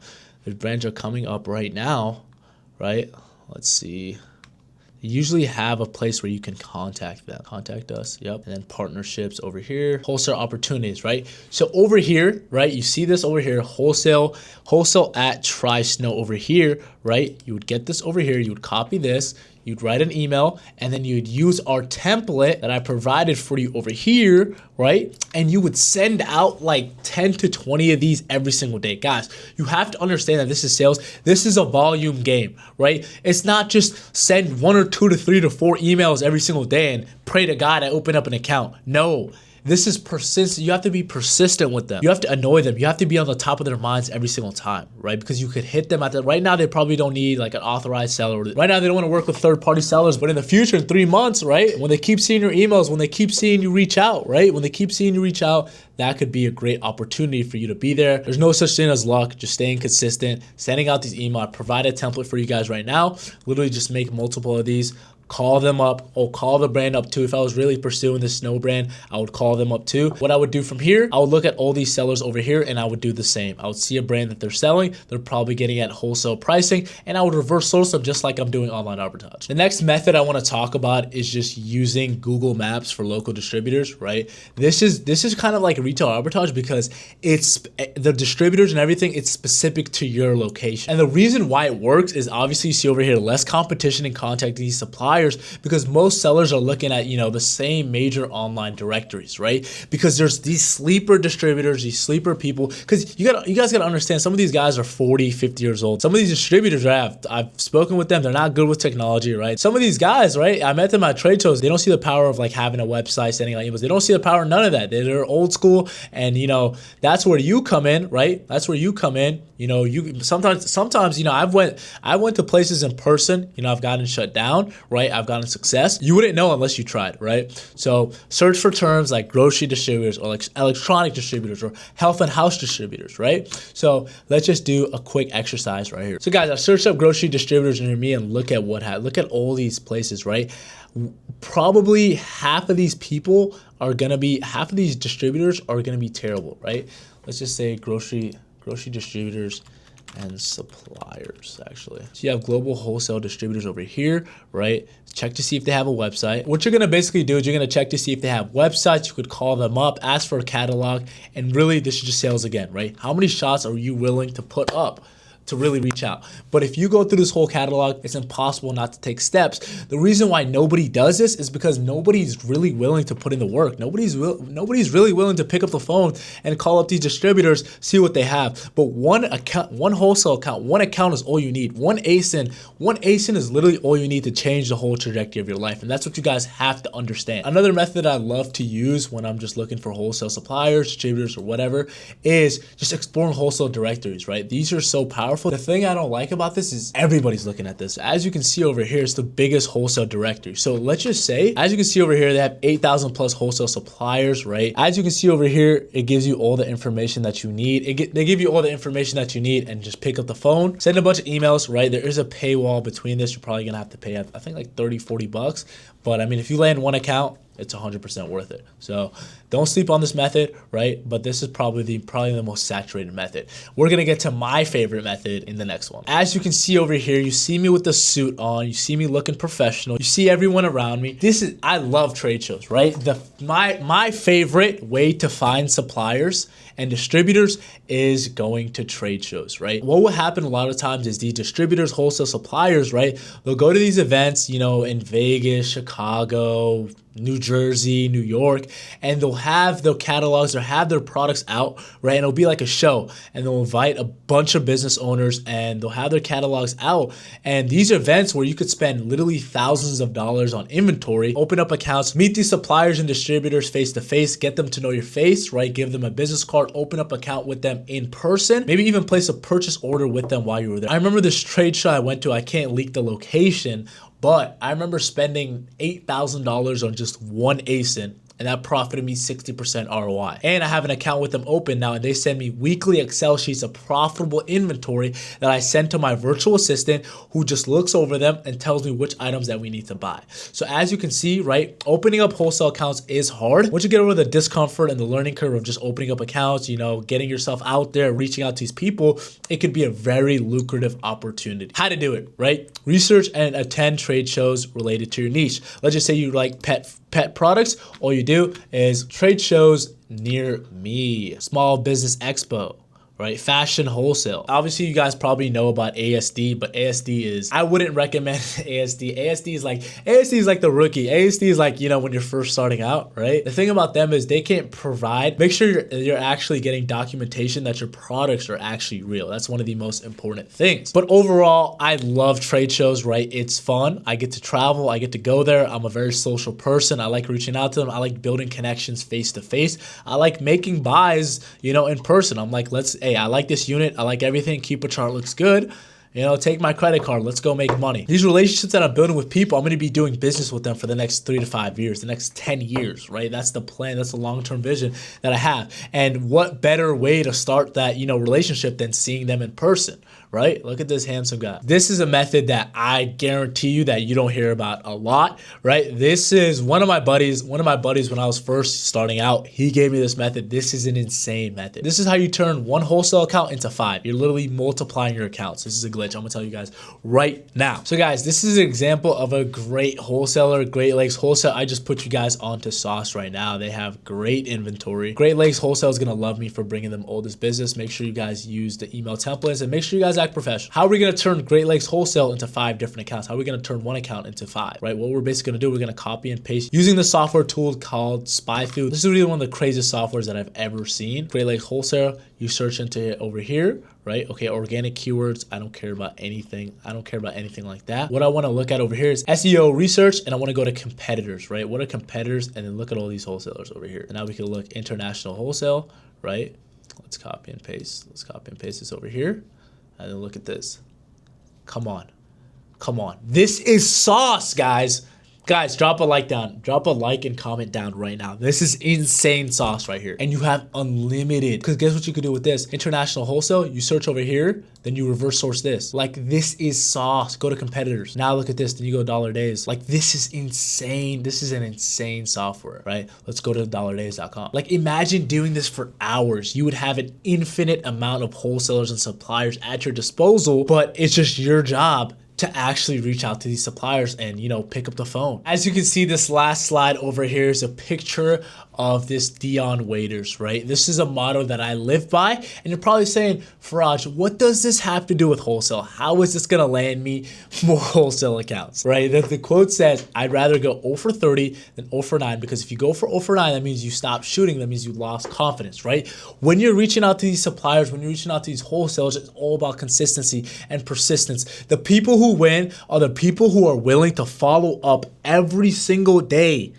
The people who are willing to send emails every single day, call up brands every single day, right? That's why I gave you guys all the tools that you guys need to open up wholesale accounts, right? But most of you guys aren't gonna make it because you guys are gonna quit after 1, 2, 3 weeks of just, okay, I reach out to this whole, none of them are answering, none of them are responding. Guys, it's a numbers game. I promise you guys, if you guys send 25 to 50 emails every single day, right? You call up 10 brands you contact 5 to 10 brands every single day. It's impossible not to have these accounts open and have a profitable wholesale business. It's impossible. Some of the best accounts, right? They're probably not ready right now to have more authorized sellers, have more people that they're working with. But if you keep being persistent, if you keep sending emails and you keep staying on top of their minds, when they think, oh, I need another authorized seller, or we need to do more business, we need to expand more business with more people, who are they gonna reach out to? The person that's been emailing them every 2 weeks for the past 2 years, right? So understanding that this is a numbers game, if you guys understand this concept, I promise you guys, and you use everything that I taught you guys in this video, I promise you will be better than 95% of the competition. Okay guys, now that we've finished up most of the student interviews, we finished up talking about sourcing, ungating, basically everything that comes to Amazon FBA, you have enough information to go ahead and, you know, make thousands of dollars in profit, you know, just reselling name brand products on Amazon. But if you guys are rewatching this video, or if you guys need extra help, you guys need one-on-one mentorship, you know, maybe you don't want to go through the beginner mistakes, maybe you just want to expedite your process. This is something that we've built out for our students that we have been getting insane, consistent results with, that I want to share with you guys. So the system that we built out over here is a 2 Nice Profits playbook. This is something that I built through years of trial and error selling on Amazon FBA. I learned what actually worked by testing different sourcing methods, burning through different softwares, losing thousands of dollars, and refining my approach until I can consistently scale a long-term profitable business with my partner, Adam for Profit. With this information, I decided to join Adam and put our mind together to create the best playbook and systems to help other new beginners scale their businesses consistently. Before I even explain and go over what we offer, this is what I want to tell you guys. This is who this is actually for. If you're stuck trying to figure out how to actually source profitable products on Amazon, let's just say you rewatch this video multiple times and you're still struggling.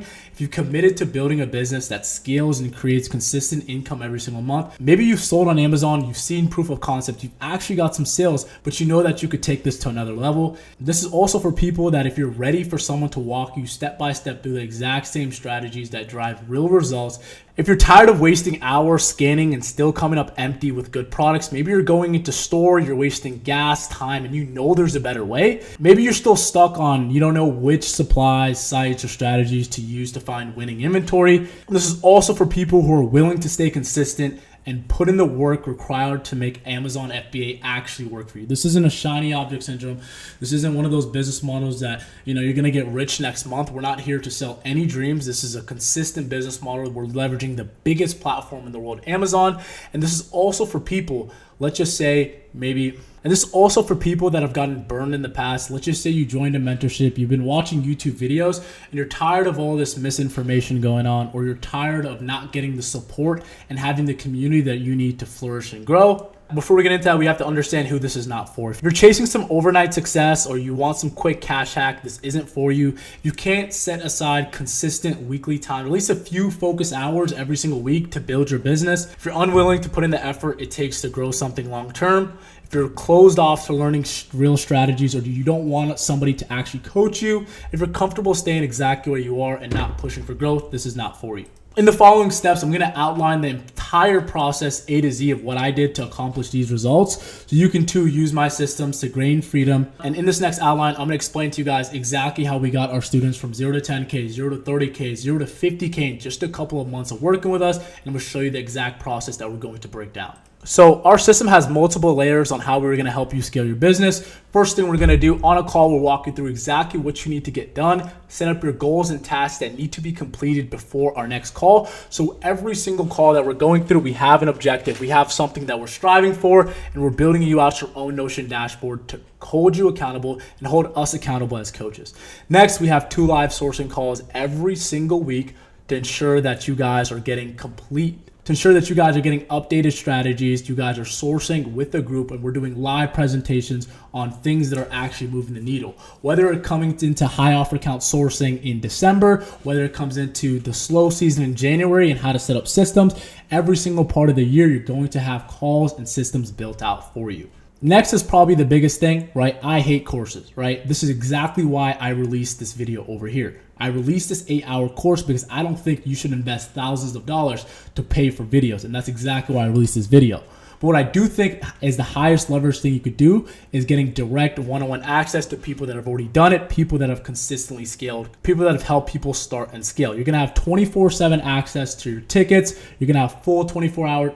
Let's just say you need your products reviewed. Let's just say you want your buys reviewed, right? You don't know if you want to spend your money on this product yet because you're a beginner. We're going to be able to review your products for you live in our ticket. There's 3 coaches in your ticket. You're also going to get direct one-on-one access to my partner.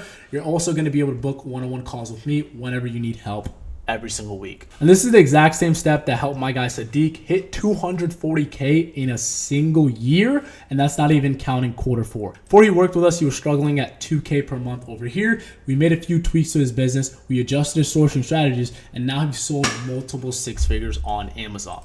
So stage 1, we're going to build out your elite client profile to put your goals, right? Your situation. Everybody's different. Some people have jobs. Some people have full-time families that they need to take care of. Some people can only work on this business on a weekend. We're going to build you out a client profile to accommodate to your goals and see how we can help you scale in the next year. And this roadmap is going to be fully customized for you. It's not going to be a copy and paste or anything.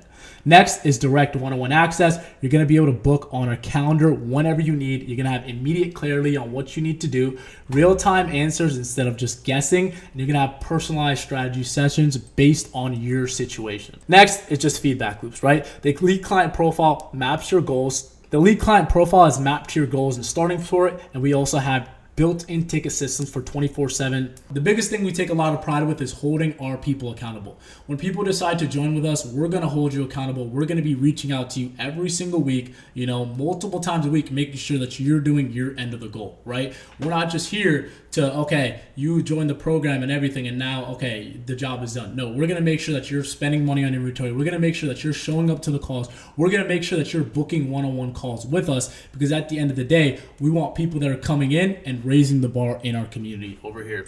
Next is training and implementations. We have videos of how to actually build your systems into your business, whether it's getting a VA, whether it's SOPs for training them, whether it's getting your first prep center, whether it's reaching out to your first distributor, right? Software breakdown so you can understand every single detail, plus from retail arbitrage to wholesale.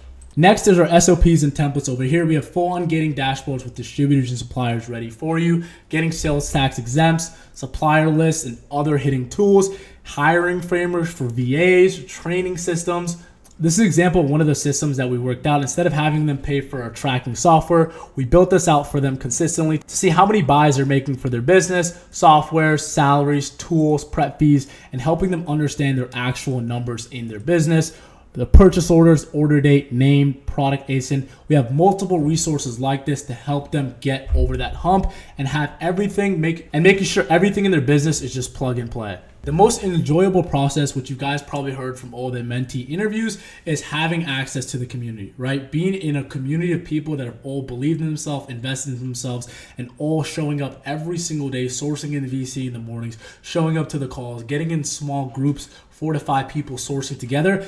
That's going to make, right, the overall Amazon experience so much better over here, right? Surrounding yourself with sellers scaling from 10 to 100K per month that actually want to help you and actually want to see you grow, right? Staying motivated by seeing daily wins inside our group and building real connections that turn into long-term collaboration. I couldn't tell you how many times I've seen 2 people come to our community, they're in VCs, and now they have businesses together. They're working together, sharing products, and their businesses are scaling 50, 60K per month. And our biggest thing is collective growth, right? Business is hard. I'm not going to tell you guys that business isn't hard, but having collective growth, having weekly group calls with strategies and breakdowns, plus live sourcing replays to run, plus having a community of like-minded people that want to get 1% better every single day is the fastest way to ensure, your success. But I want to end this off with saying 2 Nice Profits just isn't another mentorship. It's a full system designed to take you from 0 to consistent 5, 6, and even 7 figures on Amazon. And we've been able to do this consistently. If you want to put some wins on the screen over here, whether you sold a single product online or you've already hit $10,000 in a single month, $10, $20, $30,000, and you're just missing a few,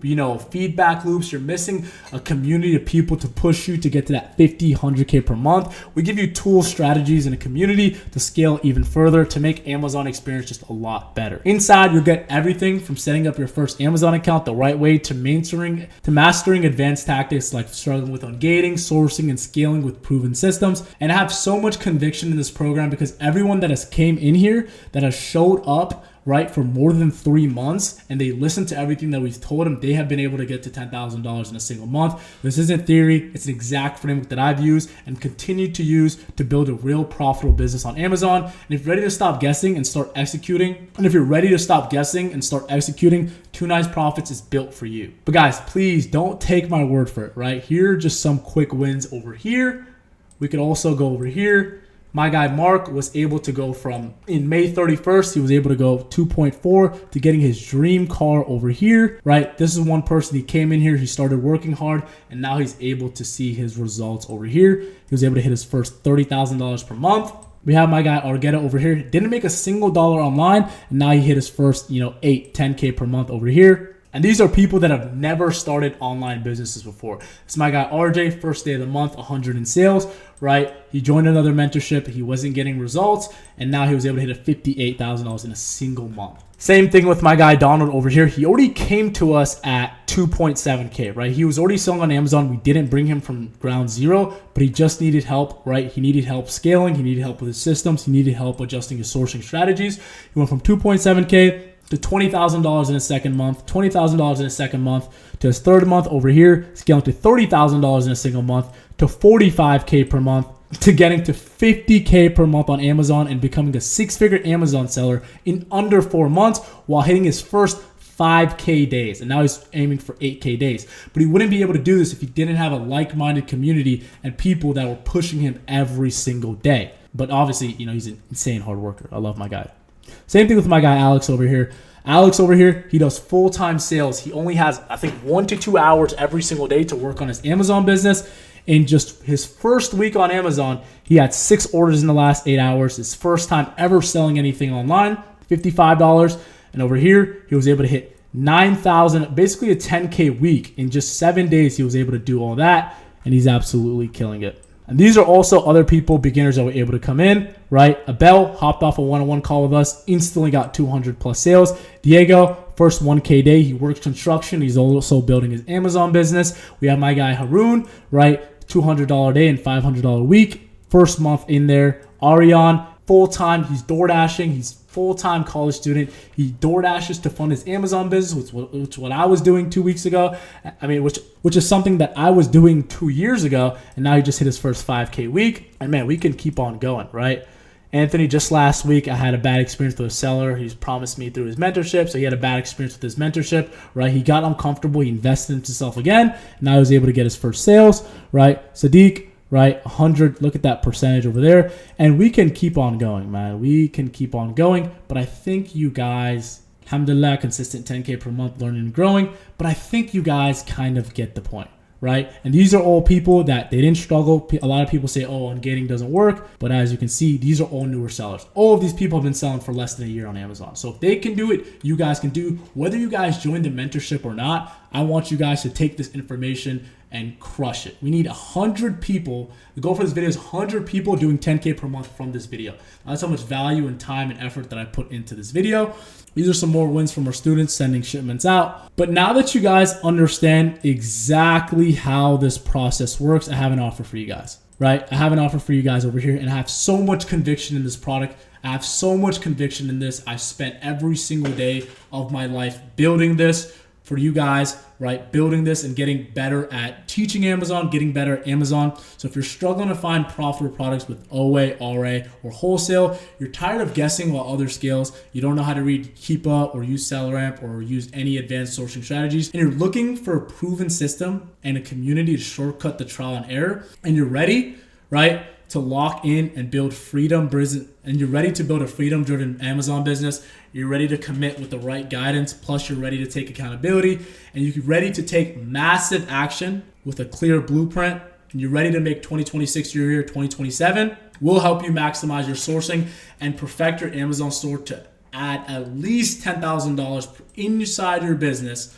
in just 160 days. That's how much conviction I have in this product. Till the end of the video, pat yourself on the back. Make sure you implement this information, and hopefully, you have a successful 6-figure Amazon business on the way. Make sure to come back to this video, right? I don't expect you to retain all this information at the start. So, come back to this video 3, 4, 5, 10 times, as much times as you need to scale your business to your first 6 figures.